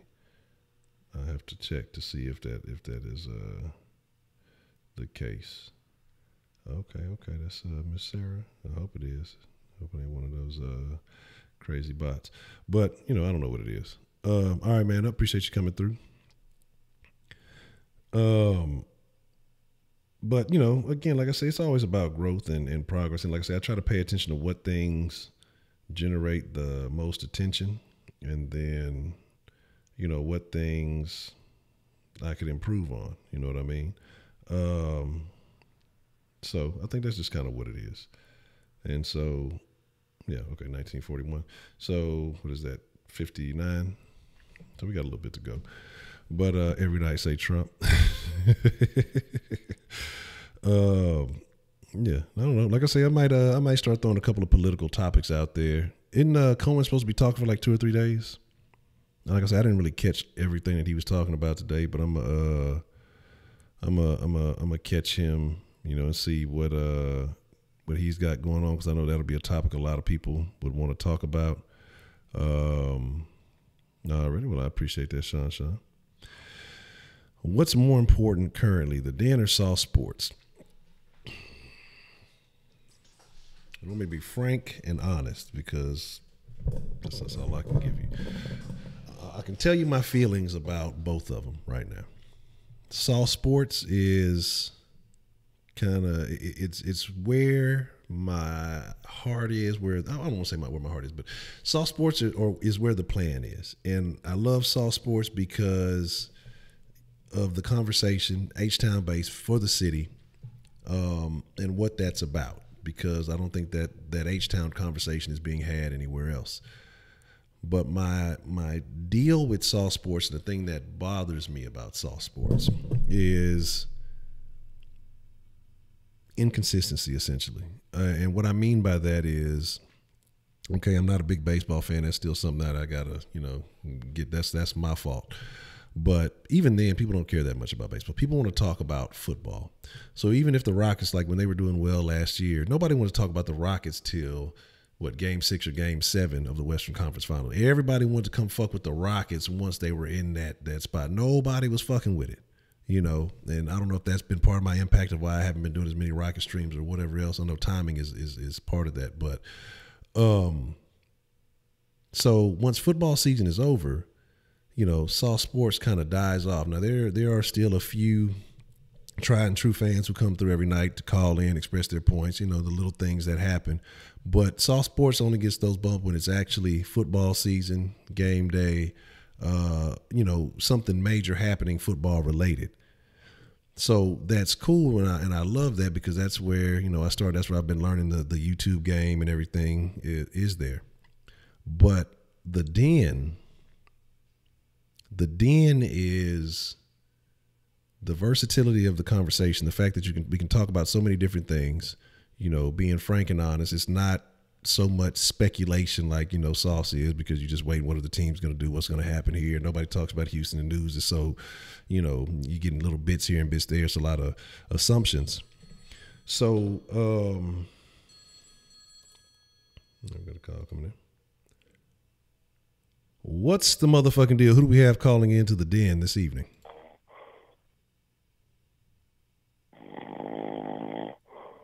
That sounds like you got a problem. You want to get that checked out. But, you know, the thing is, with the den is the honest conversation, the people from all over the nation calling in, speaking on things, you know, and being frank. And it's not all about everybody agreeing. It's about everybody seeing things from different perspectives. It's the different conversation. So the fact that we talk about so many different things, it keeps the conversation fresh. Yeah, but that's the thing. And so, yeah, I know when some stuff happens, you know, then the sauce will jump, you know, it'll be cool. But I'll be honest, sometimes, you know, when you just kind of just trying to push a story, you know, when you're just trying to, have that conversation, it gets stagnant until something happens. So sometimes, you know, Texas will go a week or two and don't shit happen. Nobody want to talk about the Rockets, or, you know, whatever else. And so you just talking about the Texans and don't nothing happen. You know, we waiting on, you know, free agency, or we ain't signed anybody. You know, it is what it is. That's what I need my old battery. So I think that's just kind of where I am with that. I enjoy both of them for their separate reasons, but the den, just because one timing, you know, be a later evening, and then the freedom of conversation, how we can just kind of go all over the place and have so much to talk about. If one thing kind of dies off, there's so much other stuff that we can talk about. Yeah, and I agree. Like with Sauce, it's just like,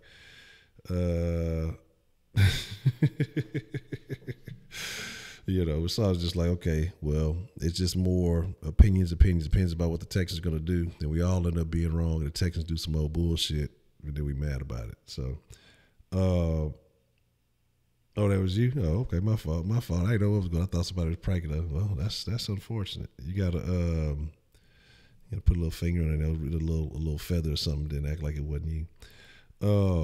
The den is like an all-inclusive barbershop. Yeah, you know what I'm saying? That's what I'm saying, and then that's the thing. Being able to speak on any and everything, and that's what's happening. You just called this number. This is supposed to be a private line. A word? How did you get this number? Your gal gave it to me. She told me this was her number, but I guess it's not. You called this number. My caller ID says so. But you called. What, are you a cop?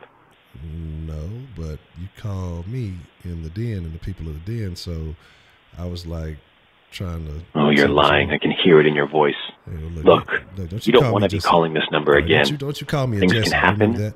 People could get hurt. You hear me? This sounds like a Jesse Smothers situation. I don't want no beef with you, pimp. You know, you got it. This number is not to be called. Okay, you call this number again, I'm going to be calling you. Capiche? Okay, I promise I won't even call you back, pimp. You got it. You got it, big dog. Look. Let me find out. Sarah, somebody didn't got a hold to the den. They called him back. So yeah, that you know, the other ones used to go hard. It did. Like that one isn't working. Sorry, bud. But yeah, I think then that's the beauty of the den, is just the realistic conversation, the ability to speak your mind, the ability to speak what it's all good. I don't even know what that is. Some old LA number, LA shit. Can't trust them LA calls.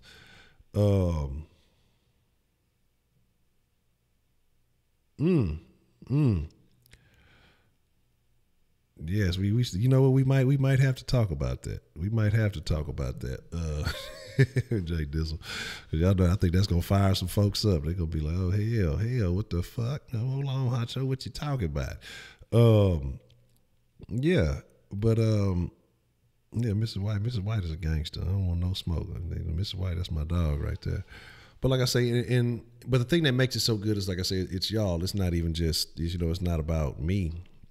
It's about being able to participate in the conversation that we're all having, and I think that's what makes it so good. Again, like I say, people from all over the nation calling and expressing their thoughts, even if it's just in the chat. And I think that's dope, man. I think that's real cool. And I think, I know me personally, I've learned a lot. Speaking like, say, from Montero, from Chicago Mike, Jay Dizzle's opinion, a lot of the OGs. I've learned something from almost everybody except for Heidi. Heidi doesn't contribute anything to the benefit of the den or the sauce, and I just wish she would.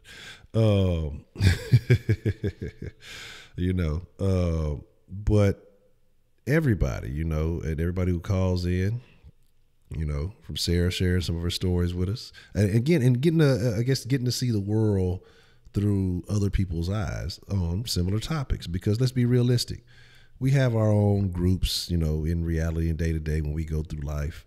But of course, some of us got the crazy friends and all that other stuff. But like I said, to just come together from all corners of the country, and we have a couple of immigrants like Heidi.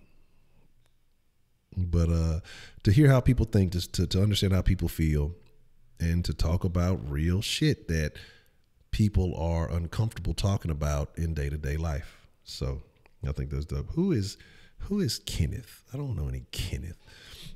I like Kenneth, but Kenneth be killing me, man.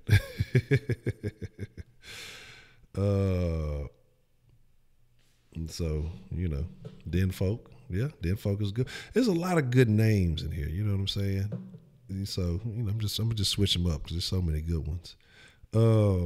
But yeah, like you said, beating a dead horse. That's the only thing that happens in soft sports. Sometimes it just it can get a little bit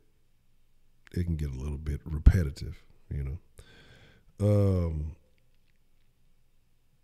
Let's see what y'all talking about. DMX and Bad Barber. That sounds terrible. That sounds like a terrible combination. It kicks him off the bed. Yeah, LeBron. Look, man, and here's the thing, because I got a partner that actually had a barbershop before LeBron was talking about that. But my thing is, I don't know, some folks you can't do too many interactions with. It wouldn't be the same. But like I say, the eventual goal is to get this, like I say, get out the garage, and get like a proper location. And again, like I say, just say, hey, come on into the den. Let's have a real conversation, and let's talk about some things. And, I think that would pretty much be the coolest shit happening. I think that's the next goal. There's some other things that I think, would like to get to, but I think that's the next goal. What that's going to take is just growth. Oh shit, my fault. I ain't cut the thing off. I apologize to y'all ears. What's the motherfucking deal? Who do we have calling into the den this evening? Hey, this is Rashida. How you doing? Rashida. It's Keisha, Rashida. I don't know who I'm talking to. Rashida, what's the motherfucking deal? How you doing this evening? Don't do me like that, because I only been in here about 2 weeks. At least I call in now. Some people been there for a whole year, or I don't know how many years you been on, but they in there ain't never called now. So at least I try. Okay, I can respect that. Absolutely. So how you doing this evening? What you want to drop in the den tonight, Rashida? You know what? I kind of like the den because it's small and kind of, a little private. I don't know if I really wanted to get too big because I don't know if I would feel as comfortable, expressing my opinions on certain issues because they're not always what everybody thinks. You know what I mean? Okay. And why do you think you? And I can understand that, but why would you not feel less comfortable? Don't you think, I think that if you see something differently, that you should provide people that perspective, because I think that helps other people who may feel that way. Because I think what we have in this, especially in America, is a lot of people who may feel that way, who have a different view on things, but because they don't think other people think in a similar fashion, they kind of just, kind of toe the line a little bit. So I mean, why do you think that you feel that way? Because I noticed that when I try to express opinions in some of the other groups, they start attacking me and other stuff, calling me names and stuff like that. I don't really like that, because I don't like to try to, have to start going back and forth and all that kind of stuff, So I don't know. Like, it's kind of difficult sometimes to express yourself to people, because they just react so like you being negative, when you really just saying how you feel about something. Yeah. But I think that what happens with the den, and what I think is cool about it, and I think even if it does grow, that's why I think, maybe slow growth, but consistent growth is best, because I think when people come in, I think initially a lot of people kind of sit back and just see where the conversation goes. And I think most people, if I ain't saying some shit they want to hear, they go, fuck this dude, and they gonna slide out. Or I think the energy and the feel of the chat conversation, I really think the chat has a big part to do with it, because people kind of get a vibe of, okay, well, these people here, what kind of, energy do they have? What kind of culture is, with the people who've been here for a while?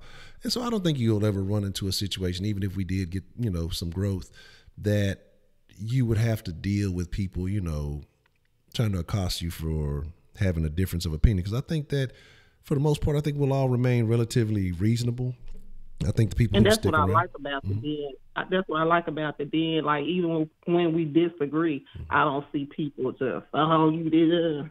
It's just like, it's like a calm disagree. I say it like that. Okay.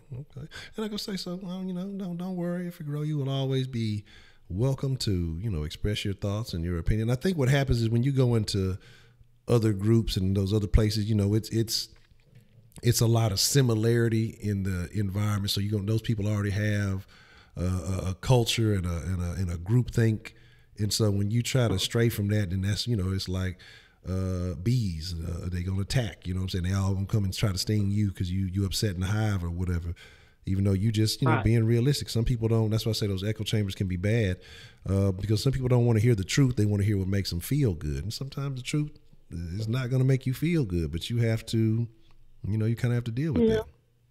The truth is uncomfortable sometimes, because a lot of stuff that you said, I mean, I agree, but I don't think I agreed necessarily before I came here.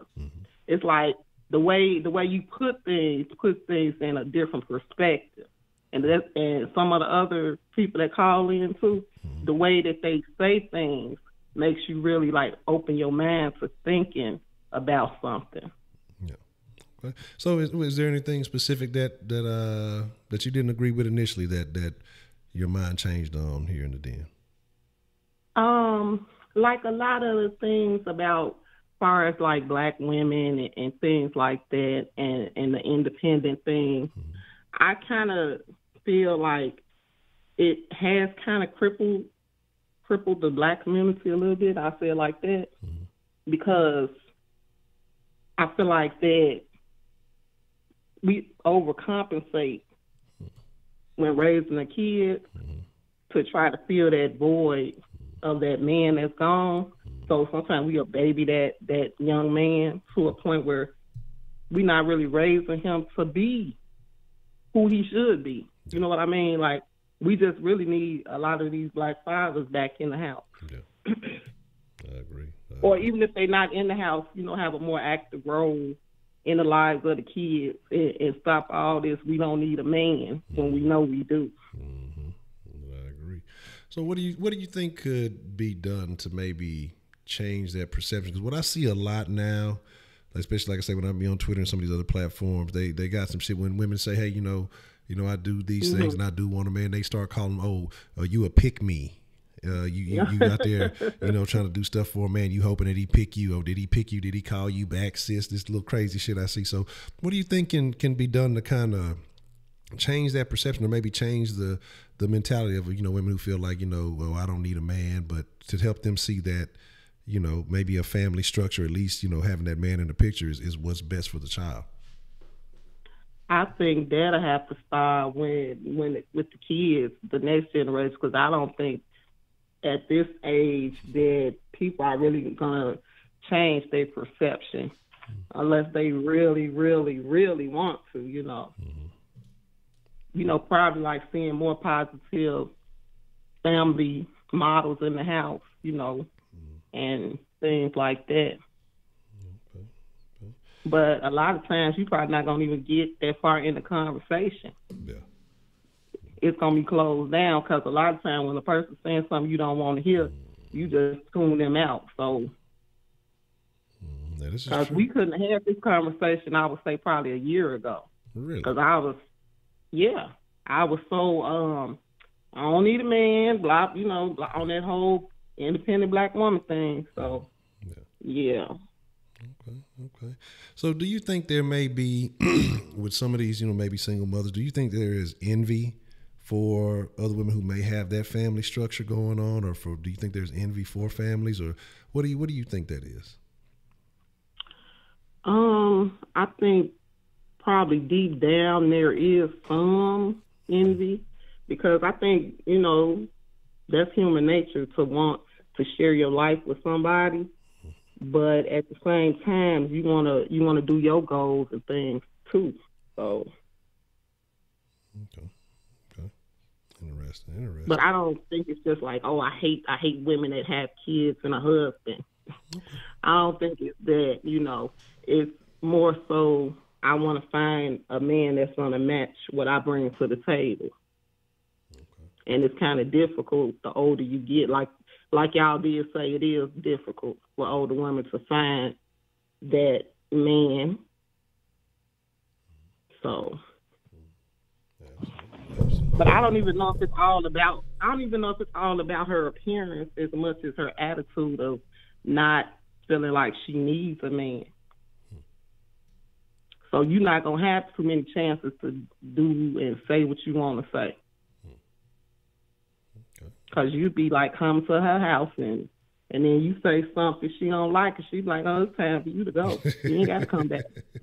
Yeah, and I've seen that because there was a situation, I'll talk about, I cut off a lot of stuff, and I see Ali coming. I'm definitely going to speak on that. It was a chick I used to be cool with, and it's like, say, some things that happened, and she had randomly, you know, hit me up, and you know, and I was just talking about the den or something like that. This was a few months back, and the topic that evening was, you know, why you probably shouldn't date single mothers. Now, I date. Well, at that time, well, I guess you would say she was a single mother. Now we date, I don't call her a single mother, but knowing I date, or I'm with a single mother.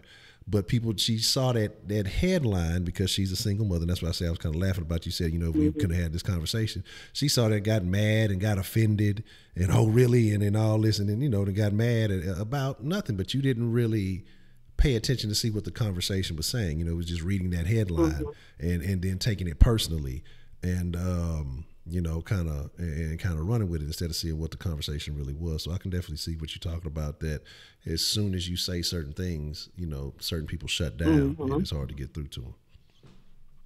And I see somebody said, if you want a man, don't go looking for him, but sometimes they lost. So you just out there trying to find what's yours. You know what I'm saying? Oh, okay. You got to put the GPS on them, man. You got to go find them. Yeah, he got the wrong direction. You trying to, you know, find them. That's all. Okay. Alia said something. She said, also a lot of women have gone through molestation, been battered, etc., or scared to have a man that's not their child's father in the home. There aren't many male role models.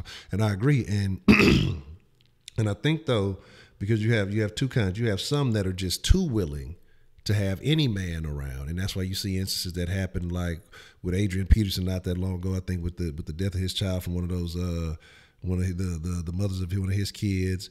You see, I know there was a story in Oklahoma a couple of years back where this woman just had a kid. Kid wasn't but a month or two, old, and so this new guy she started dating basically when she was pregnant, she left him with the baby, and he ended up beating the baby to death because he wanted to watch a Oklahoma State game or something, and the baby was crying, or things like that. And I say, especially when women have young children, you have to put that child first, and I think a lot of people put their own personal relationships first. Even like I say with the woman I'm with, like I say, I'm a role model, or I try my best to be a positive influence to the child. But I even told her so. I say, man, if you don't trust me, then you shouldn't leave me alone, which I don't want to be. I don't want you to think anything like that. I tell her you should frequently have conversations with her to check up on me, to think if you think there's anything simple, like I suggest that you do, because I know my character and I know it's not something that I'm gonna worry about. But look, listen to your child, talk to your child.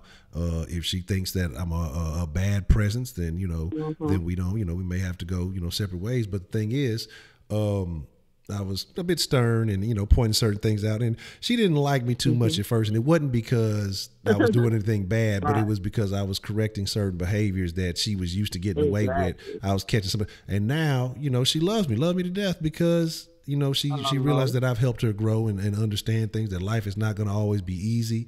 Then I think that's what I say. That's what helped me start realizing the dynamic of having a family. And from time to time, she'll come tell me that, hey, I just want to tell you thank you for helping me understand things, I didn't know before. And, that little stuff like that is the reward. But every dude does not have that intention. Every man does not have that intention. It took me going through some other things for me to even just to consider this and to get into that situation, to even be of that mind state, to be of the family mind state. And so, all right, Sean, appreciate the love. Appreciate you dropping some Benjamins.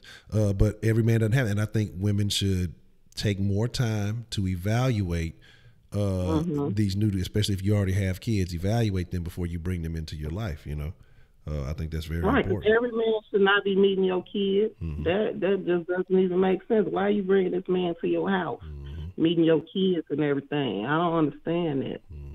I agree. I think that you should set some standards and have some precedents that are met before any of that ever happens,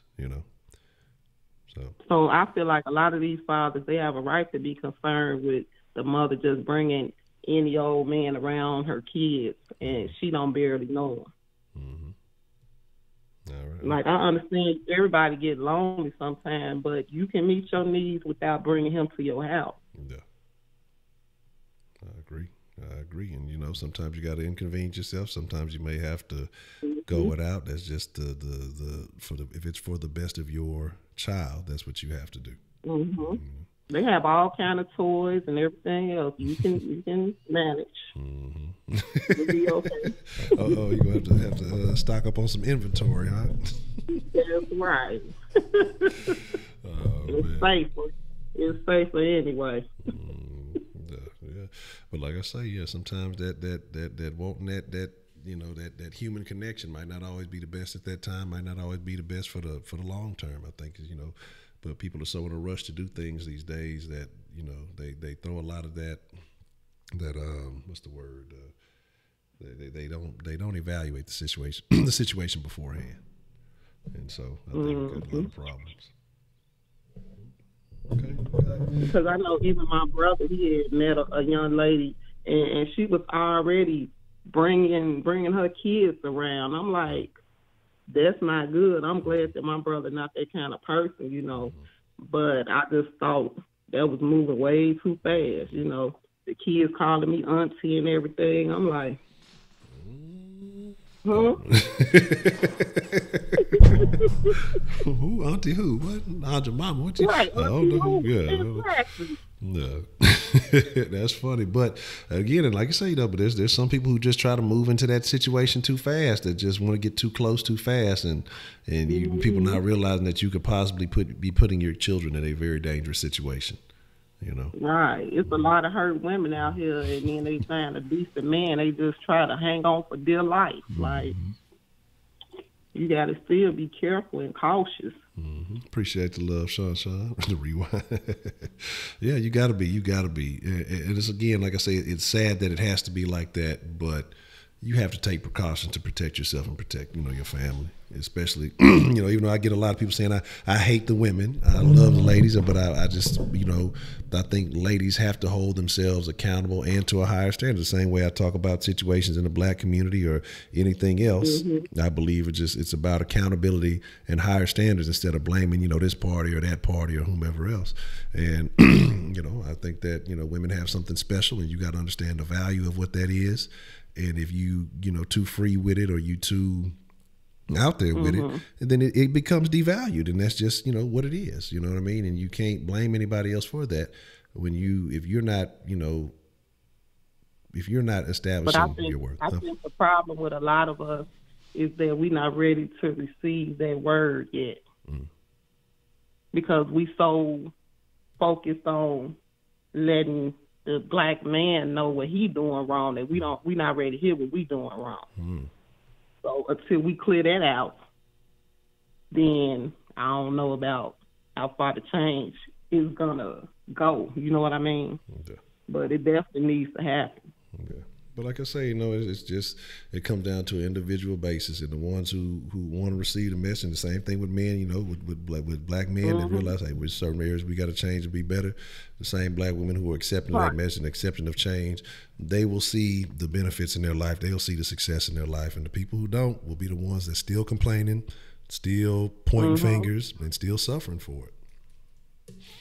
Right, because I think it's problems on both sides. Some of the men don't want to hear things, and some of the women don't want to hear things. So, well, I agree.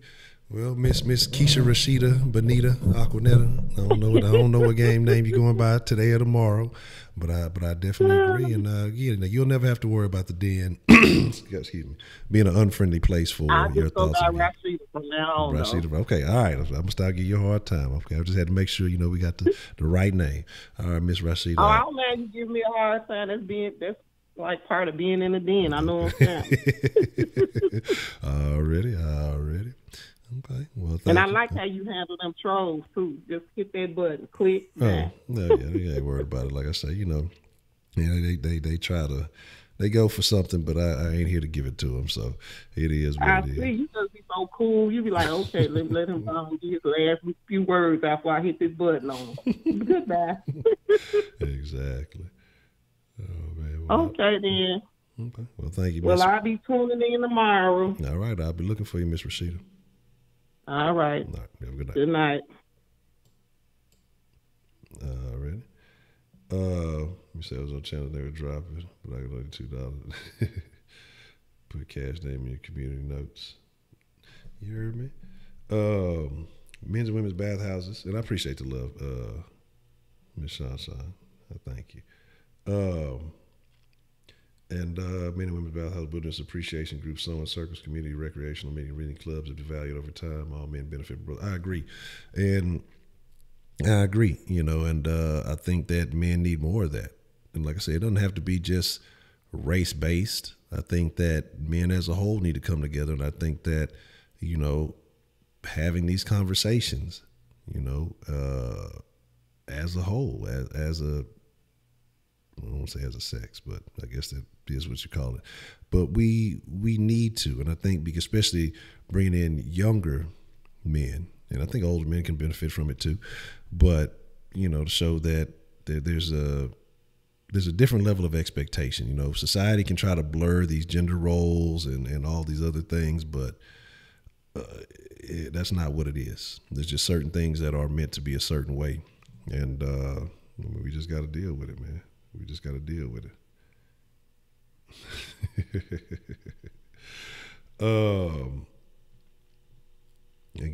Again. I appreciate y'all. We're going to get ready to wind it down. We put 4.5. I see everybody talking about they tapping out and getting tired. I'm going to get a little bit of shut out myself. Got some things to get on in the morning. But I'm not sure where Miss White is. Hopefully she'll give us a holler mañana. We got to have something good going on. Maybe she's watching what's going on with Corn. I'm gonna see if we can get her thoughts on that. But again, I appreciate all y'all. I thank all of y'all for taking the time for the good words, the motivation. the Benjamins, all the love. And like I say, just again, like I say, the encouragement to get in the den to grow and become some things. And I appreciate everybody who has faith in what it can become. And everybody who's been shouting out. I just thank all of y'all, man. And we all have a good evening. I salute y'all. I appreciate y'all. But look, y'all ain't got to go home. Y'all already know what I'm finna say. It's late. Y'all ass need to be home anyway. But y'all definitely, VC already, I appreciate you for coming through. Marcus said, you almost top 5. How far are you? Oh, yeah, you right there in the mix. We'll see what's up. You right there on the brink, so we might be able to work something out. Just Sarah Ali, DeMarcus, VC, Brandon 335. Appreciate all y'all. Everybody else. I ain't trying to diss nobody. I'm just seeing the last few names I saw. White Persuasion. Oh, Banjo Kazooie. Man, I was a kid when Banjo and Kazooie came out. Goddamn. Look, I don't even want to talk about that. I'm up. Shout out to White Persuasion, man. I'm out. I appreciate all y'all. Y'all go to bed.